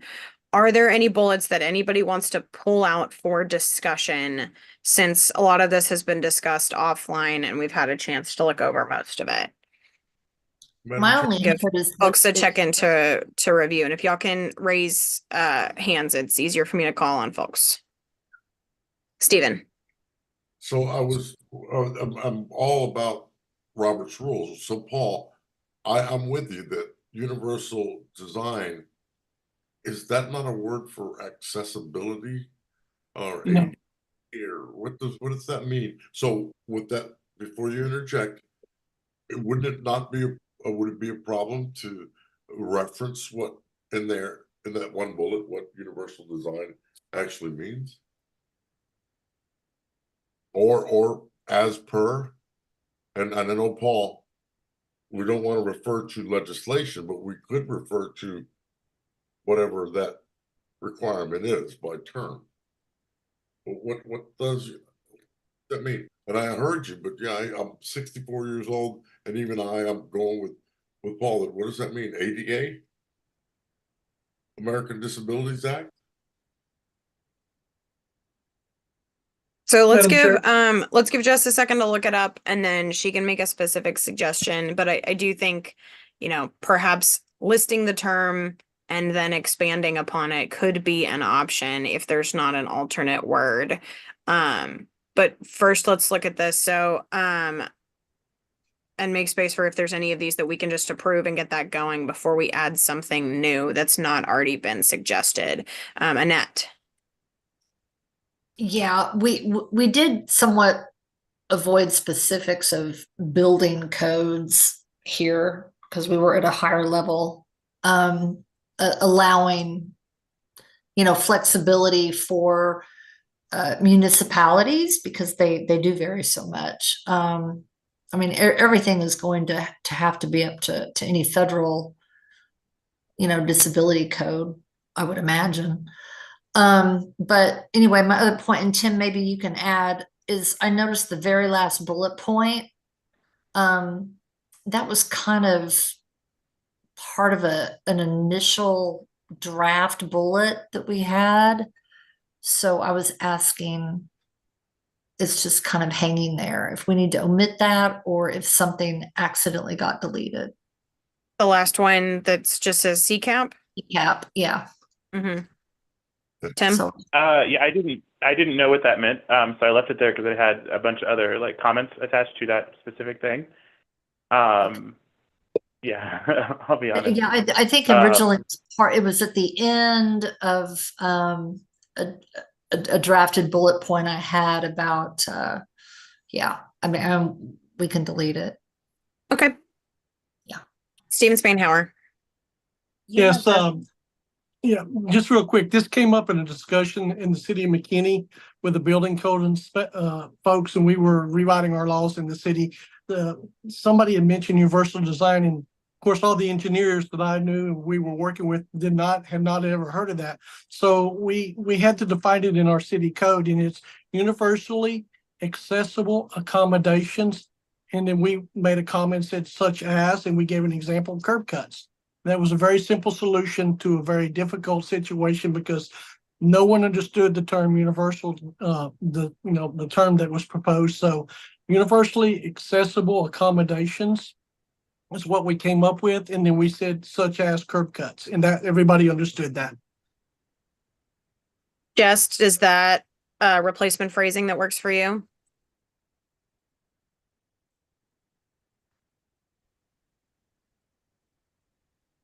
We'll circle back. Okay, I'm not hearing any individual bullet points that we want to pull out. So with that, are there any objections to approving the community planning section in its entirety? I second Steve's motion. Is it a motion? Well, it is if we were in actual full Robert's rules, right? Right. So I'm using affirmative consent right now. So if we're asking for any objection, and if there is objection, we'll go into a debate, but this allows us to skip forward, but we're in the middle of what is effectively a motion. So is there any objection to approving the community planning section as submitted? All right, hearing none, that is approved. Steve, I think that's a good phrasing addition. Is there a place that folks think that would make the most sense? I see Tim's hand and Jess's hand up. Jess, are you back? No, I haven't lowered it. Okay, so did you hear Steve's language suggestion? Yeah, that's exactly what I was talking about. Okay, so let's add that in here at the bottom. So we have, encourage responsible, equitable, and environmentally friendly city growth by, and then how do you want to phrase the rest of that bullet point? Universally acceptable accommodations. What's our verb at the front? By including universally acceptable accommodations? Yes. What? I think it should be a separate bullet point underneath yeah. Encourage. You don't even need by, you can just say including universally acceptable. Oh, good point. Thanks, you guys. I'm a little Be nice if I late. could spell. Yeah, thanks. Okay. How does this work for folks? Looks fine to me. All right, any objections? Can I add Hearing a none. couple Look at words that. We've there? got a whole new section. Thanks for all y'all's work on that. I know there was a lot of offline work to get that where everybody was comfortable with it. there was. I really appreciate it, by the way. Thanks to everybody. Indeed. All right, veterans issues. So we've got an addition. We will identify, advance, and address our veterans' most critical issues. This is that copy from the very top. Am I right, Stephen? Yes, ma'am. All right. Any objections to adding that as submitted down here in this new section? All right. Good addition. Good move from the preamble. Okay.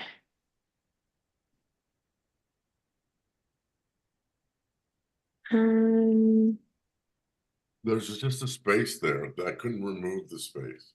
Oh, here we go. It's an addition from Laurel. It should be a new bullet. We can do that.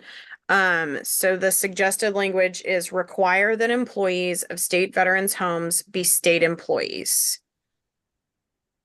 Any objection? And I'm going to copy that while we. So it would read like this.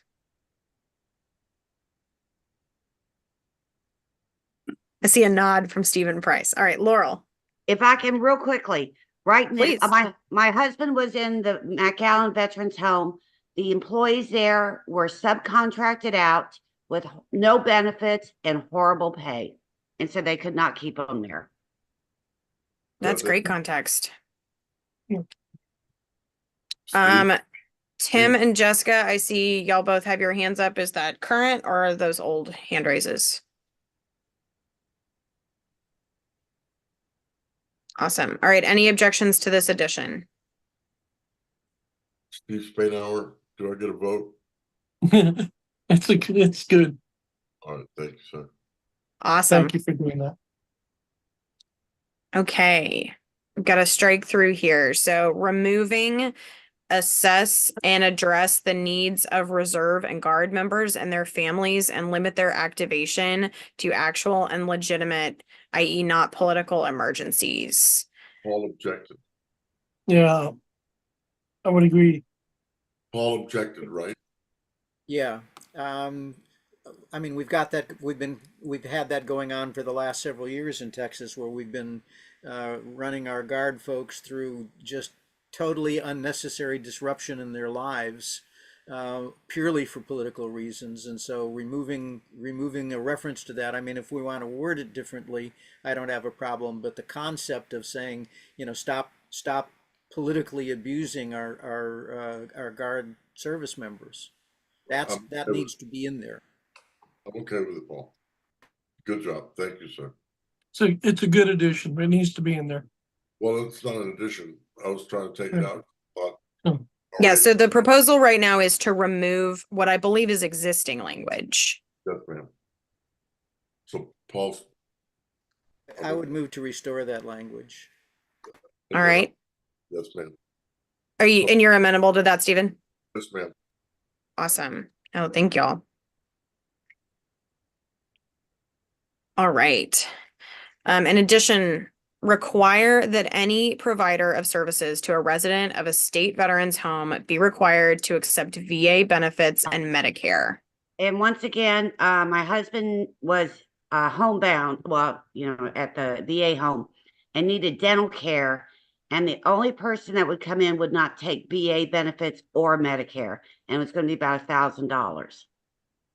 Oh, gracious. That's a Any much needed objections? thing. Steve, Any objections to that addition? Can we word it so we don't require required? Oh, yes. Let's So- see. I'm not intentionally debating, but making sure we're, Just take out be required to. it's legal, right? That the statement's legal. So Steve, are you okay with that? Require that any Yes. provider of services to residents in the state veterans home. And Except, then just read it as, yeah, except VA Yeah. benefits. well, so Yes. and my validation would be that if it's state and it's a veteran, excuse my language, I'd be damned if the VA and Medicare didn't provide services. So I agree. I agree with the request. Yeah. All right. Any objections to that addition? Okay, the second one, require the state of Texas. Is this also an addition, Laurel? Yes, this is an addition. And there's a long history of this that I don't think anyone wants to hear. But this is something that is very strong from our VA community down here in the Rio Grande Valley of having to travel to San Antonio for care. So, So ma'am, this is coming for our Democratic Veterans Group. so are you, I mean, Wait, I got a hand up.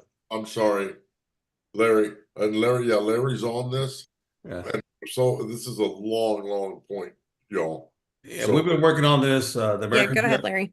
The American GI Forum's been working on this. We have a resolution there, and we're working with Rio Grande Valley groups, but we're actually asking for the Rio Grande Valley, let the VA decide whether it be Cameron County, Hidalgo County. We don't want to get in that fight. And that part, they deserve one. Now that they have a veterans medical program now, the UT Rio Grande Valley Medical School. There's more of a chance to do a partnership and stuff. Right. So I don't think we should limit to Hidalgo County. That's fine. I'm just bringing it forward as Yeah. requested from the Valley. Thank you. I concur. All right, any objections to that addition as amended? Hearing none, that is added. All right, you've got another removal. So the suggestion is to strike expeditiously enable access to VA healthcare and benefits required by the Honoring Our Pact Act. I think we talked through this a little bit last time, but if you want to add some context, Stephen, please go ahead. So the PACT Act has already been addressed, and we are now, there's a sub, we've taken that and pushed it down to the bottom to the environmental piece. You'll see it down there. So scratch. If you, Larry understands. Steve, I think you understand. So the veterans, the PACT Act, we've already completed most of that, except for that now there are locations that have yet to be included in the PACT Act. So we entered that down below in the environmental section. And I concur with that. Anybody else have input on that? I defer to y'all on that. It's very much your area of expertise. If you scroll down, ma'am, it would help Mhm. to see it actually. There it is right there. Here we go. And that's really important because Congress right now is balking really at the cost, saying, well, we don't have proof at all the different places that may have happened, and Congress is blocking the cost. And they said it's the Republicans, but we still need to keep on pressing the Democrat Congress, Senate to push it. It's bullet item number 3 under. And just a little historical information. It took quite a bit of work to get the PACT Act passed to cover medical care for individuals involved in burn pits. But we don't have burn pits and things that happen just in the Middle East. They also happen in other countries. So that's what we're trying to do, is get those medical benefits available to our veterans who might be suffering from any type of chemical agent exposure in countries other than just in the Middle East. Now that's great context on all fronts. Thanks, y'all. Laurel. Yeah, I'm just worried about the wording, go on down back to the environment, the one that you Okay. had. Because it has Start one. we must, and then continue. So we can do the language correctly. Yeah, I think we may need to do some tweaks down here. Let's do this one first, but then yeah, I think you're right. We want to be consistent in our phrasing. So is there any objection to the removal of this bullet point relevant to the honoring our PACT debt? All right, No. hearing none, we're gonna strike this section. Next we've got an addition. No. So you're suggesting, oh, this is an addition. Okay. From Larry, adding low-income veterans using U.S. HUD housing choice vouchers should not be or cannot be discriminated by landlords. Any objection here? Tim? Just add against after discriminated. Makes the sentence feel better. And then I thought we discussed. We could do like an ensure maybe. Oh, sorry. Go ahead, Stephen. I'm sorry, man. Oh, I missed that. But I think we may have missed it. It cannot, and I hate to debate, Larry, we've talked about it, right? But if we, and you, I think you said yesterday, you wanted to stick with cannot versus should not. So. Yeah, whatever the terminology is, this is actually a big issue nationwide, but here in San Antonio, a bunch of the veterans are going to the Housing Commission for the city of San Antonio because they have to make a recommendation. Because right now, one of the nonprofits that deals with veteran homelessness and low-income veterans, they find that a lot of the landlords, they just don't want to deal with the hassle of accepting the vouchers. They say well, it's still pay, and they have to, and HUD has to do inspections. So it's a big issue, and we want to make sure we take care of our veterans, low-income veterans. So that's where I'm at on it. So Paul? I'm sorry. Change the structure of the sentence to prohibit discrimination against. Prohibit. That's a good change. I like that. And it's not just a problem in Bexar County, it's a problem in Dallas County and Tarrant County as well. Perfect. Yeah, takes out cannot. So it should read the, and then I could still leave by landlords. That's if you want to include by landlords. Yeah, it's a true statement. Okay. Well, so here's, watch, if you would, Madam Chair, I know I just interrupted again, but we're almost there, right? 2 more pages, 3 more after this. But we're requesting, we're not always insisting here, but yet sometimes we are insisting. So prohibiting discrimination is Larry, making sure you understand, we're asking the state to prohibit, to potentially, and in my mindset, you know where I'm going to take this, right? Straight to the state reps and say, look, you need to pass some resolution or some legislation that prohibits the discrimination of low-income veteran housing here in the state of Texas, period. Right. Okay? So, if that's what you want, there it is. If you do less than that, you're not really going to accomplish anything. Right for that. You're absolutely right. Jessica? Can we add and all other HUD low and all other housing funding for low income to that, so it's more inclusive, and I think it would be better, you have a better chance of passing it, because it isn't just a veterans issue, it's also for people who have like Section 8 and stuff, so it's more. We are in the veterans section, I will offer, not in a housing section, if that changes anything for you. No, I was just saying, I know it's veteran, but there's also a huge issue for people just with low income, because they're dealing with the same set of folks, though. Because some of these folks that take, it's the sort of the same folks too, and I'm not. I don't know for the fact that my gut's telling me the requirements are probably fairly similar, whether it's Section 8 or veterans. All of the government red tape. Madam Chair, I agree with her. And Larry, Okay.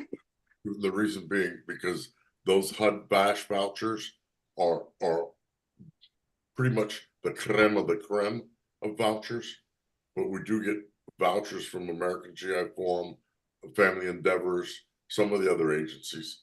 So yes, and others. And is there a good inclusive phrase Another, that somebody can suggest? So like an other housing assistance or housing and other vouchers, Housing subsistence, subsistence? yes, Or housing subsidies? there you go. housing subsidies, there you go. Subsistence subsidies, yeah. Paul? Yeah, I guess I'm still unclear. I mean, right now we're talking about whatever the source of these different funds are for veterans. Is the recommendation that we also include some parallel language elsewhere when we were talking about, you know, security in the home and stuff like that? That's more for the general population, because this section is the veteran section and it only needs to speak to programs for veterans. So Good point. Paul, I think we just go back and add it to the housing section as well. well, I would say yes, that language, Paul, if I could, it does apply on the other side. But with these veterans vouchers, there are grant monies and other sources besides the HUD choice. Not disagreeing with any of that. I mean, this should be in here. My question is, do we also need to add a section for non-veterans elsewhere within the platform? That's my question. Yes, sir. Yes, yes. Yes. Let's do, as soon as we do approval of this, I'm open to either hopping back up or, circling back to that one, just making a note to, we can, if y'all are okay with it, we can also make a note that says add comparable language elsewhere in the platform. And we can Just do make- that as part of temporary. Yeah, just make a note, add comparable language so we can move on. Okay, great. Thank y'all for trusting us to do that after the fact. Saves us a step. Well, I'll be watching. I can't even see tonight. I can't make it where there's not a strike through. Hang on. We're almost there. We are indeed. Gracious me. Is that the train coming through the tunnel? I heard that.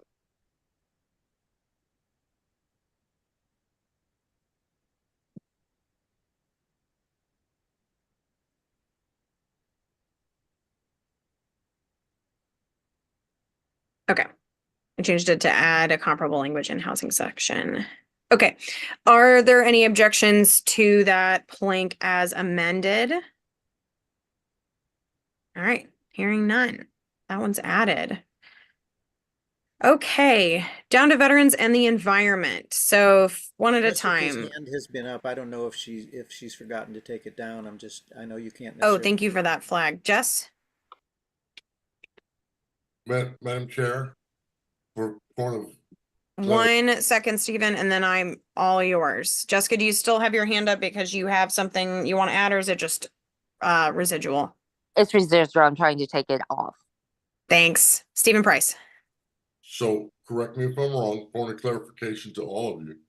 We did go over this last night and accept this whole chunk.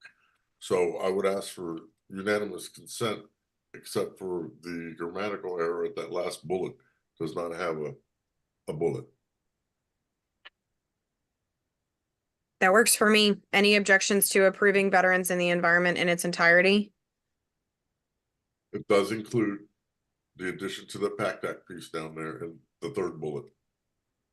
Obviously, with whatever editing changes you need to put it into appropriate format, but yeah. Correct.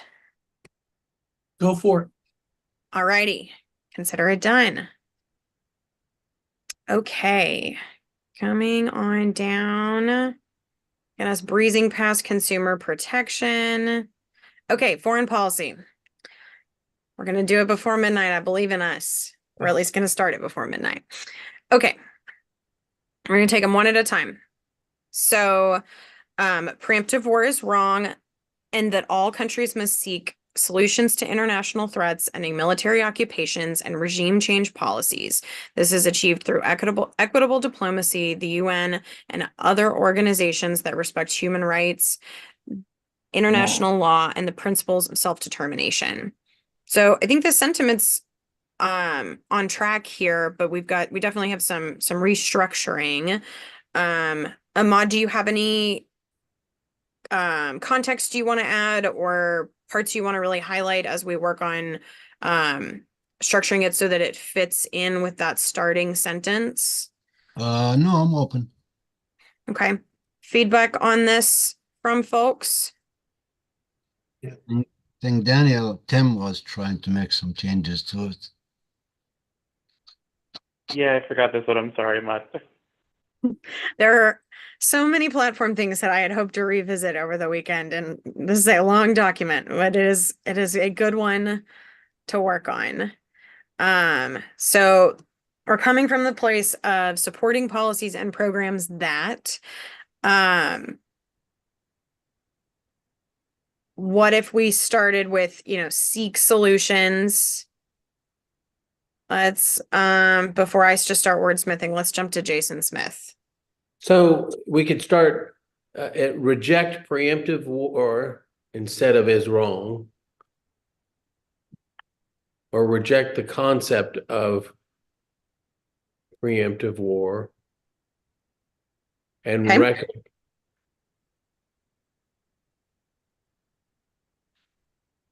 And then after preemptive war, delete is wrong. And then add after and recognize.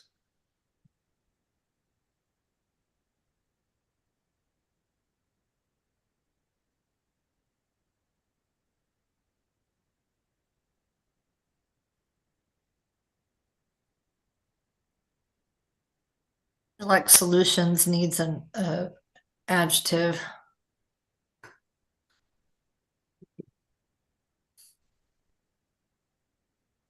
Peaceful.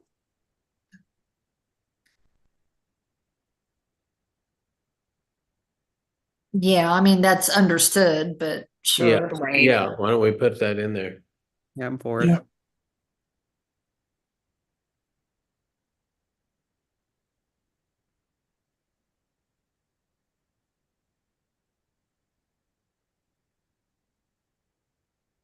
Does the definition of military occupations vary?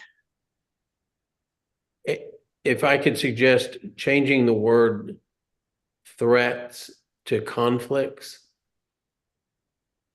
Ahmad? That would be fine. Okay.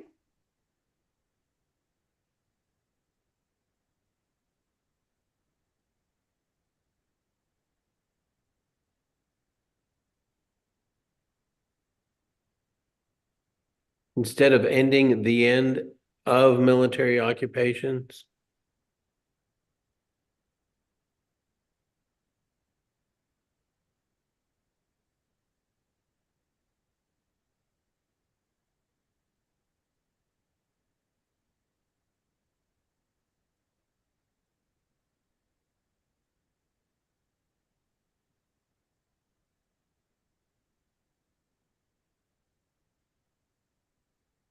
And there should be an and in front of the end.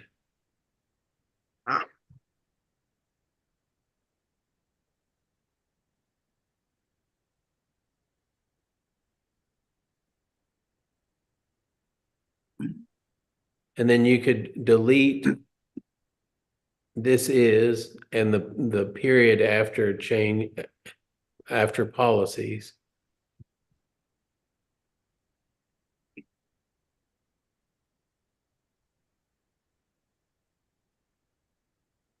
That gets us down to one sentence rather than two, which I think makes sense.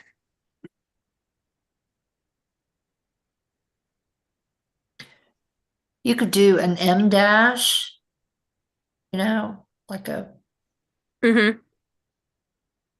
all of which are achieved through equitable diplomacy, the United Nations, and other, et cetera, et cetera.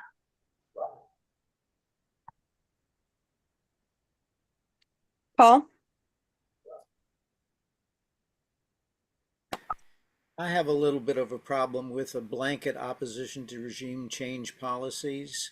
There have been regimes throughout recent history, let alone going back farther, that were sufficiently violent, odious, destructive, and whatever else, that saying we are opposed to policies that would try to change those regimes.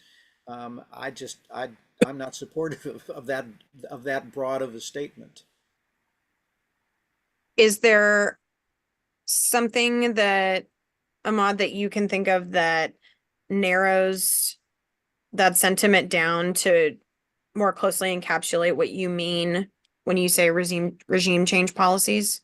Completely against regime change policies. I think the US need to stop being the policeman of the world. Yeah, I can't think of an instance where we were involved in a regime change and it turned out to be a positive for our country. That is true.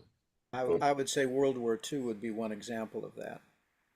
Well, World War II, we actually weren't seeking regime change. We were just seeking unconditional surrender. We got it. Yeah. Which involved regime change. No, I'm gonna pause for a actually, second because Marco's got his hand up. Marco? Yeah. Yeah, I'd really like to clean that up and narrow it in some sort of way. I mean, I'm for a North Korean regime change, and I think any policies that we do to make that happen would be great. So, any way that we can narrow that in some sort of way to, you know, the few countries like your North Korea that sort of, Good example. Mike. yeah, I guess it shouldn't be blanket. That's my point. Something a little more narrow. I mean, we're saying it's going to be through equitable diplomacy and the United Nations. So whatever the United Nations decide on, that would be the route of action. But it should not be the United States policy by itself. Madam Chair, can I take a stab at it? Let's see. I want to make sure that, Jason, did you finish the thought that I cut you off on? But otherwise, yes, Stephen, you're next. So military occupations, scripting regime change, because the word I kind of, from being from Panama, okay, and Noriega, right? So occupations and other change policies and other change policies achieved through equitable diplomacy and the United Nations. So the regime thing, I do, and not to argue with Marco either, but I kind of feel, Paul, too, that, you know what, back in the day, we did what we did, and it wasn't about really the regime, it was about the world. So military occupations and world change, yeah, besides regime change, what's a better word? Well, if you qualified it perhaps with unilateral actions for regime change, so that it's not just us going it alone like we did in Iran in 1952 or etc. That follows, Paul. That follows. It does follow. With equitable trust diplomacy, the United Nations and organizations that respect that amplifies what you just said. Yeah, but you need to modify being opposed to all regime change.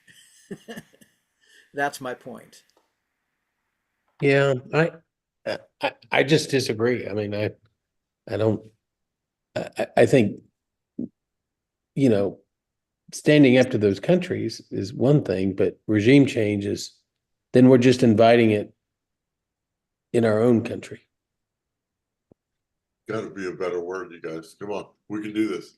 Any How other? about just then regime change, period? I mean, the word policies can vary. It could be minimal, it could be, I mean, there's all types of regime change, indirectly or directly, or undercurrent with language and communications. I mean, even a presidential speech can infer something just to drive political solutions.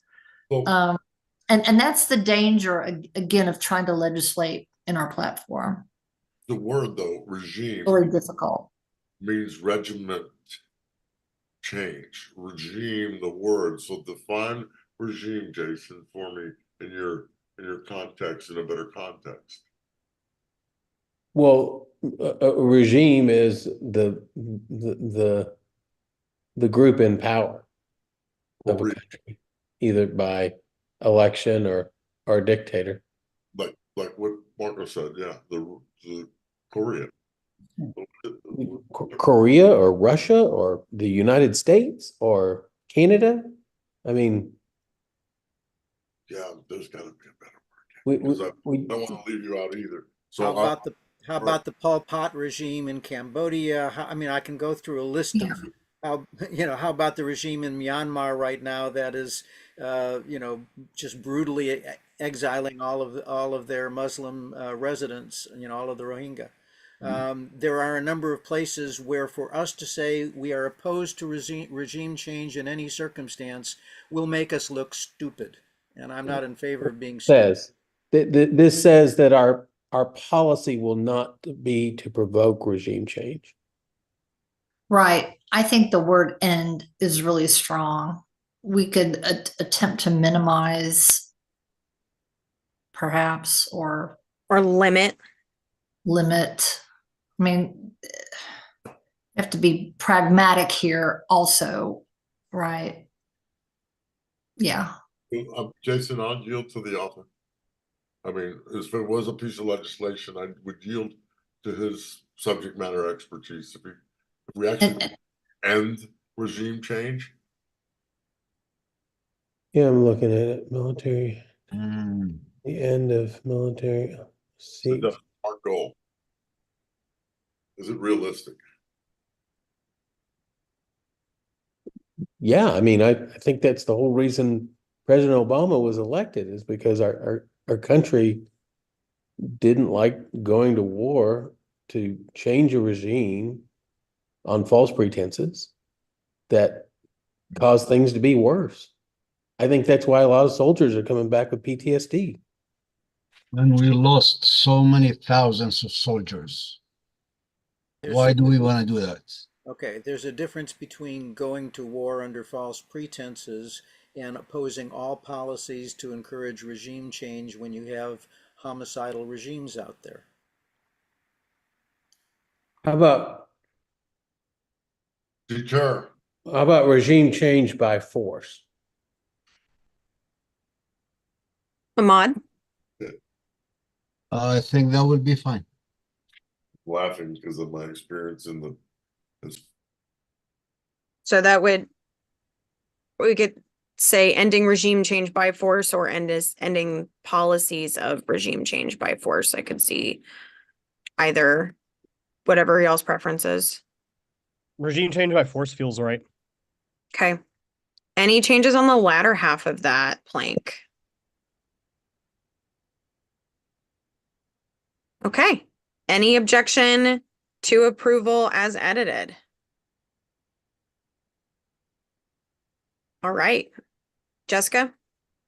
I was just thinking of something. The UN sometimes gets a bad rap. Did you want to say UN and other international organization, like those 8 international major organizations in that, like WHO, UNICEF or something like that, or do you just want to leave it as the UN? I mean, UNICEF is part of the UN. I feel like the UN plus the other organizations is, I think is broad enough. The other organization captures all of those others. Okay, because there's like 8 organizations that sort of do that work. But I don't know if we need to name all of them. So it does say and other organizations that respect human rights Okay, too. So I'm perfect. hoping that that includes folks. I don't know if we missed anybody, but I'm good with that. I didn't see the other organizations. Absolutely. all good. Okay, look at that. Okay, next, skipping one bullet onto the one beginning, U.S. relations with other countries and people should be based on equality, democracy, and respect for the struggles of those seeking freedom, not on defense of corporate politics or on the false and destructive premise that any country has a right to dominate others. Corporate profits. Profits. Oh, profits. Did I skip a line? You're fine. You're fine. Okay, so You said politics. It was. oh, thank you. Yeah, it's y'all. Thank you, because there's been my brain is tired. It's late. Okay. Policies and programs that How about keeping- promote U.S. relations? There we go. Thank you for reading my mind on my next question. Okay, promote U.S. relations with other countries and peoples. And then we start to we hit a flag on that are should. based. That are based instead of should be. Or just take Or it just out. delete should be. Yeah. Better. Yeah, I agree with that. Yeah, that's even better. Tim? Yeah, I've got some suggested language that kind of fills the whole blank as a comment on there, if you want to look at that. Is that this one that's at the top of the screen? Yes, ma'am. Uh-huh. Okay. So it reads, affirm that our relations with other countries should be based on equality, democracy, and respect for the struggles of those seeking freedom, not on defense of corporate profits or on the false and destructive premise that any country has a right to dominate others. Ahmad? I accept that. Okay. Any objections to that substitute? You're going to have to reword the section to make it fit in with the how that affirm that our relations. I mean that.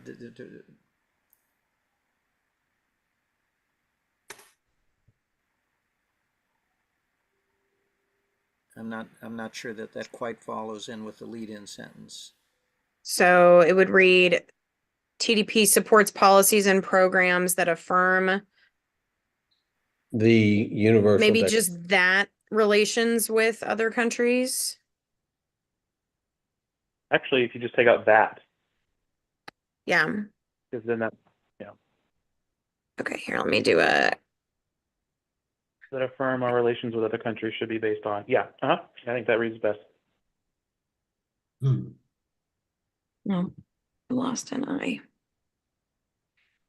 Okay, give folks In a this second case, to read. yeah, in this case, I would use the word that. Affirm that our relations.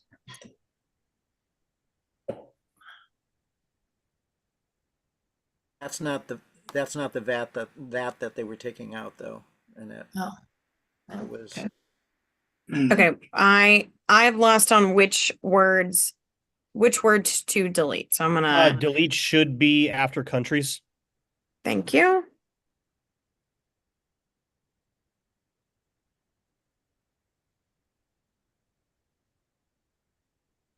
Any other edits to that blank?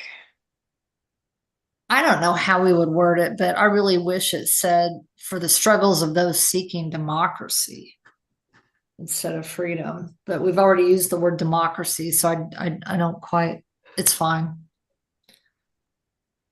I don't want to nitpick like. I would actually put back should be,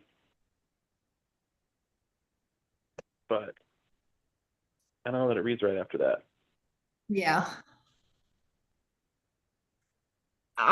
We already have that up in the title. I don't know that we need it again. Yeah, that's the one I was suggesting we remove, but Yeah, I think. Okay, given that we're down away from a policy and we've moved on to a grammatical edit, would y'all be amenable to approving it pending a grammatical shift done by folks in the nice daylight hours? Yes. Excellent. Yeah.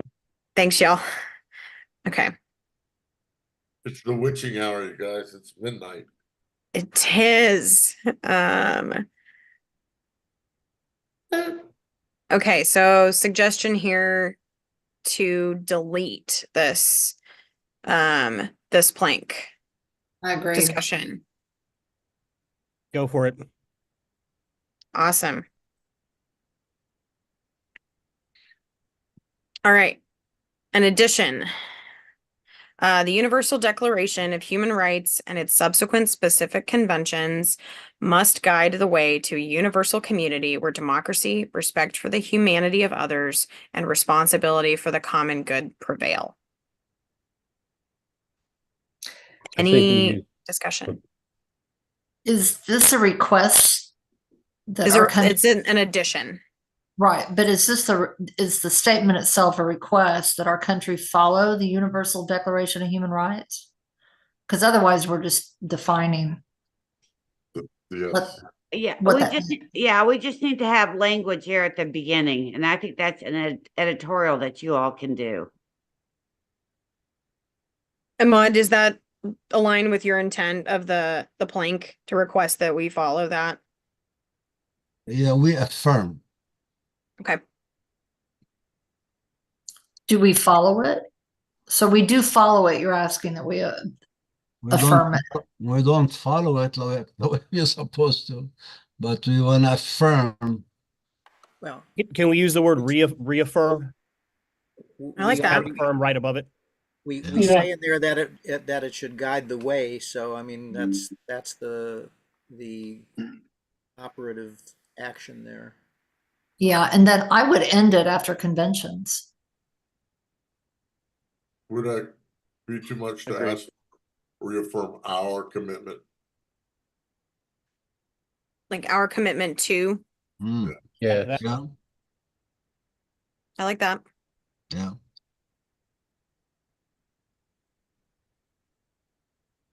the, The, our commitment to the universal. Oh, sorry, Marco. I'm sorry. I started helping and now being not helpful. No, you're I- okay. Yeah. I do suggest we just end it after conventions. That's my suggestion. I think it might have more impact that way. Here we go. So basically delete what's highlighted right there. I would. Yeah, I think I can get behind that Everyone too. agrees. I'm okay with that. that's fine. Yeah, that's good. Okay. Can I do that? Lee, Yeah, Go Go for ahead.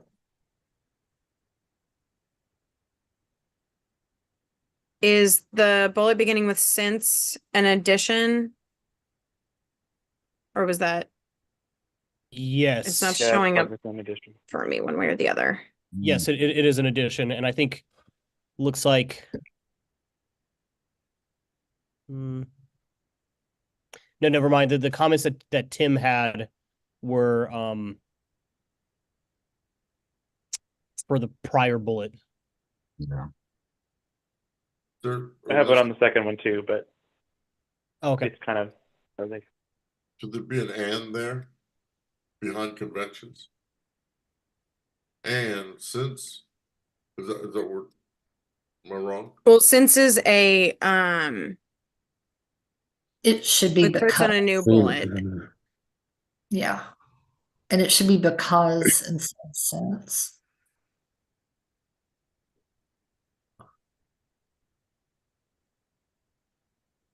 Okay, I'm gonna let folks read that one. It's on the longer side and my reading ability is starting to fall. I'm happy to read if it's helpful to folks. I typically plan to do both so that we can hit more of our learning styles, reading and listening. But my eyes are cross-eyed. This is from a resolution that passed here in Tarrant County. Yeah, I mean, definitely needs the beginning needs some sort of work because it's supposed to be the Texas Democratic Party supports policies and program that since all people are born equal in dignity, so it needs something. It should be recognizes or something like that. Recognizes that all people are born equal and dignity. I like that. Yeah. Yep.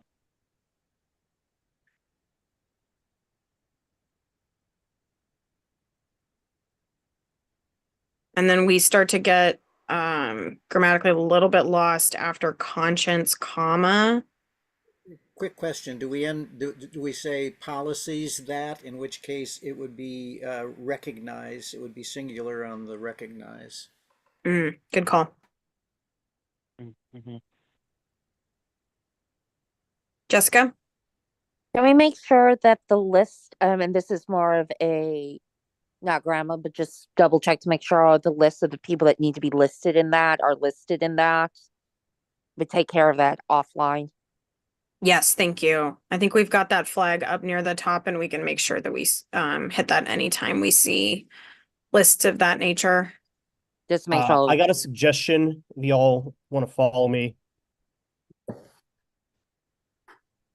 Kind of like that.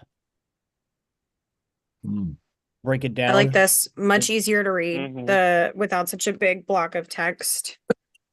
Just don't know why it's not entering a new bullet.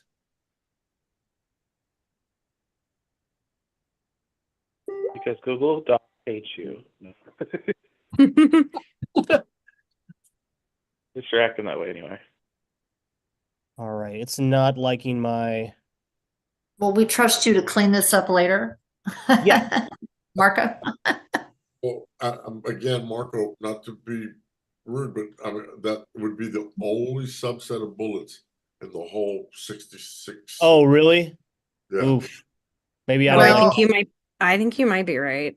I think I we don't- should, 'cause so? we're trying to incorporate a resolution into the platform, and we haven't done that elsewhere in this Yeah. manner, and I think that's where we're getting into a bit of the problem now.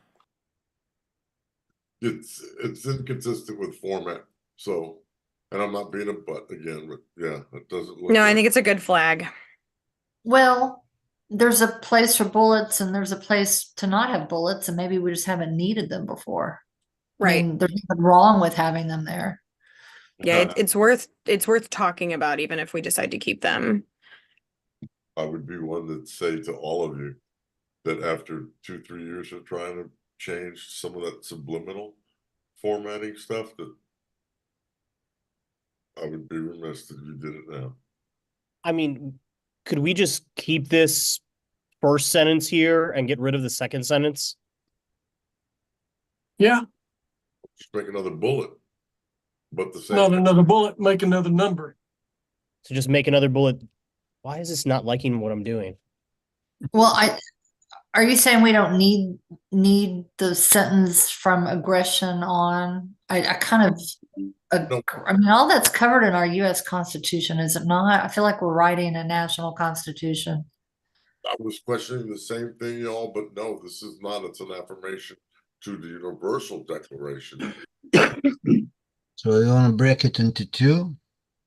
Yeah, I don't have, and I'm speaking freely, Madam Chair, so please forgive me.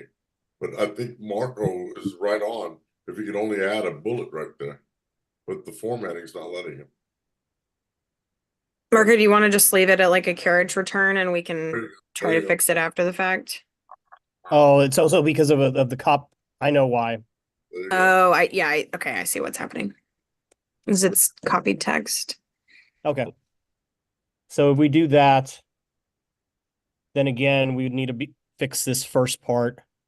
The Texas Democratic Party supports policies and programs that. Recognize all people.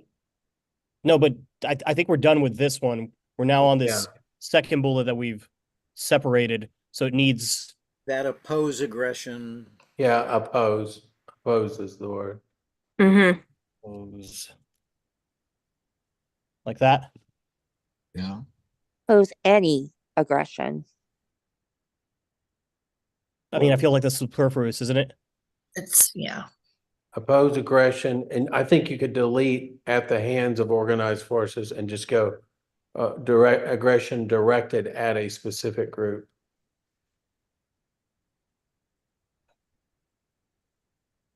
Going on in the Sudan right now, where there's ethnic cleansing going on in Darfur. They got all kind of problems down there. So basically that. Yeah. Mm-hmm. I think that helps streamline what is already going to be a little bit lengthy just because we want to be inclusive of all of our different categories of folks. So then can we delete the last 2 lines of that bullet? Are they necessary? Yeah, I was thinking that this very last line, it should be deleted, definitely. I don't Yeah, I know think if just this that point- last clause. Yeah, I Yeah, mean, because we oppose. Yeah, exactly. well, yeah, right. But we either oppose or we don't. And we oppose, and that's why I'm saying the clause whether they exist internally or elsewhere is just, It's superfluous. yeah, to me that's just additional language, doesn't add anything.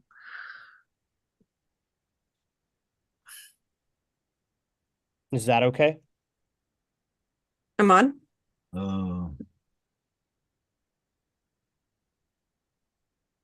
Thinking now, you guys.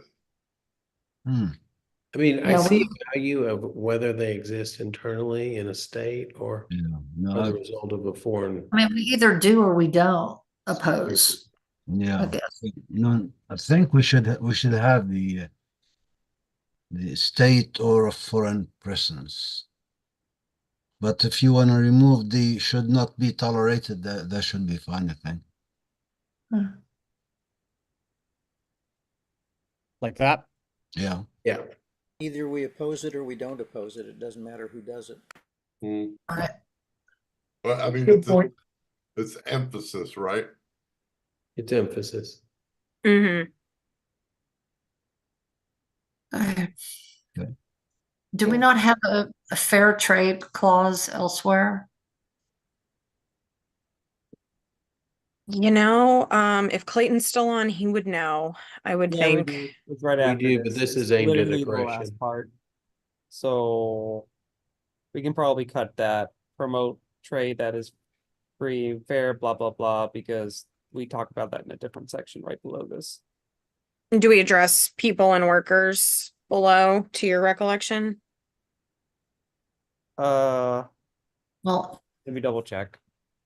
in That our would be labor, the hang up I would have before we do a full deletion, and maybe we put it at the end to kind of be a transition piece. we have a I- whole labor. Don't we have a Yeah, but labor? I feel like I'm fine the where it is just because we're talking about foreign policy. Right. Yeah, I'm just gonna copy it and I'm just gonna paste it in the other part. The fair trade. And then we can just figure it out from there. Okay.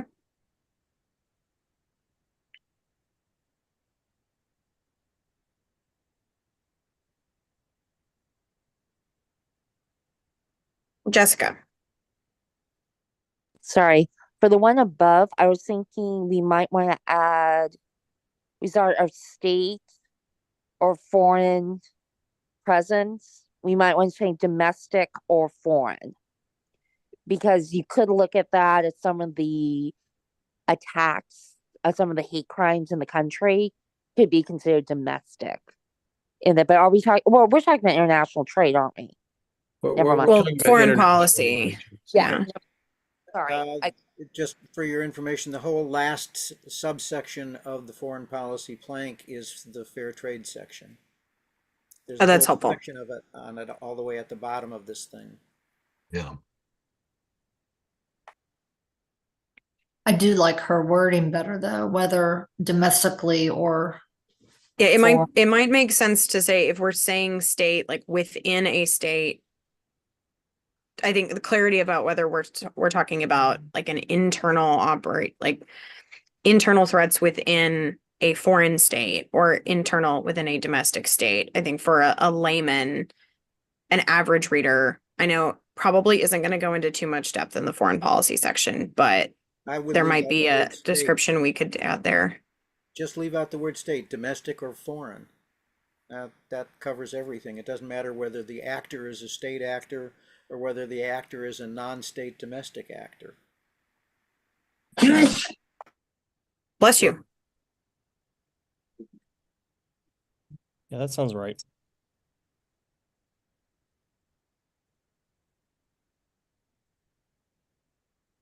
And that can be something we can wordsmith down the line. Okay, any other flags on these edits where we've split this into two planks? I think it's ready. I think it's ready. Any objections to approval? Just no ampersand. Just spell it out. Yep, happy to keep that one consistent. All right, hearing no objections, that one is approved. Let's jump down to the plank beginning with advocate. Advocate for the overturning of state anti-BDS laws which infringe upon individuals' rights to freedom of speech and expression in Texas. Discussion. Why is that in foreign policy? Good question. Because when Republicans proposed it was to target Palestinians who advocate for boycott, divestment, sanctions against Israel. Okay. So that was the Republican intent, and I guess the BDS is a movement that started in South Africa against apartheid in the 1980s, and in Palestine against Israel 20 years ago. If I may say something, the law that was originally passed by the state targeted everyone, but the current structure of the law, that was blatantly unconstitutional, so the current structure of the law limited it to corporate entities. So in essence, what we're saying is we will protect corporations, corporate speech, corporate actions. Annette? Yeah, I think I voted on this at our City 32 convention as a small business advocate, telling businesses and corporations who they cannot do business with and invest in at this level. I really disagreed with, so. Yeah, it passed I support this as written without the. passed in multiple congressional districts. Yeah. Well, I mean, based on what Paul said, I mean, do we want to make it more proper to say individual and corporate rights? We can. Yes.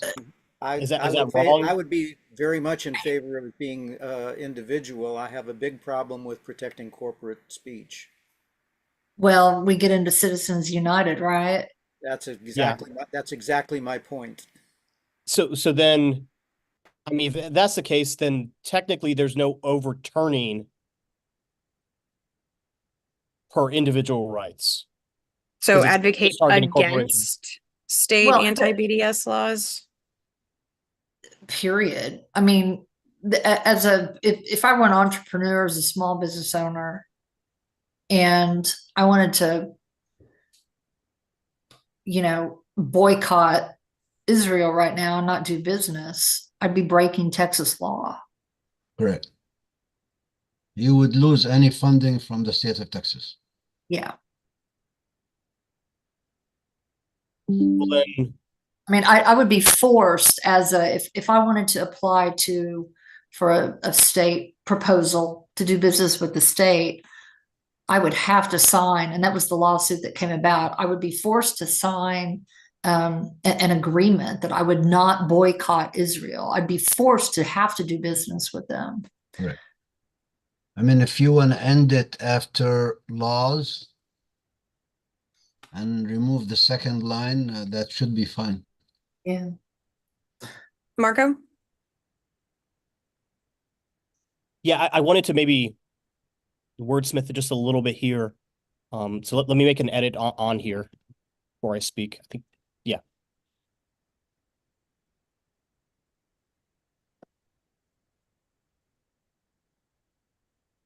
And then Tim, I've got you next pending Marco's edit.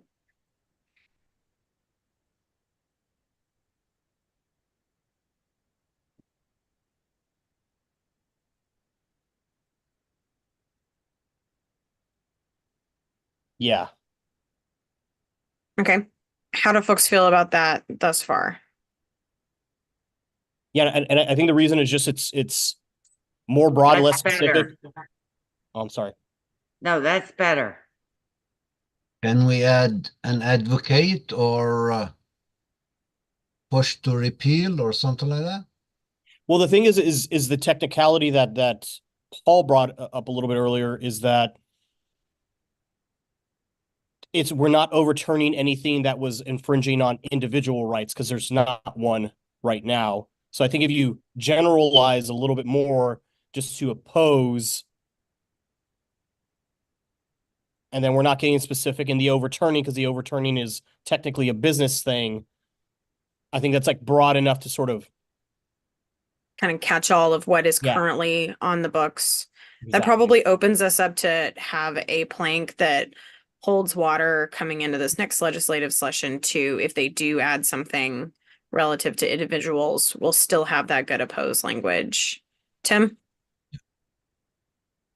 Yeah, I mean, I don't know. I do have some concerns with we're relying on that technicality just because if it's still on the books, you know, who knows what could happen in the courts later on.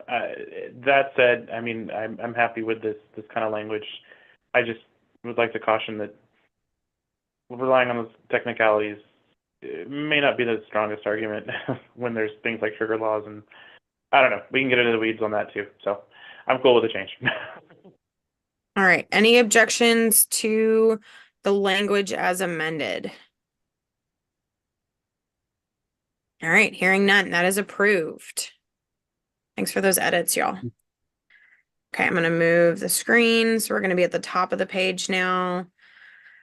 Next, oppose the investment of millions of dollars of Texas taxpayer money in Israeli bonds, which could contribute to the perpetuation of the conflict and human rights abuses.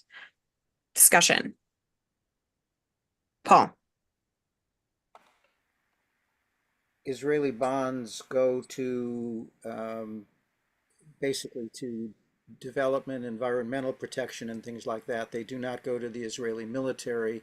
And here we were taking a position a little bit ago that we should be not telling the state that they ought to invest, that we should be saying that we ought to invest our pension funds in whatever provides the best alternatives for our retirees. And then now we're saying, except in this one instance. I agree with Paul. It should be turned down. Stricken. Steven Spainhour. Yes, I would agree with Paul, but I'd also, I would oppose that we, have any type of platform plank that singles out one particular country. We need to not be that in depth in our platform and stick to a higher level. And if we wouldn't do it for any other country, we shouldn't do it for Israel at all. So on this one, it Well, sounds like we're probably going to have a leaning one way or the other. So let's just go ahead and plan on a voice vote. Let me just say something. Go ahead. That because we're going to have some other things like Ukraine funding. I think that we can talk about current events in the platform that are relevant to our party members and to voters. So I don't know that I think that's a reason to vote this down, because I certainly think we as a party need to. I mean, we've already mentioned there's another provision about discouraging, the spread of nuclear arms and entering back into the nuclear deal with Iran, which I think is something that we should consider. So I'm not comfortable with that reasoning, because it may impact us later on the other items we're going to consider. I think that's a point well taken. There can be a time and place for reference to specific entities. And so definitely one that we just want to kind of keep an open mind about. just got a leaning on this one that I think we're gonna not, from the feedback we've gotten so far, doesn't sound like a lot of wordsmithing is gonna help us. So let's do an up or down vote on this. Right. Can we have a little bit of a comment on it first, please? Sure. Go ahead, Paul. Yeah. Some discussion maybe. This goes back to the point I made at the very beginning of the meeting, and that this platform ought to be about what unites us as Democrats and not what divides us as Democrats. And in the instance of the Ukraine, I don't think that there's any particular division within the Democratic Party with respect to supporting the Ukraine. I think in this circumstance, there's a significant division within our party. And for us to make the platform be an opportunity for one wing of the party to triumph over another wing of the party, and therefore to cause division that will weaken us in the general election, is a really, really, really bad path for us to go down. I would agree. Agree. Marco? I'm good. If we can move on, that'd be great. Ahmad? Yes, thank you. The very first thing is the one who bought those bonds in Israel is Greg Abbott. It is not even, I don't think it is authorized by the legislature even. I think it was money that was sitting in the rain fund, and he bought like $100 million or $150 million worth of bonds. If you Google use of funds or use of funds of Israeli bonds, it says Israel uses proceeds from the sale of the bonds for general purposes of the state. That includes everything. That includes the military occupation of the West Bank. That includes destruction and destroying of Palestinian homes. That includes stealing Palestinian land and Palestinian water and Palestinian resources. That is the purposes of the state, or the general purpose of the state. So I think we need to stress the importance of not to buy Israeli bonds. Thank you. Stephen? I'm trying to get my hand down, sorry. Oh, thank you. Kendall? Mine is more of a question. You know, you win elections with addition and not subtraction. So I guess the question I have is, what is the benefit to the party by having this in the platform?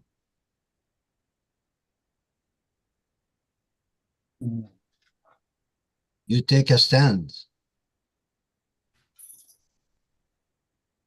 Is there a way, so with the context, that alienates a large portion of our electorate? so with the context, Ahmad, that you're presenting, is there a way for us to instead reframe against the politicization of, bond investments or tax? Because, I think to the point made earlier, it is contradictory for us to say we need to invest in, what is the most fruitful, but not this.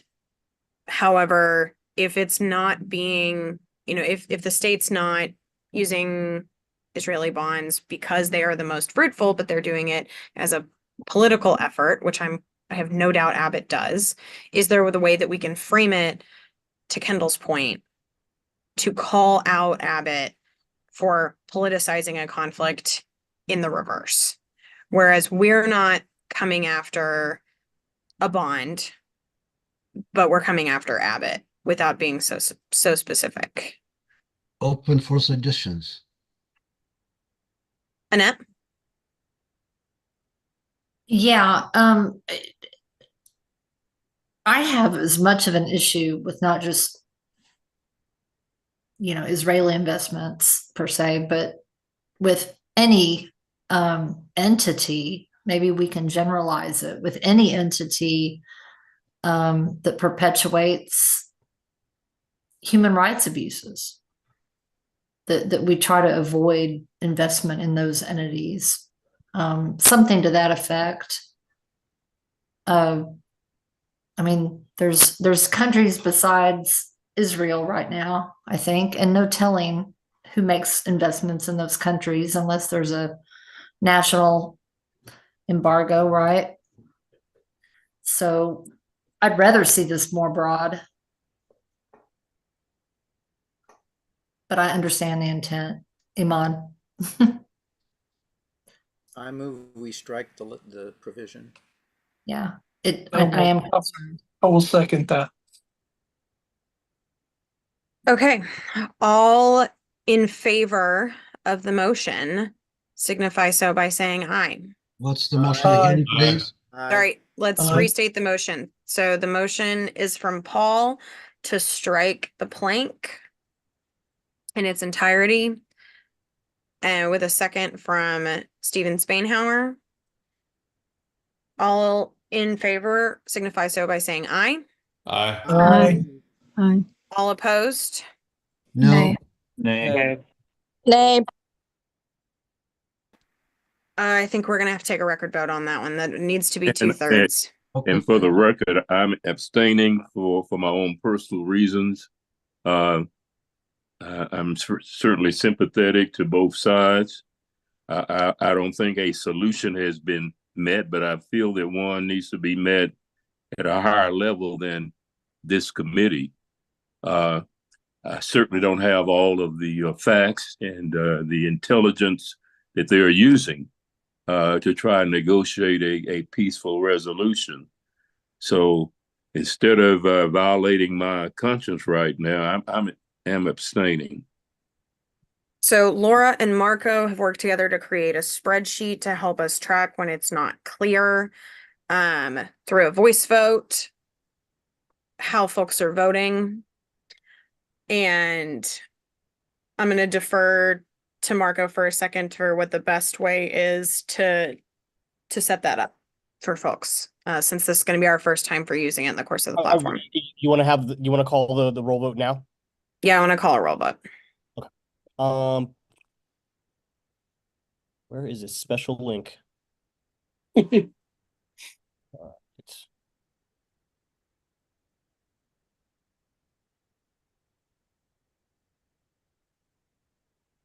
See, temporary platform roll call sheets. So teammates, I walked away for a little bit. Can you clarify where exactly we're at? Because my screen.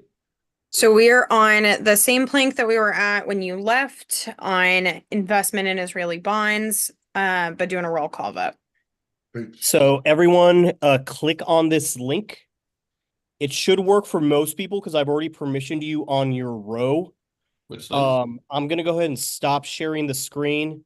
The vote that we're taking right now is to strike this, what's highlighted. So I'm gonna share now. Oh, never mind. Oh, sorry, I stopped my just got it. share. Okay. Oh crap. You want to hang on. share yours? Yep. Please hold. Except now it's on the voting page. The old faces then. So a yes vote is to strike. Yes vote is to strike. So vote 1. So clarify, I'm voting to oppose the investment of millions of. You're voting, yeah, the language is this last bullet point at the end of page 66. Right. And an aye vote or a yes vote strikes that bullet. A no vote leaves it in. Okay. Madam Chair, this is Steve Springer. I can't get it to take my vote, so my vote is yes to strike. I don't even know where you type it. What are you typing it? So in the Zoom chat, there's a link. Oh, okay. If you'll go into the Zoom chat and click the link that Marco shared, you'll be able to select your vote next to your name. Let me in. Madam Chair, Steve Springer, did you hear what I said? Yes, sir. Okay, thank you. If you could mark it for me, I'd appreciate it. I can't get it to mark on my phone. I cannot, but I will refer or defer to a member of staff or another officer. Yes, Stephen, you want to vote no or you want to vote yes? I wanted to vote yes. To strike it. Yes. Yes to strike. I gotta figure out how to get back on my Zoom. And this is simple majority, right? Oh, I thought it was 2/3. No, you're right. It is simple majority. So it's going to be, sorry, I have to fix the formula. Kendall, are you abstaining? There is no If, place to if you're abstain. abstaining, don't tell us. You just don't mark anything. And yeah, that's abstaining. Don't want to make it overly complicated. Two choices.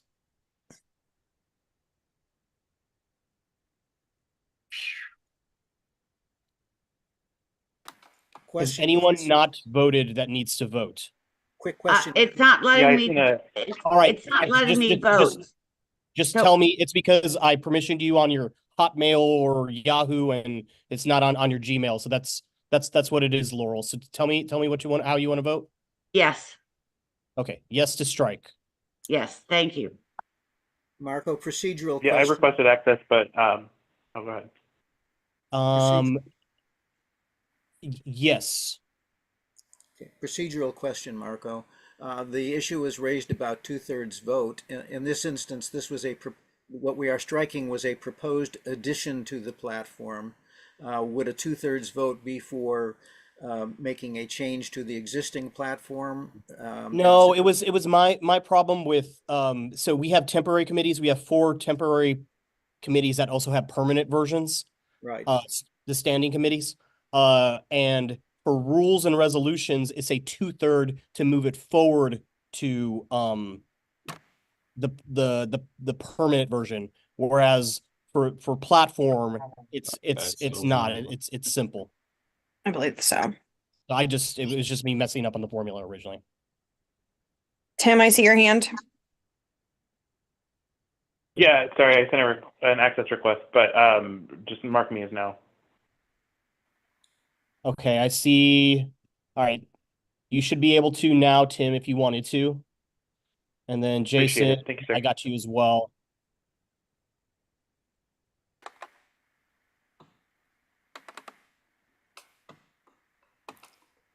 This is a tough one. Hey, Marco, I also don't have access to edit this one. Yeah, if you go to your click on your name in the top right, and you should be logged into one of your accounts. Click on your TDP one, and you should have access. If not, I can mark it for you. Yeah, mine's not letting me check the box. It says it's protected. Okay. So Tim Just mark McDaniel. no for me. Yes, sir. No for me. Okay. Kendall, Thank did you you. get yours? Actually, no, it's on your Gmail. I lied. Okay, so It's to your Gmail. This gets back to my procedural question again, Marco, because in this case, this was not something that was in the platform. This was one person's proposal to add language in. So if it ties 7-7, does that mean that one person's proposal gets to go in, or does that mean that it fails to be added? We haven't voted yet to make the addition. So as I understand Robert's, if something doesn't have enough votes to pass, it would stay.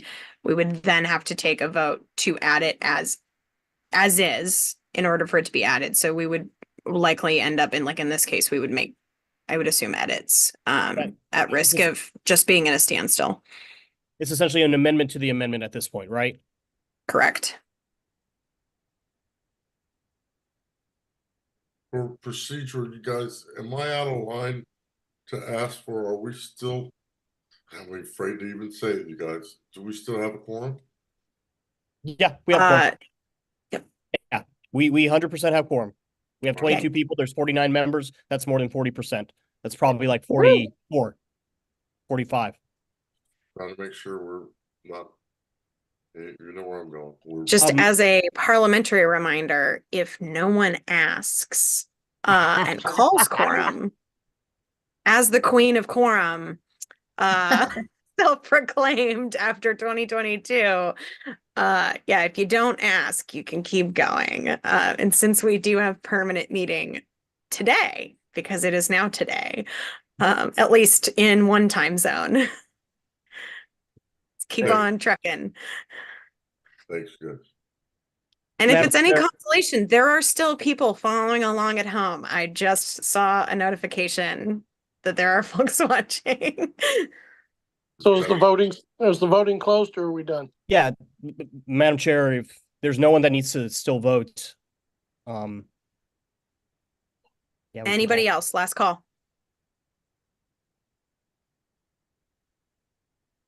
Okay. Marco or Madam Secretary, whoever has the vote count. Oh, it's right here at the top. I It's- can't it's- see without hopping over and Sorry, it's because it I'm failed. screen sharing. Sorry. It failed 7-8. Okay. All right. So we are still I'm sorry, the motion to strike failed. Okay, so the recommended plank is still here. Obviously there's, interest in having a continued conversation around it. And there are folks who are interested in keeping that moving. So I'm gonna move this.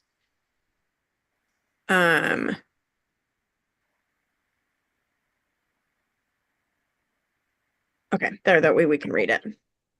Okay, let's limit discussion as best you can to topics that we haven't already addressed. But I know that we may need to touch on a couple of things. First, Paul, then Kendall. This gets back again to the point of it about being what unites us. An 8-7 vote tells you that there is significant division just within this committee, and I assure you that it exists within the party as a whole. And for us to do something that will alienate a chunk of people who are otherwise loyal Democrats by taking an action as opposed to by not taking an action is antithetical to what I would like us to accomplish, which is to do our best to put forward a united party to elect Democrats and defeat Republicans. So again, I would encourage you to consider that having something by this close of a vote, it should be indication of whether or not this is a change that we ought to be making to our platform. Kendall. This was a tough vote for me because I agree with both Paul and Ahmad. And so my concern is about it benefiting the party and assisting for our candidates in their electoral efforts.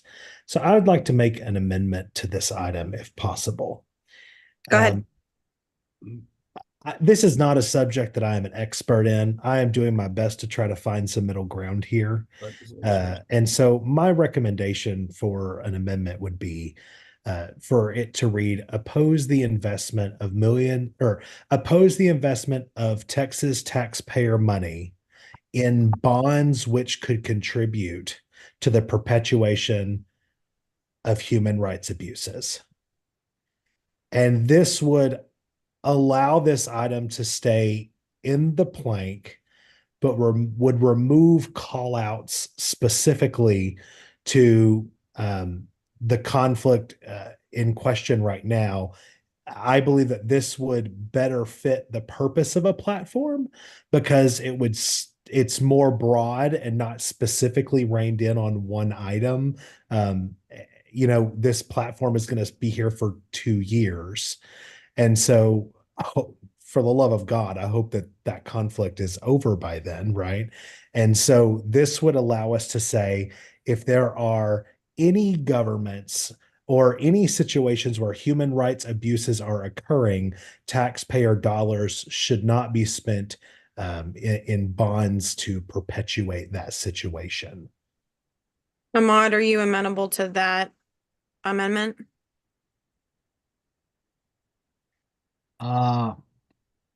I guess that would be fine. Okay. Is there any objection to this plank as amended? Hannah, I do have one question. Okay. Okay, with the amendment, does it stay in the same place?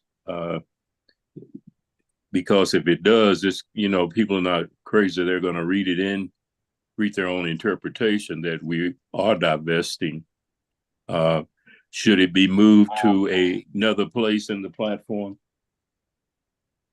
Do you have a suggestion as to where else it should be moved? Well, if it wasn't so late, I would. I know. I hate to the turn it back overflowing on on y'all here. every time, but I'm in the same boat. Well, while I appreciate the recommendation of Mr. Collins, it would be my personal opinion that it should remain where it is. I would agree with that. I would second that as well. Yeah. Yeah. Okay, so technically we've got an open question of are there any objections? If there are, that's fine. But are there any objections to the motion as amended? Madam Chair, I want to make a closing comment on it if I could. Not an objection, but I think it should stay. But I do hear what Amon's trying to do. And it's really broad now versus direct. What was the investment of taxpayer money in bonds which could contribute to the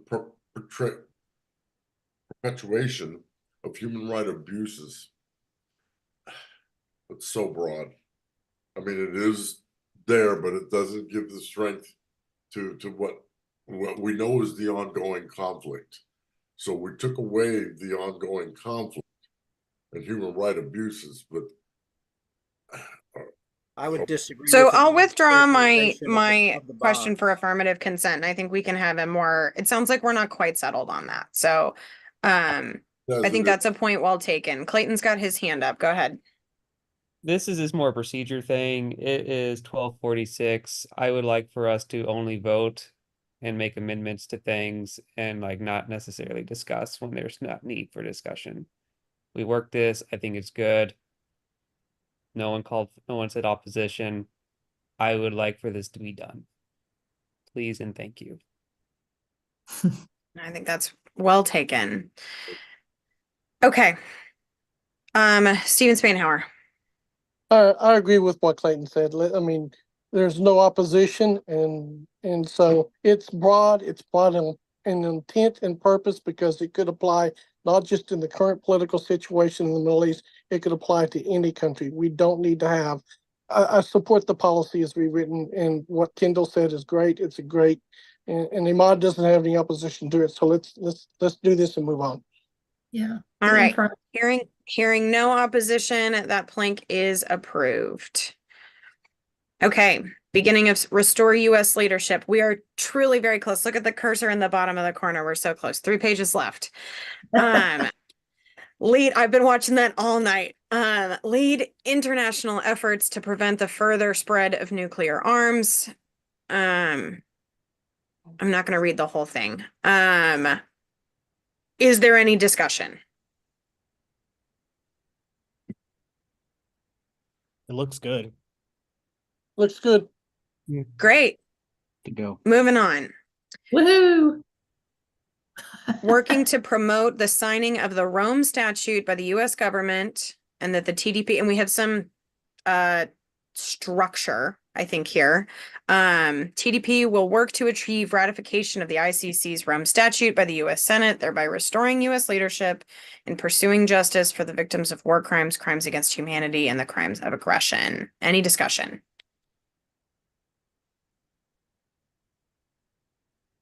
Any objection? I think Tim wanted to strike off TDP will. Any objections to that? That's fine. I'm not sure exactly what needs to be struck down looking at it. And that You'd need to delete the before TDP. and that work. And work. Just to And delete work. that as well. Yeah. Also, we add a quick description of what the Rome Statute is. Like just a comma establishes the ICC in comma, or whatever. It can be super simple. Establish or establishes or establishing? I guess established the International Criminal Court. Establishing the International Criminal Court.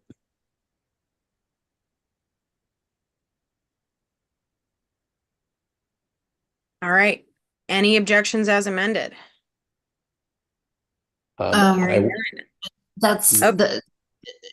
that's really worded oddly now. By the US government's out of place now.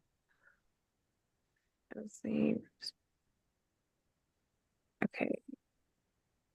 Work How to about promote we at the very statute. beginning, we say, instead of work to promote, we say support the US government signing the Rome Statute, comma, establishing the International Court of Yeah. Yeah, that works. Justice. Signing of the Rome Statute. Like this. Signing, delete of, Thank you. and then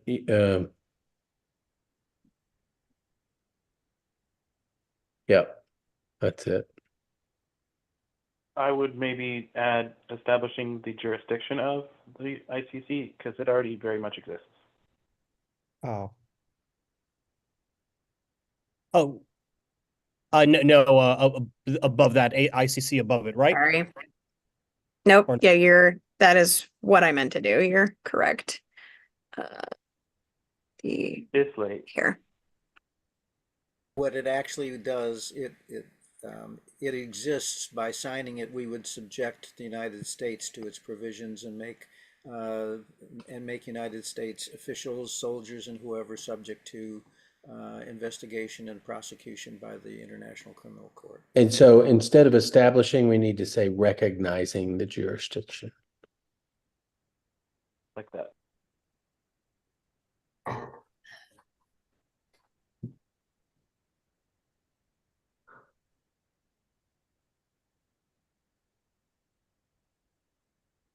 Okay. Any other adjustments? I ought to just take myself out of suggesting that. I don't know why I'm making my life harder. Okay. Well, it does let All us right. see the stuff, so That's true.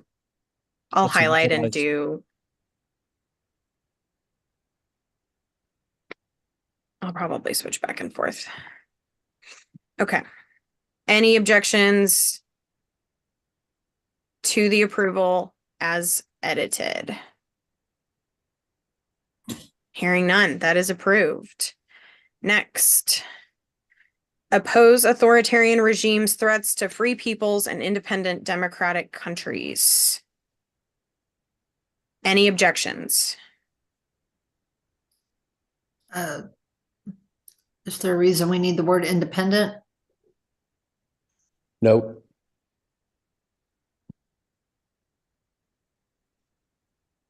All right. Any objections as amended?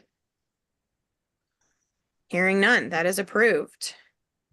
Last in that section, use direct military force only as a last resort to protect the American people and substantial national interests of the United States. Any discussion or objections? And I wrote it, and so I didn't use good verbiage at the beginning. It should say support the use of direct military.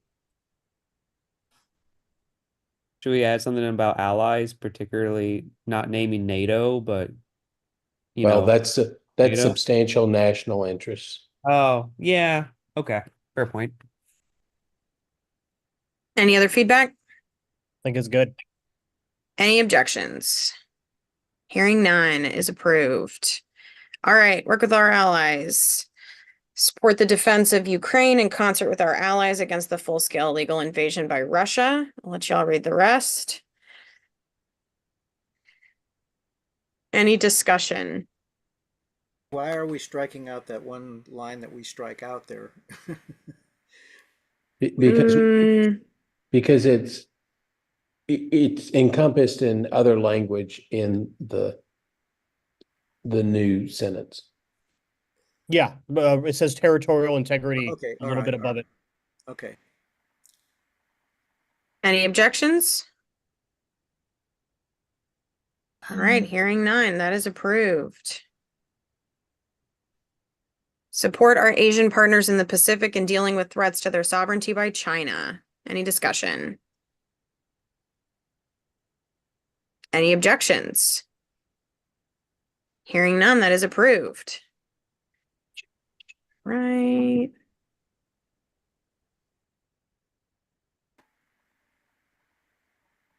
Okay.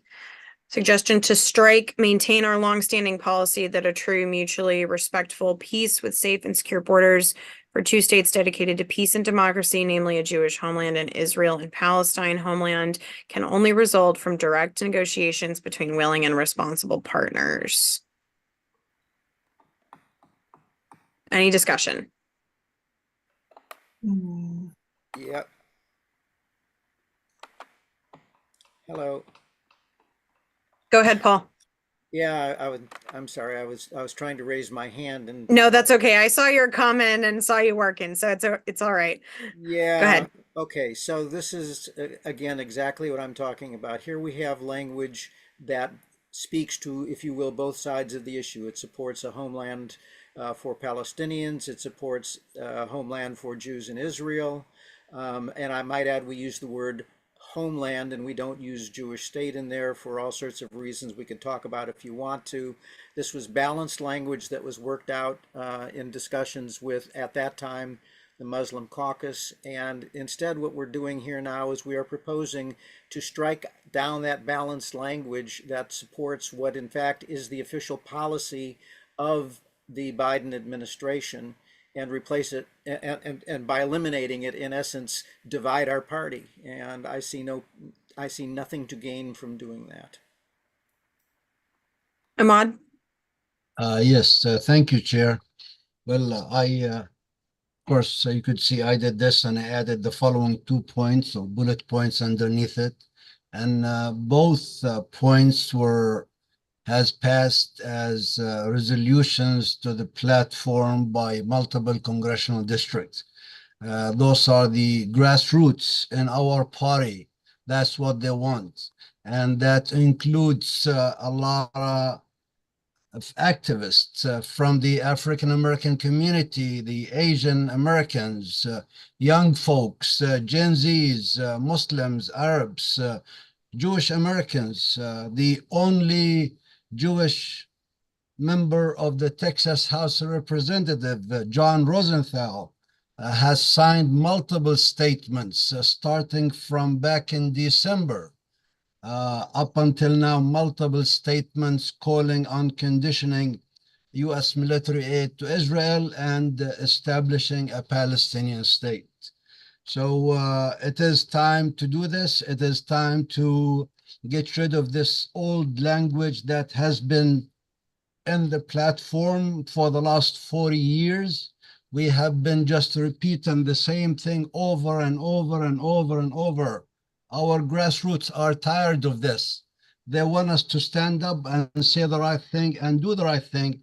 And the Texas Democratic Party did say that on December 2nd last year, when we were the first state party in the nation to call for a ceasefire and the genocide in Gaza. So it is time for us to stand up and say and do the right thing. And I believe those two statements are the right thing. Thank you. Marco? Yeah, I just want to maybe understand the language clearly that Ahmad's suggesting to strike. So it's maintaining our longstanding policy that a true, mutually respectful peace with the safe and secure borders for two states. In effect, if we're saying for two states, is that saying what I understand, and I could be wrong, to be longtime U.S. foreign policy, maybe since the first Bush administration through the Obama administration, in a bipartisan fashion, that two states also means pre-1967 borders with mutually what is the word? Mutually agreed upon land swaps. Is that inherent in what is said here in the language that is Ahmad suggesting the strike? Madam Chair, if I could ask Paul that that'd be. Yeah, I was about to ask if you don't mind clarifying who you're directing your question at. If that's to Paul, then Paul, please feel free to go ahead and answer. Paul, you're on mute. Off. I keep hitting it and it doesn't come off when I do it on my picture. As the co-author of that language, working out with a number of members of the Muslim caucus, and it's been about 20 something years. It's been in the platform, not 40 years. But yes, absolutely. That's exactly what it's saying is that we are in favor of them working out those sorts of details, what the boundaries actually ought to be. But we are in favor of having an Israel and a Palestinian state. That's been our policy, and to delete it says we no longer favor that. So which don't we favor? Do we not favor there being the existence of Israel, or do we not favor the existence of a Palestinian state? You know, I see. I cannot begin to understand the reason for striking this language. Ahmad? I oppose the language of the two-state solution because Israel was created 76 years ago. Does it make sense to call for the creation of another state, another Israel? No. So Israel was created 76 years ago. The two-state solution is left with what? With one state that needs to be created. So we need to be realistic and call for the establishment of a Palestinian state. I mean, why would we keep on repeating the same thing for the last 40 years or so, asking two-state. Okay, what are the two states? We already created Israel 76 years ago. It is a member of the United Nations. And by the way, just in case someone doesn't know, Israel is the only member of the United Nations that has a condition upon its acceptance by the United Nations. And that condition is that an Arab state is created next to it. And that condition was put 76 years ago or 75 years ago when Israel was accepted to the United Nations. So repeating the same thing over and over and over and over, it does not make sense. Two-state. Let's say it like it is. Recognize the state of Palestine, and we already recognize the state of Israel. Thanks.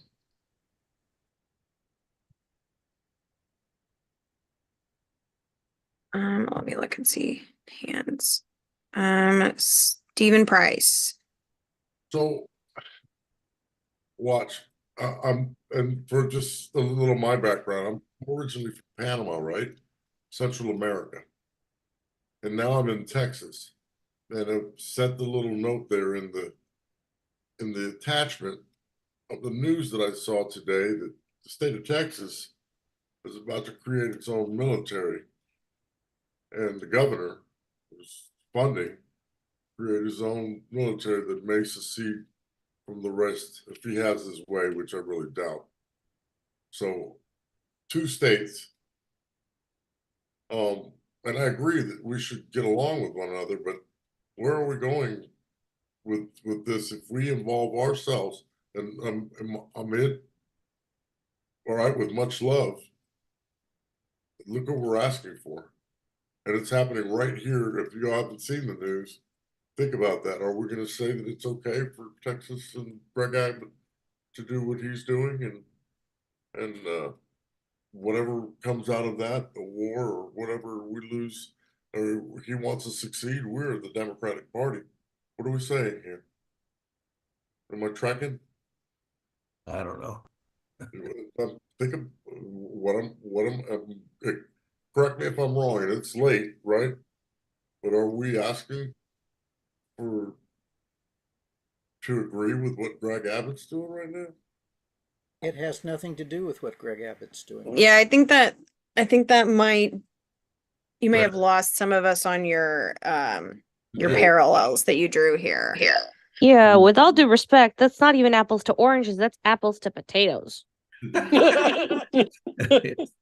Let's jump over to Steven Spainhour. You can laugh Oh, at okay, Steve. You can yes, laugh at me. You can laugh. okay, Can you hear me? okay, yes. Yeah, I think the chairs recognize Stephen Spainhouse. Well, but I wasn't done before she cut me off, and so Well, she can do that. She's the chair. so my comment is ridiculous to you guys. But Stephen, your comment is well taken. I'm just not sure that other folks are following your logic. And to be honest, from my perspective, I thought it was a rhetorical question. And I think it's driving us off in the other direction. So I am going to redirect and jump over to Steven Spainhour. Steven Spainhour, go ahead. Thank you, Madam Chair. I'm sorry, I don't mean to interrupt you, Steve, but I do want to say something here. That is, the state party has already passed a resolution supporting a two-party state, supporting our U.S. policy. I think our platform ought to reflect what the state party has already passed in the way of a resolution. And I understand what Imad's trying to get at, and I'm in agreement. We need to have a state of Palestine, but we need to not strike the language we've had, which mirrors what the president has said, what our U.S. policy has been, and work towards a two-party state, not change it and get rid of it. We need to endorse it and support it and keep it in place, because the SDC has already spoken on that. And I'm pretty sure this goes to a floor battle. Somebody's probably going to motion to table it. It's going to go back to the SDC, and they're just going to support the same position we had before. So, I do not agree with changing or getting rid of the language we've had for years. It's good language, good policy, and we need to stand behind it. Those are my comments. Daniel Ayala. Thank you, Madam Chair. And this one's going to be a question for Ahmad. Would it be, do you think it would work if we could add something to the writing that says, given that the state of Israel is already recognized, because when you explain what you explain, it feels like you get a lot more people on your side with that explanation.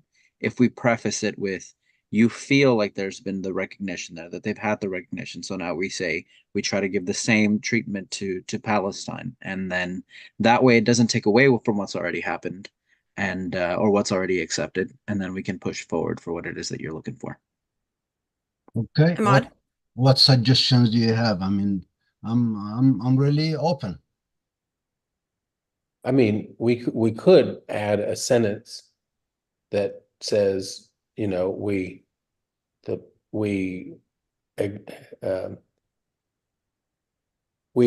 recognize the continuing right to exist of the state of Israel, and then have I would suggest a condensed version of we also support the establishment of an independent period. Jason, we lost you in that very last bit of your sentence. Can you restate that last bit? Yeah, and then we have a condensed version of this. It says we support the establishment of an independent, sovereign, and contiguous Palestinian state. That's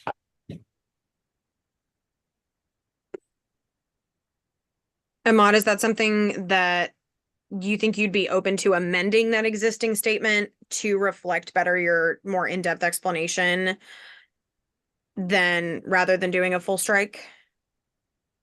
Well, I mean, amending this the old language, huh? Mm-hmm. Let's look at it.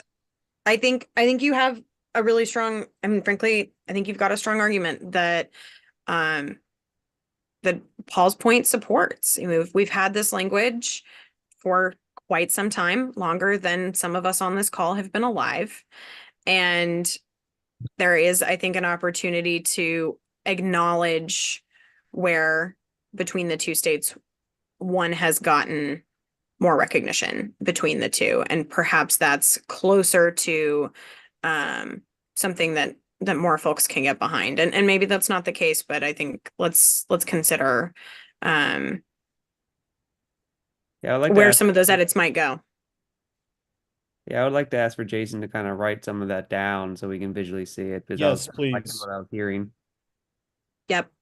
Jason, if you want to dictate, you want to tell me where to go, I'm happy to type, or if you've got Well, access, go right ahead.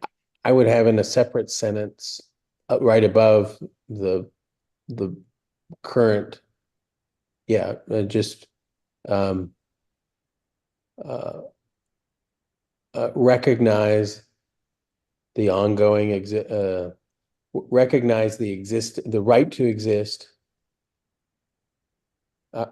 recognize the state of Israel's right to exist.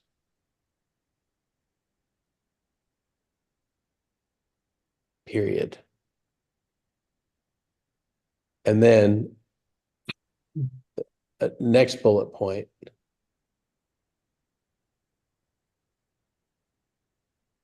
Recognize the creation of the state of Israel and its right to exist. I'm sorry, that's what it should.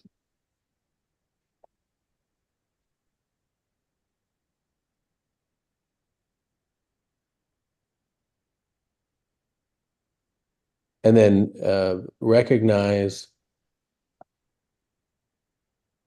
not recognize, support the establishment of an independent, sovereign, and contiguous Palestinian state.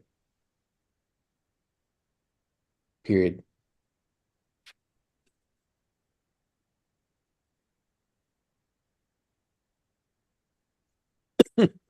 But refugees return.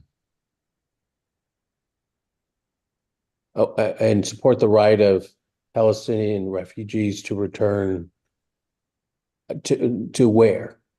To their homes. Okay. The 1967 borders, Imad. Wherever they ran away from. I think that's a distinguishing difference.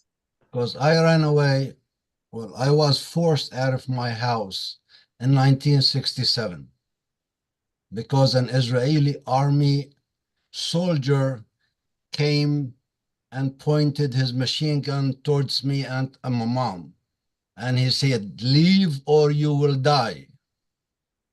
So the Palestinian villagers in my town, all of them or most of them, they had to get on trucks, on buses, on pickup trucks and run away either to Jordan or to Lebanon.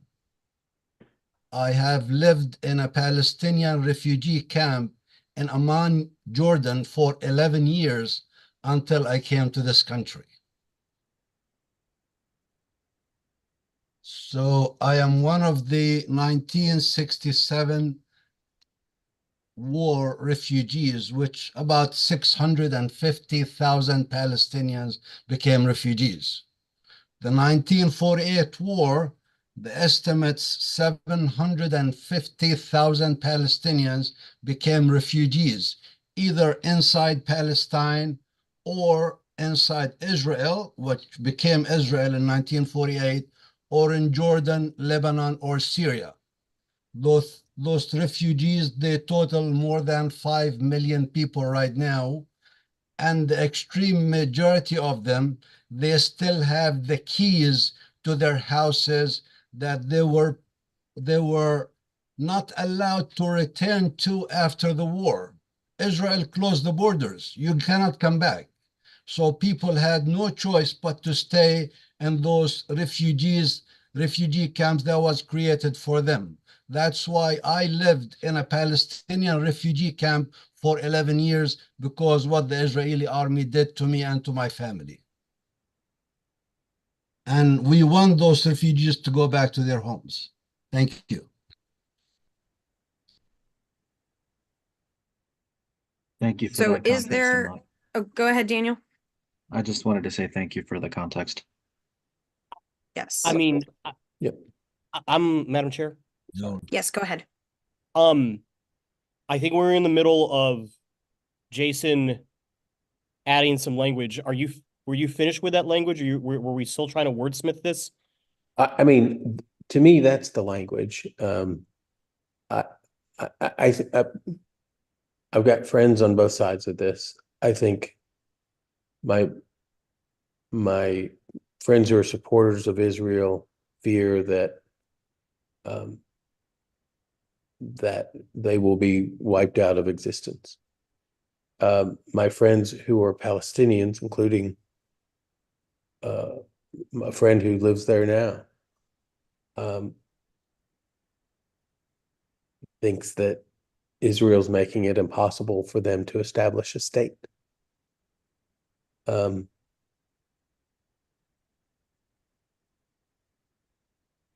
I don't want Israel to go away. I want them to exist.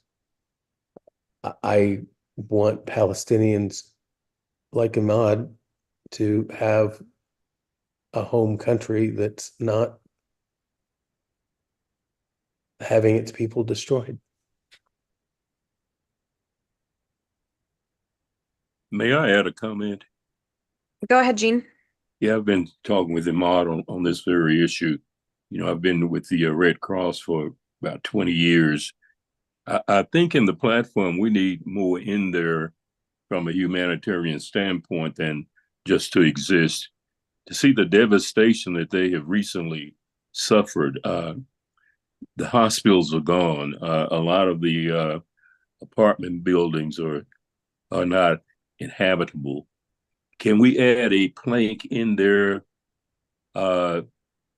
relating that we stand for providing assistance to rebuild that area also? Is that too much of a reach? I think that's another bullet point. I agree. I think we should add that to that. I agree with Gene on that.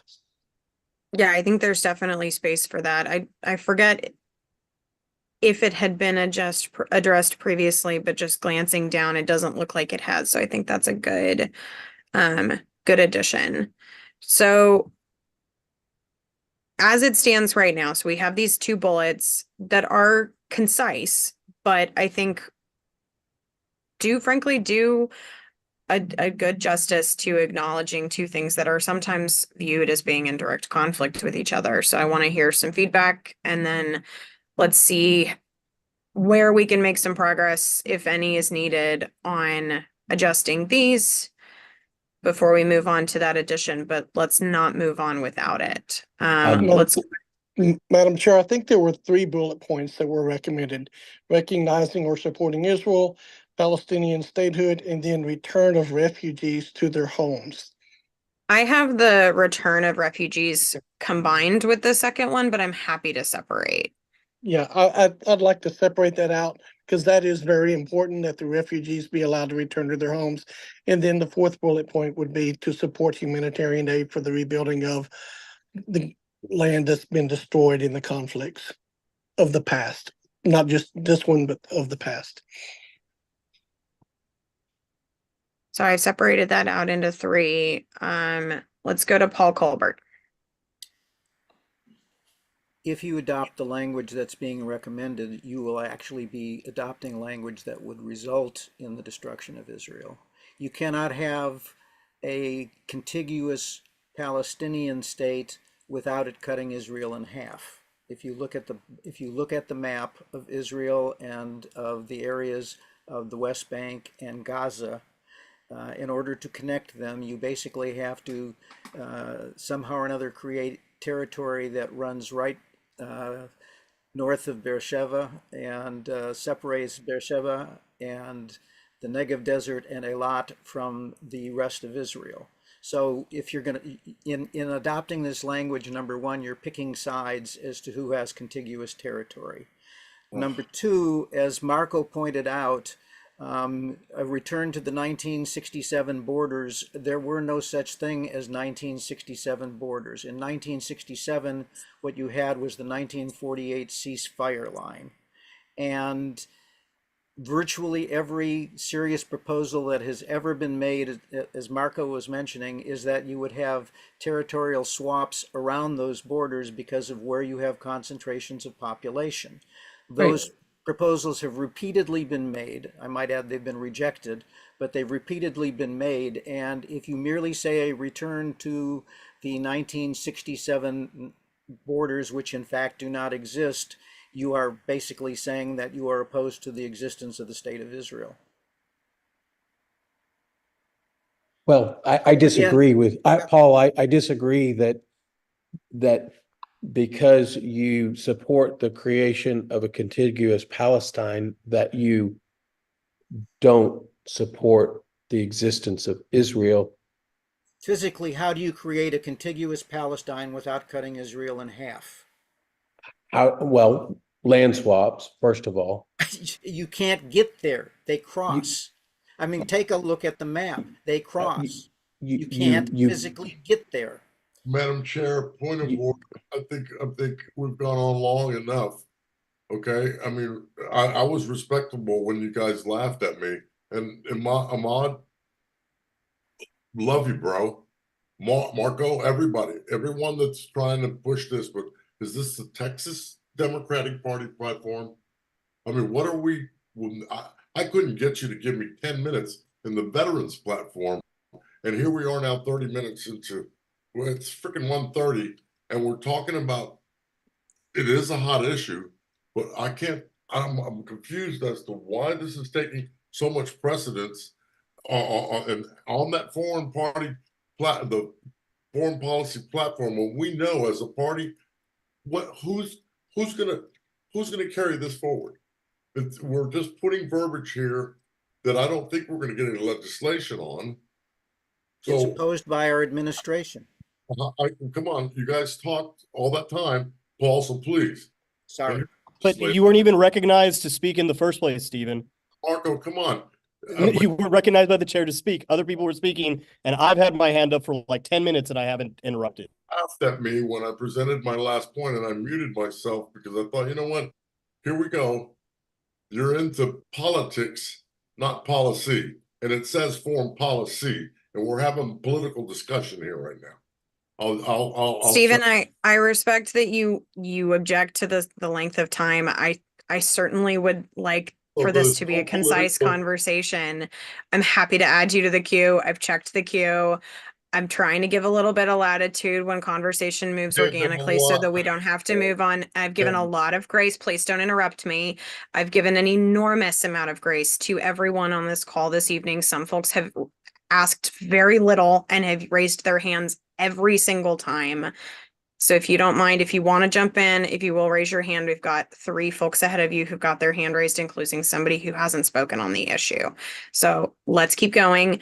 It is an incredibly big issue that we've kept on, and we're going to keep going. Okay, next person to speak is Stephen Spainhour. I've already spoke, so let Marco go because he was behind me or ahead of me. Thank you. Go ahead, Marco.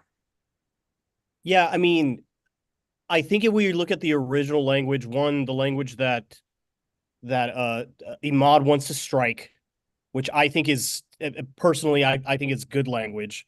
And then the language that he wants to add, there is some stuff that doesn't necessarily overlap, but a lot of it does overlap. I wonder if we could try to keep as much language out of both as much as possible, except for where they do clash. Yeah, that would be my hope, because I feel they're nearly saying the same thing except for 1 or 2 points. Yeah, that's what I have to say. I agree. I think we're close. Tim McDaniel.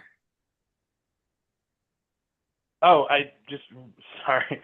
I mean, am I correct in understanding that we're essentially taking kind of all of Ahmad's proposals and we're rewriting them up above? Yeah, right now we're looking at kind of this series of bullet points together as an entity, because to take a single strike and a single bullet point at a time, I don't think we're going to be effective. Okay, so when I say that, I mean like we're looking at that in place of all of his suggestions and maybe everything kind of below that. Kind of what I'm getting, or no? The only addition below that Oh, you mean the last two bullet points on the page. So Right, because we pulled a lot I of think that that's up up. I into think the- it's up for interpretation. I don't think we've settled on anything just yet. I was making notes for folks to look at. Don't have any motions going. Fair enough. So yeah, let's Thank you, Madam don't Chair. get too hung up on the technicality of it, I guess is my best answer to that question. All right, thank you. Oh, my list of who was up has gone away. Hang on. Give me a second. Looking for hands. Jason. I just had one quick change in light of what Paul said. To make the bullet point, support the establishment of an independent and sovereign Palestine state. Simply, and then it's a general statement. We can get into the details of whether it's contiguous or how that will impact Israel. We can let other more knowledgeable people deal with that. But the two bullet points would recognize the creation of the state of Israel and its right to exist, its ongoing right to exist, and the right to, the need to establish a Palestinian state. Thank you. Ahmad. The point contiguous, it has been mentioned because there are a lot of Israeli settlements within the West Bank. It has nothing to do with connecting the West Bank and Gaza Strip or West Bank and Jerusalem.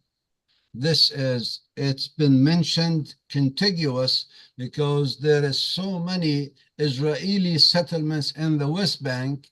If you're gonna create a Palestinian state on the land that does not have Israeli settlements, that means Palestine will be like Bantustans, like small pieces of lands, not even connected together. So it's mentioned that it's contiguous and it is based on 1967 borders. This way people know it is the West Bank, Jerusalem, and Gaza. That's it. Paul.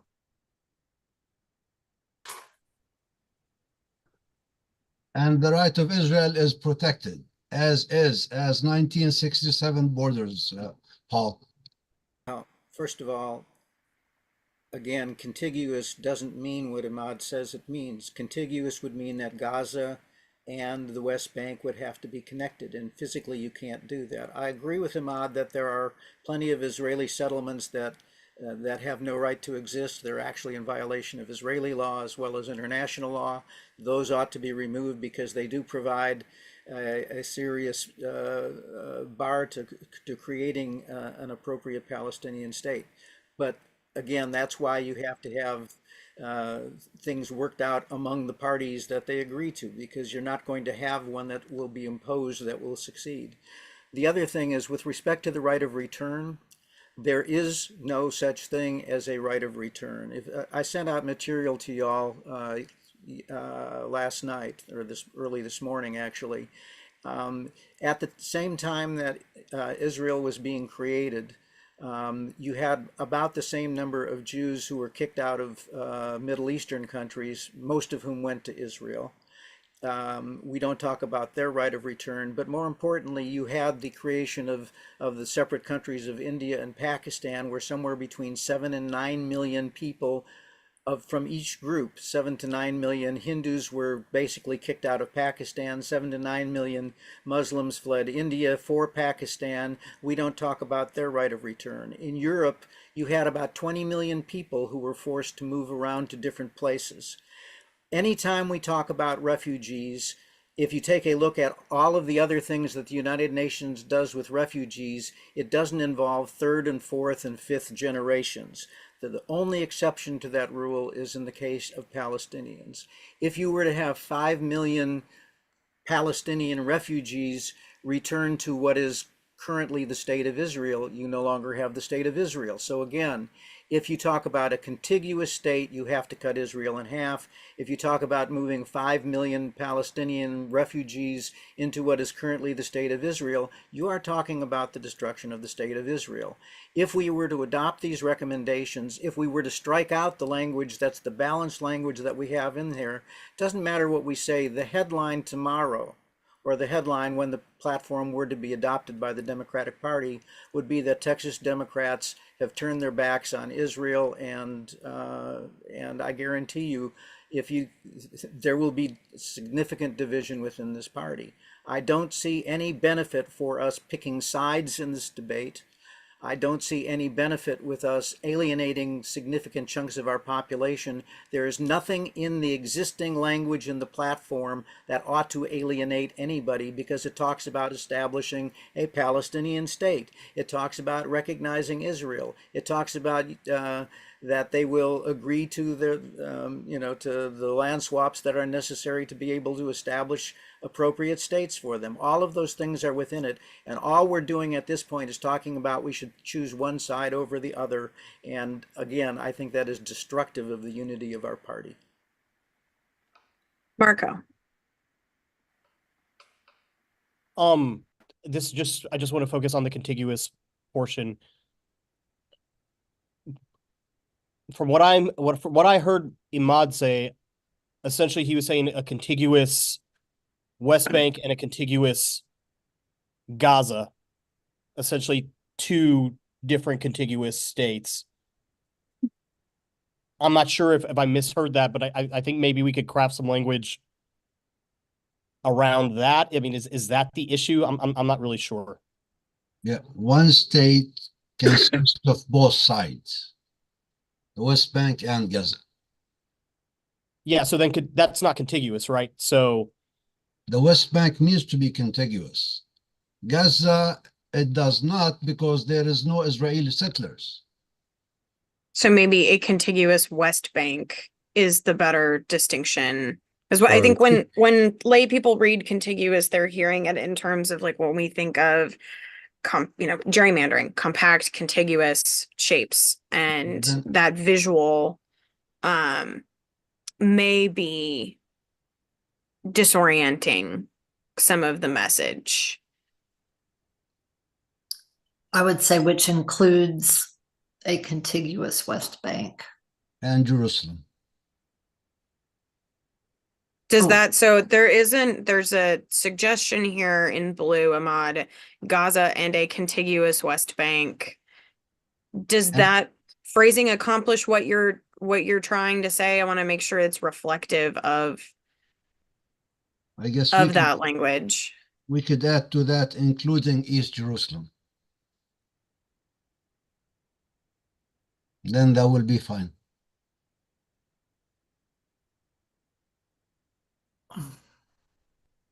Daniel Ayala. I was actually the point that Marco made was my initial point, but my second point was to Paul's statement of it separates. I think after this long time that we've had this two-state solution, we currently do have like a fracture in the party, which feels like it has been not quite up to snuff as what we've been wanting and what Palestinians have been wanting. So to say that it's going to cause something that isn't there, I think is not quite true, because it currently is there, right? If there is a large portion of the party that's asking for that currently, with the current verbiage that we've been using, then that separation is already there. So right now we should find the language that we're doing right now, this work that we're doing right now, is the necessary part to bring the party back together. Excellent point, Daniel. Clayton Tucker. So I got curious and I looked up the polling, and I'll keep this under 30 seconds. 74% of Democrats and 55% of independents support a Palestinian state. Those numbers have been climbing continuously over the last several, honestly, at this point, decades. So politically, we're safe. We also need to remember there's at least 400,000 Muslim Americans in the state of Texas alone. And if we lose their support, we lose all of Fort Bend County. We lose a lot of seats. So this is a part of our coalition we have to keep together. Because real talk, we lose them, we're not flipping Texas. There's no way in hell. Paul. Again, the question of, are we deciding what this is supposed to be, or should this be decisions that are part of a process, is very much to the point. Up until 1967, Jews were not allowed to go to the holiest site in Judaism because that was located in what was then East Jerusalem. So if we are talking about giving an unspecified all of East Jerusalem back to a Palestinian state, then you create a situation where a return to the fact that Jews were not allowed to go to their holiest site for almost 20 years is a very significant and real possibility. It's not for us to be deciding what this ought to be. It is for the parties themselves to be deciding, and for us to engage in this sort of stuff shows you exactly how difficult it is. We can't even do it. It should be done by the people there who are affected by it, who are on the ground by it, and not with us dictating to them what it ought to be. And that's why the language that we had in there recognized that we support a Palestinian state, we support an Israel, and we support them working stuff out so that they have those two states existing. That's what we were talking about. That's not us choosing sides. That's not us dictating what the outcomes ought to be. That's having the people who are directly affected by it talking about it. Now, I have not in any way, shape, or form up till this point in time mentioned what went on October 7th. But if we're going to get into this sort of stuff, I think it's time that we do that and we talk about putting something into this platform with respect to that. So if we're going to go down this road, I sent out language to you all where I suggested these are the additional provisions that ought to be in there, and I will then request that we consider those provisions. Annette. Well, honestly, I heard October 7th come up and I lowered my hand because it sounds like if we accept anything other than what was previously written, Paul will want a lot of additions. And I would like to clarify, which I would like to avoid.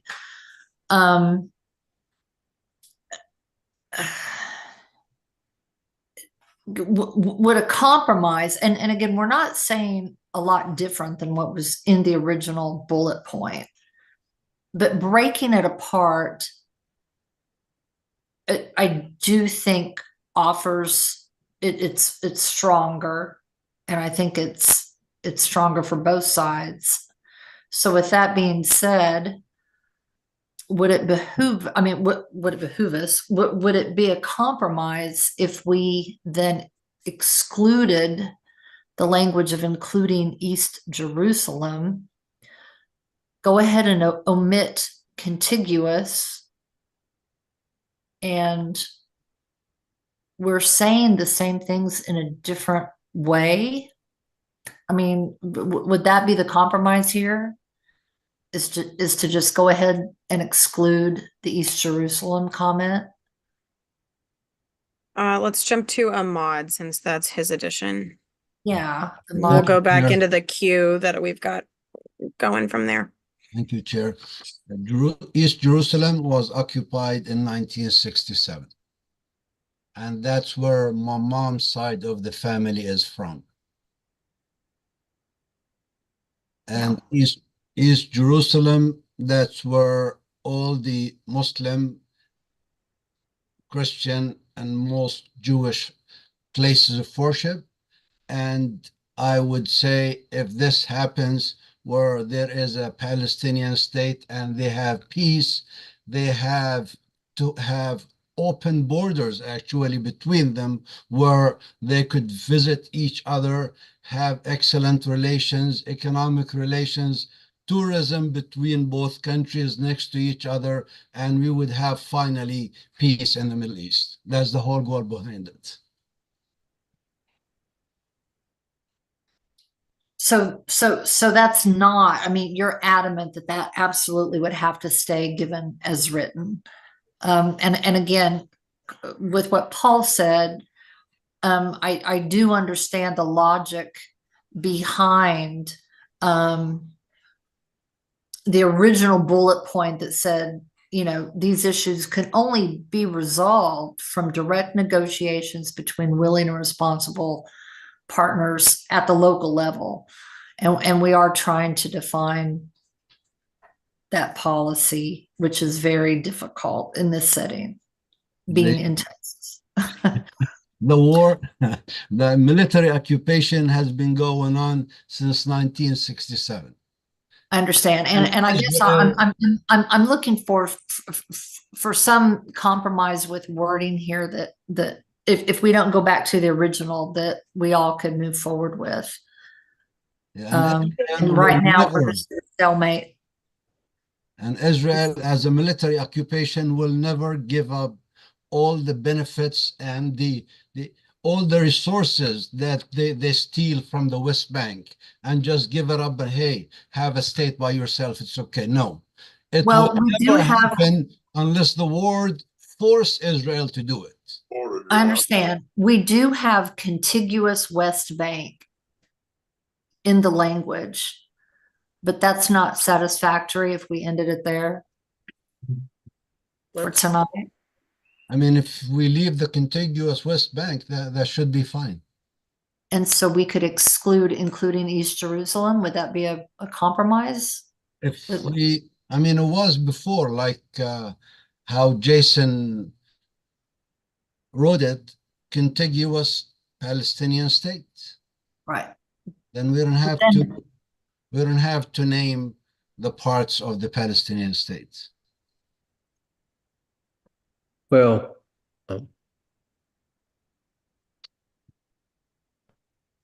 so given, and I'm sorry, Madam Chair. I mean, no, y'all are okay. You're finishing through this one thought. So we are with the two with recognizing the state of Israel and its ongoing right to exist, the establishment of an independent, self-governing Palestinian state, which it should say which includes, because we're defining what that state is, which includes Gaza and a contiguous West Bank. That is essentially saying what we did in the original bullet point. And I don't know why. I would hope that everyone here would accept that. If we're gonna name the parts, we have to include East Jerusalem. Is there an alternative word, Ahmad, to contiguous that accomplishes what you mean when you refer to the Palestinian state in its entirety and all of the pieces? Without using the word contiguous, which has that implication that Paul raised a reasonable objection to, that they are not, in fact, all connected. Well, is there? I don't know what language is traditionally used to refer to it. We could say on 1967 borders.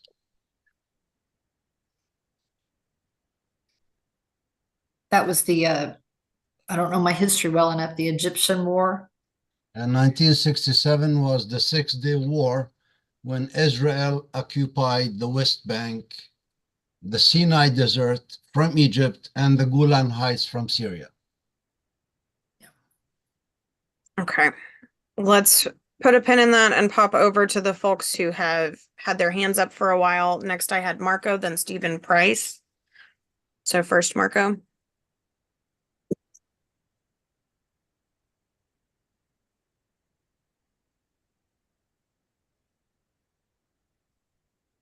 Oh, he's dropped his hand. Stephen Price. Can you hear me, Madam Chair? Yes, sir. Go ahead. Reluctantly, you guys, with all due respect, I'm going to excuse myself because I think really at this point, this meeting is way out of order and parliamentary rules of order are not being followed. So I think it's in my better interest to depart. Good night. And you can see that I don't think you have a quorum at this point. And if you do, my veteran brothers, Steve's already gone, I'm gone, you guys are way too far into a discussion that this party really doesn't have an effect on. So I'm sorry. I'll let you guys Well, go. Appreciate you. Thank you for being here. Thank you for the time you gave. Ahmad, I love you. But nice. Thank you. I love you too, Stephen. Good night, you guys. And Kendall? I just want to make a point to remind everyone that we're not actually solving a problem here. This is the party's platform. And so what's happening is we're getting into some details here that are going to inherently be difficult to solve. But earlier in the platform, we all pretty much agreed to the idea that America should stop meddling in other countries' operations. So part of me feels that defining these borders is not our place to do. It is too far in the details for a platform point. But I think we are acknowledging the importance of an independent and sovereign Palestinian state. So I think my confusion that I'm having is in the original statement that is crossed out, comparing that to the new items that are listed here in bullet points. I'm only seeing that we left out that the states are dedicated to peace and democracy. Like, other than that, I don't understand what and then support to rebuilding Gaza and the West Bank. But other than that, I don't really see the difference here. So I think what we might be spinning our wheels a little bit, getting into details, when if we just elevate up a little bit and look at this from a 50,000-foot view, we could easily say, support the establishment of an independent and sovereign Palestinian state, period. And I mean, at that point, the only language that's not included is that the states are dedicated to peace and democracy. So I think we're getting in the details, I guess is my point. And if we remove ourselves from those details, we might be able to get through this a little bit better. Yeah, I'm very amenable to that argument. Let's jump over to Larry. Lawrence or Larry? Sorry, Lawrence, that's you.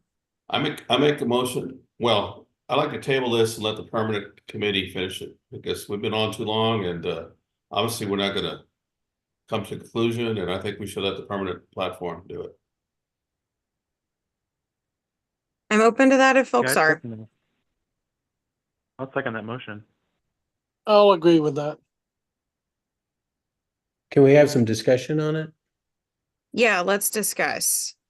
What, in terms of where we want to keep, what we want to hand over to permanent, I think is going to be relevant to that vote.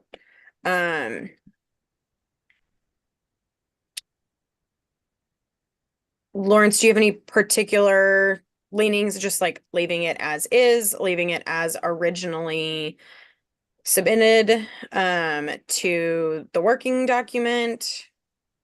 Where do folks kind of land on that? I'm amenable to a discussion on that, but as far as I'm concerned, we could leave it as is and let them clean it up the way they want to. What does as is mean? I'm confused about that. I mean, effectively, this document is gonna be, oops, what did I just do? I'm so sorry. Is gonna be handed over, as my understanding is we're gonna use the same document. So we could keep everything that is not currently platform from this section in a color indicating that it is a recommendation, including the strike throughs, and send it all basically as is, or we could reset with notes of what some of the language that we talked through is. I kind of see two options. Either we basically take everything that you're looking at on your screen and we indicate what was platform and what is kind of in flux, or we take out and we just kind of start back where we started and we do basically no edits going into it and have everybody start clean with edits when we start tomorrow. Or if I could, Go ahead, Jason. couple things. One, I think this discussion is really important. I really appreciate what Paul and Ahmad both have had to say. And we're going to have more discussions this year about that. So I Yes. really respect how everyone dealt with it. Two, Paul, I actually think you're correct that there does need to be a reference to October 7th, because that's what started this whole discussion this time around. And I think it's totally appropriate.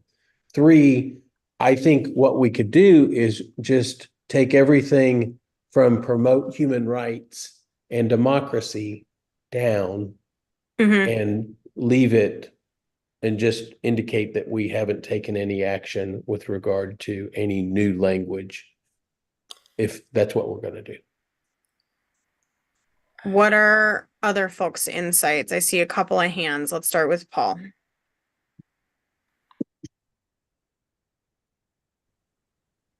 Again, I'm a little confused as to what it is we're doing. If we leave it as it is right now, it implies that the new language has been accepted, which it hasn't been.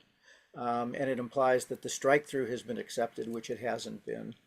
So I'm confused if that's what we're going to do, or if instead we are going to deal with the language as it existed in this section as it came over to us, and then we will have an addendum to it that says the following proposals were made but were not acted on. That I would have not a problem with. The first I would have a big problem with.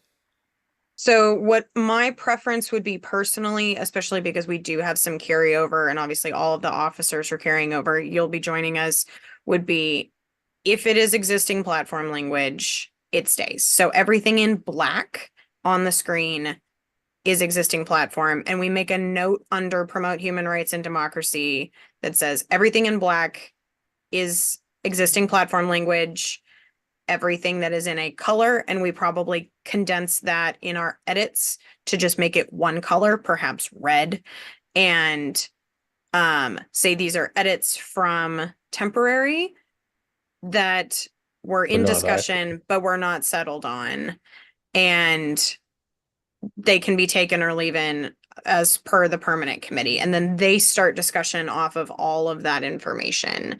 But we could split that into two groups. I'm open to either. Where does that leave the language that's being struck out in this, the existing platform language? Is that going to be restored in black, or is that going to be left in there as if there had been a decision to strike it out? I would say that we make a note under it explicitly saying it is currently in the platform. There has been a suggestion to strike. I would prefer that we put the language back in and then put a note in that says there has been a suggestion to strike this language. To replace that language with those bullet above. I have an amendment which might make it a little easier. Okay, go ahead. I think, was it Jason or was it Marco that said maybe just say support the establishment of an independent and sovereign Palestinian state? Full stop. Yes. I think that would be Without the descriptions. Yeah. Ah, good.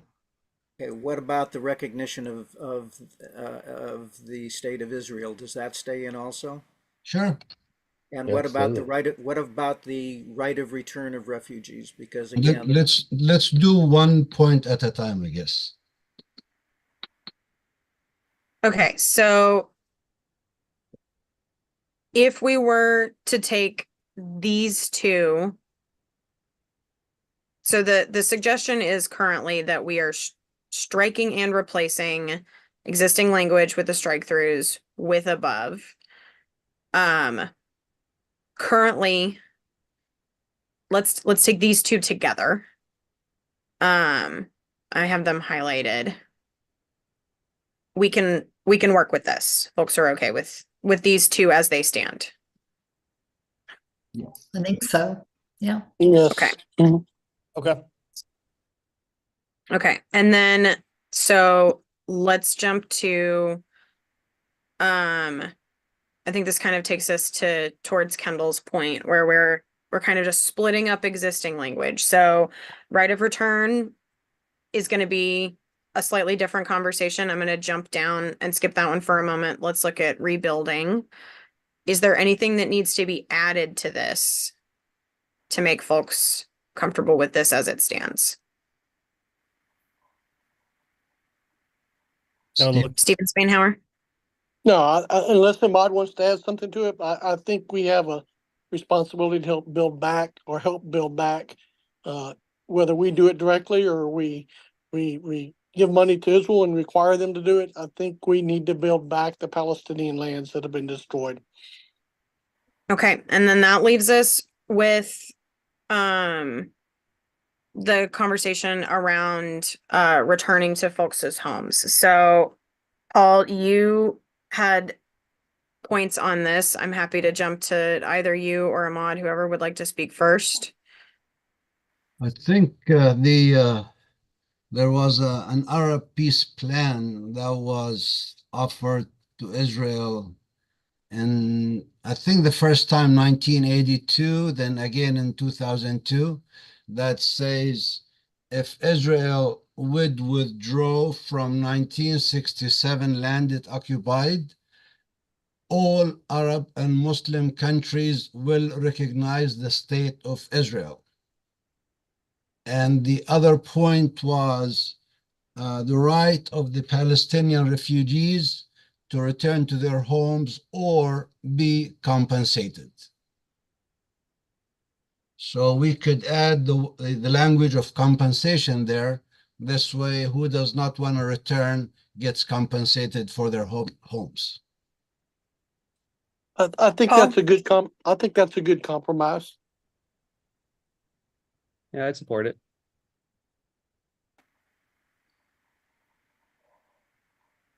Okay, let's see what. Compensated by whom? Well, by Israel. I mean, they're the ones that occupy the homes, and so either they rightfully compensate the people they took the homes from, or allow them to come back. I venture to say, out of 5 million people, some of them are just not going to come back. They'll take the compensation, but I think that's only fair. I think what was the language that you were suggesting? So it's or compensate. What's the language? Or receive compensation? Or receive compensation, yes, for their homes. Still, y'all hadn't said by whom. Monetary compensation is what they're talking about. By Israel. By Israel, okay. Well, but now Biden's in talks right now, is he not, with other Arab nations to come up with a post-conflict plan of rebuilding, and that would include Qatar, Saudi, all of those nations he's working with to provide funding to rebuild. Yeah, let's just leave it general. Receive compensation. Right. I wouldn't indicate. The right to return to their homes again is not a right that we have recognized for any other refugee population. We are not talking about not just the right of the 700,000 Jews who were kicked out of Middle Eastern countries at the same time that the Palestinian refugees became refugees, but we don't talk about it for India. We don't talk about it for for the Indian refugees, for the Pakistani refugees, for the European refugees. All of those happened at the same time. So why are we creating one category of people where if you now have not just them, I mean, I wouldn't personally have a problem with people who were actually the refugees at that time, but if you're talking about 5 million descendants, you are again talking about something that Israel would never agree to. So you're talking about a plan that's a non-starter, and you're talking about basically the demographic destruction of the state of Israel. So it doesn't matter what you call it, but that's what Ahmad's proposal would achieve. With respect, let me finish, Ahmad. I didn't interrupt you when you were talking before. You talked about peace plans. I was in Israel in 2000 with a group of Texas legislators, and there was absolute euphoria in the air because the only discussion that was going on at that time was whether or not there would be a deal reached first, a peace plan reached first with the Palestinians or with the Syrians. And that plan involved creating exactly what you're talking about. It talked about a contiguous West Bank. It talked about that together with Gaza being a Palestinian state. It talked about land swaps dealing with the areas where there are concentrations of population along the Green Line, and that sufficient amount of land would be swapped to replace the land that was now basically suburban Jerusalem, is what it is. And that plan, everyone was convinced, was absolutely 100% acceptable. Arafat walked away from the plan and declared the Second Intifada, which resulted in several years worth of bombings and other acts of purposely targeting civilian populations.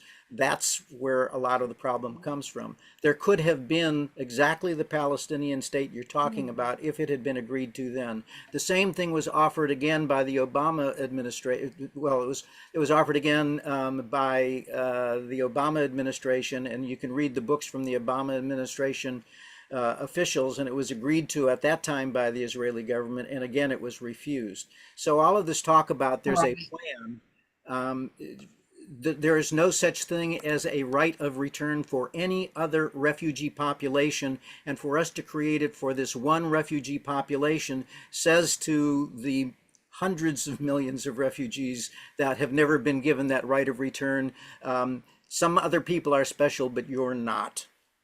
It also says it will be the headline that the Texas Democratic Party has basically taken the side of one side within this battle, and it has decided that it is going to decide what is best for the people on the ground, rather than letting them negotiate out among themselves. Is there any room that either of y'all see for any middle ground before we put in the work to make adjustments to that language?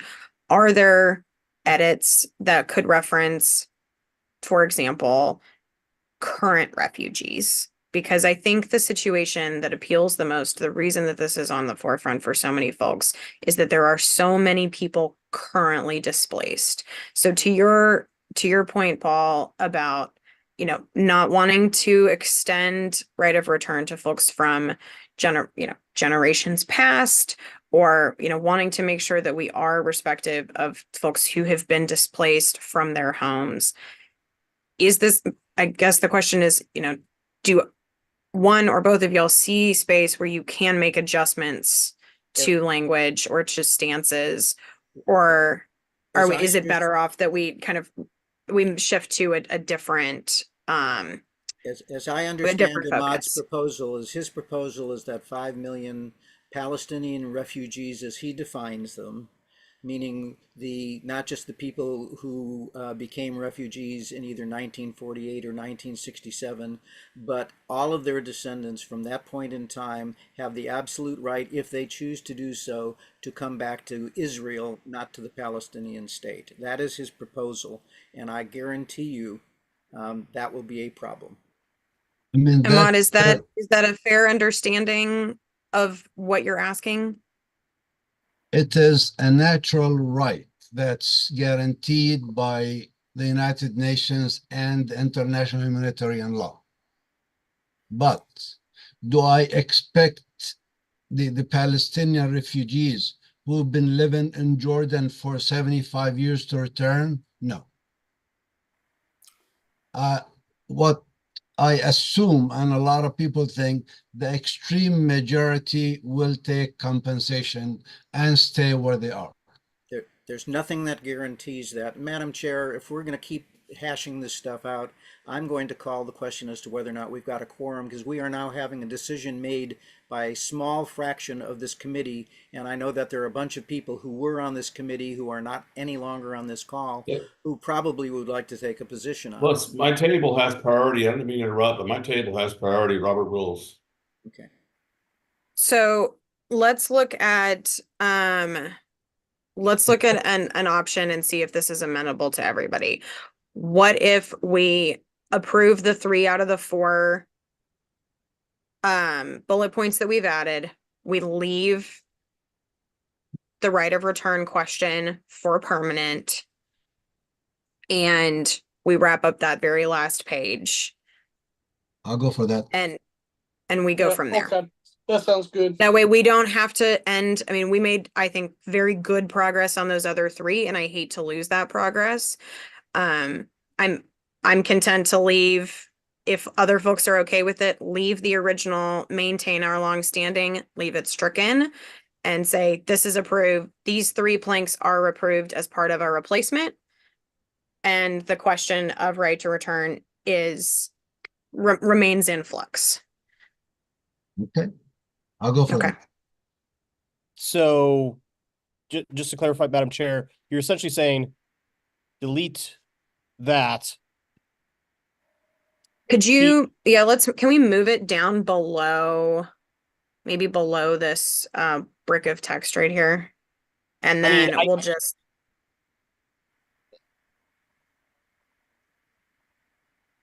I'm trying to. walk me through what you were going to suggest before I interject. Yeah. Go ahead. So I think this, I mean, Paul does have a point as far as the amount of people on this call and also what, you know, what we're trying to move forward. So I think approving these three lines, which is, it seems like we're good on, but not having this line available. If someone wants to add that in this next, in the permanent, that's fine. So essentially, Right. and I can undo once I do it, but basically, oh, I'm sorry, let me get to the, okay. So get rid of that. We're good on all of these three there. So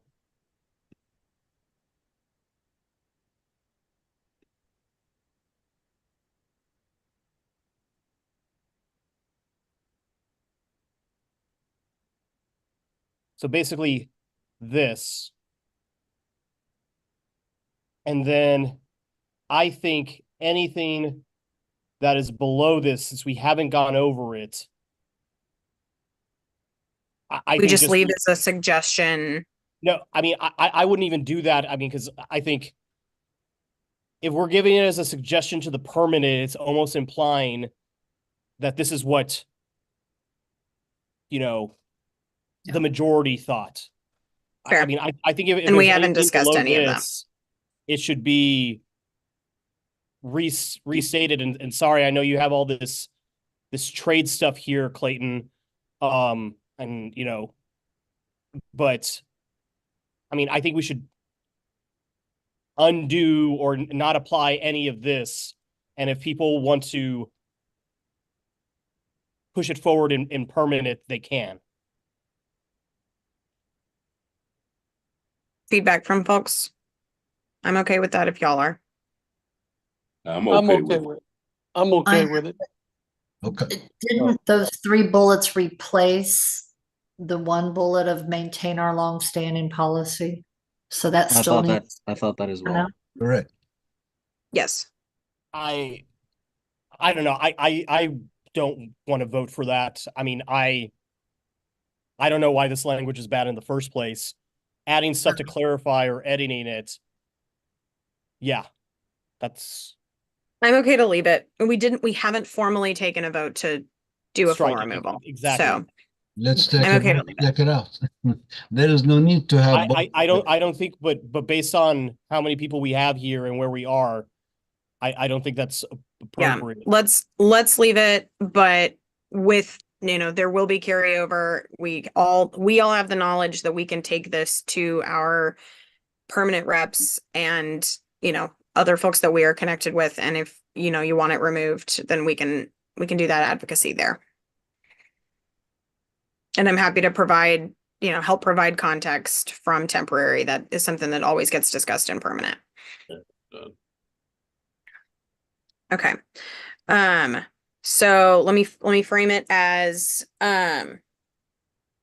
for the sake of clarity in rules, Lawrence, do you mind withdrawing your motion to table? And I will make a motion that reflects this last part of the discussion to basically accept these changes and table the rest of these, not even to table, but to just move the platform onto the permanent. As long as there's no more discussion. Yeah, no, I hear you. That is, you have earned that leverage with that motion, my friend. Okay, anybody, I see a couple of hands. So Stephen Spainhour. No, I'm agreeing. I'll put my hand down. Let's move Okay. forward. I just want to check. Jessica? Yeah, just that the only thing is I have no problem with that, other than anybody who has already submitted something. If they're not on the permanent platform, they have the ability to submit it. Yeah, if you are not on the permanent committee and you would like to resubmit something, feel free to go through me if you do not have a relationship with your permanent representative. That was it. So are you about Okay. discussion Does just this this issue or about the the international trade as well? I just want to make sure. So this would go through, if it's all right with y'all, let's say it's go through the rest of the document because it's after 2 a.m.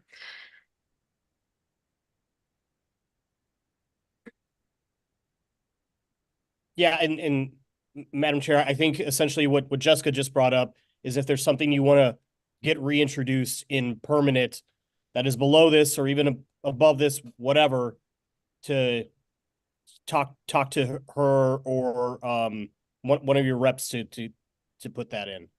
Yeah, I will do a submission if you cannot do it through your permanent rep, just in the interest of continuing discussions. Paul?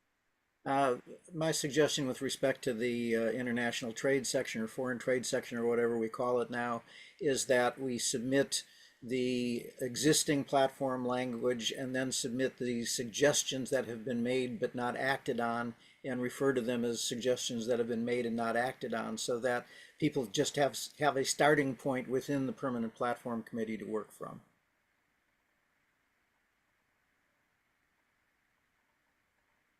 I'm okay with that, since it looks like everything else we've touched on.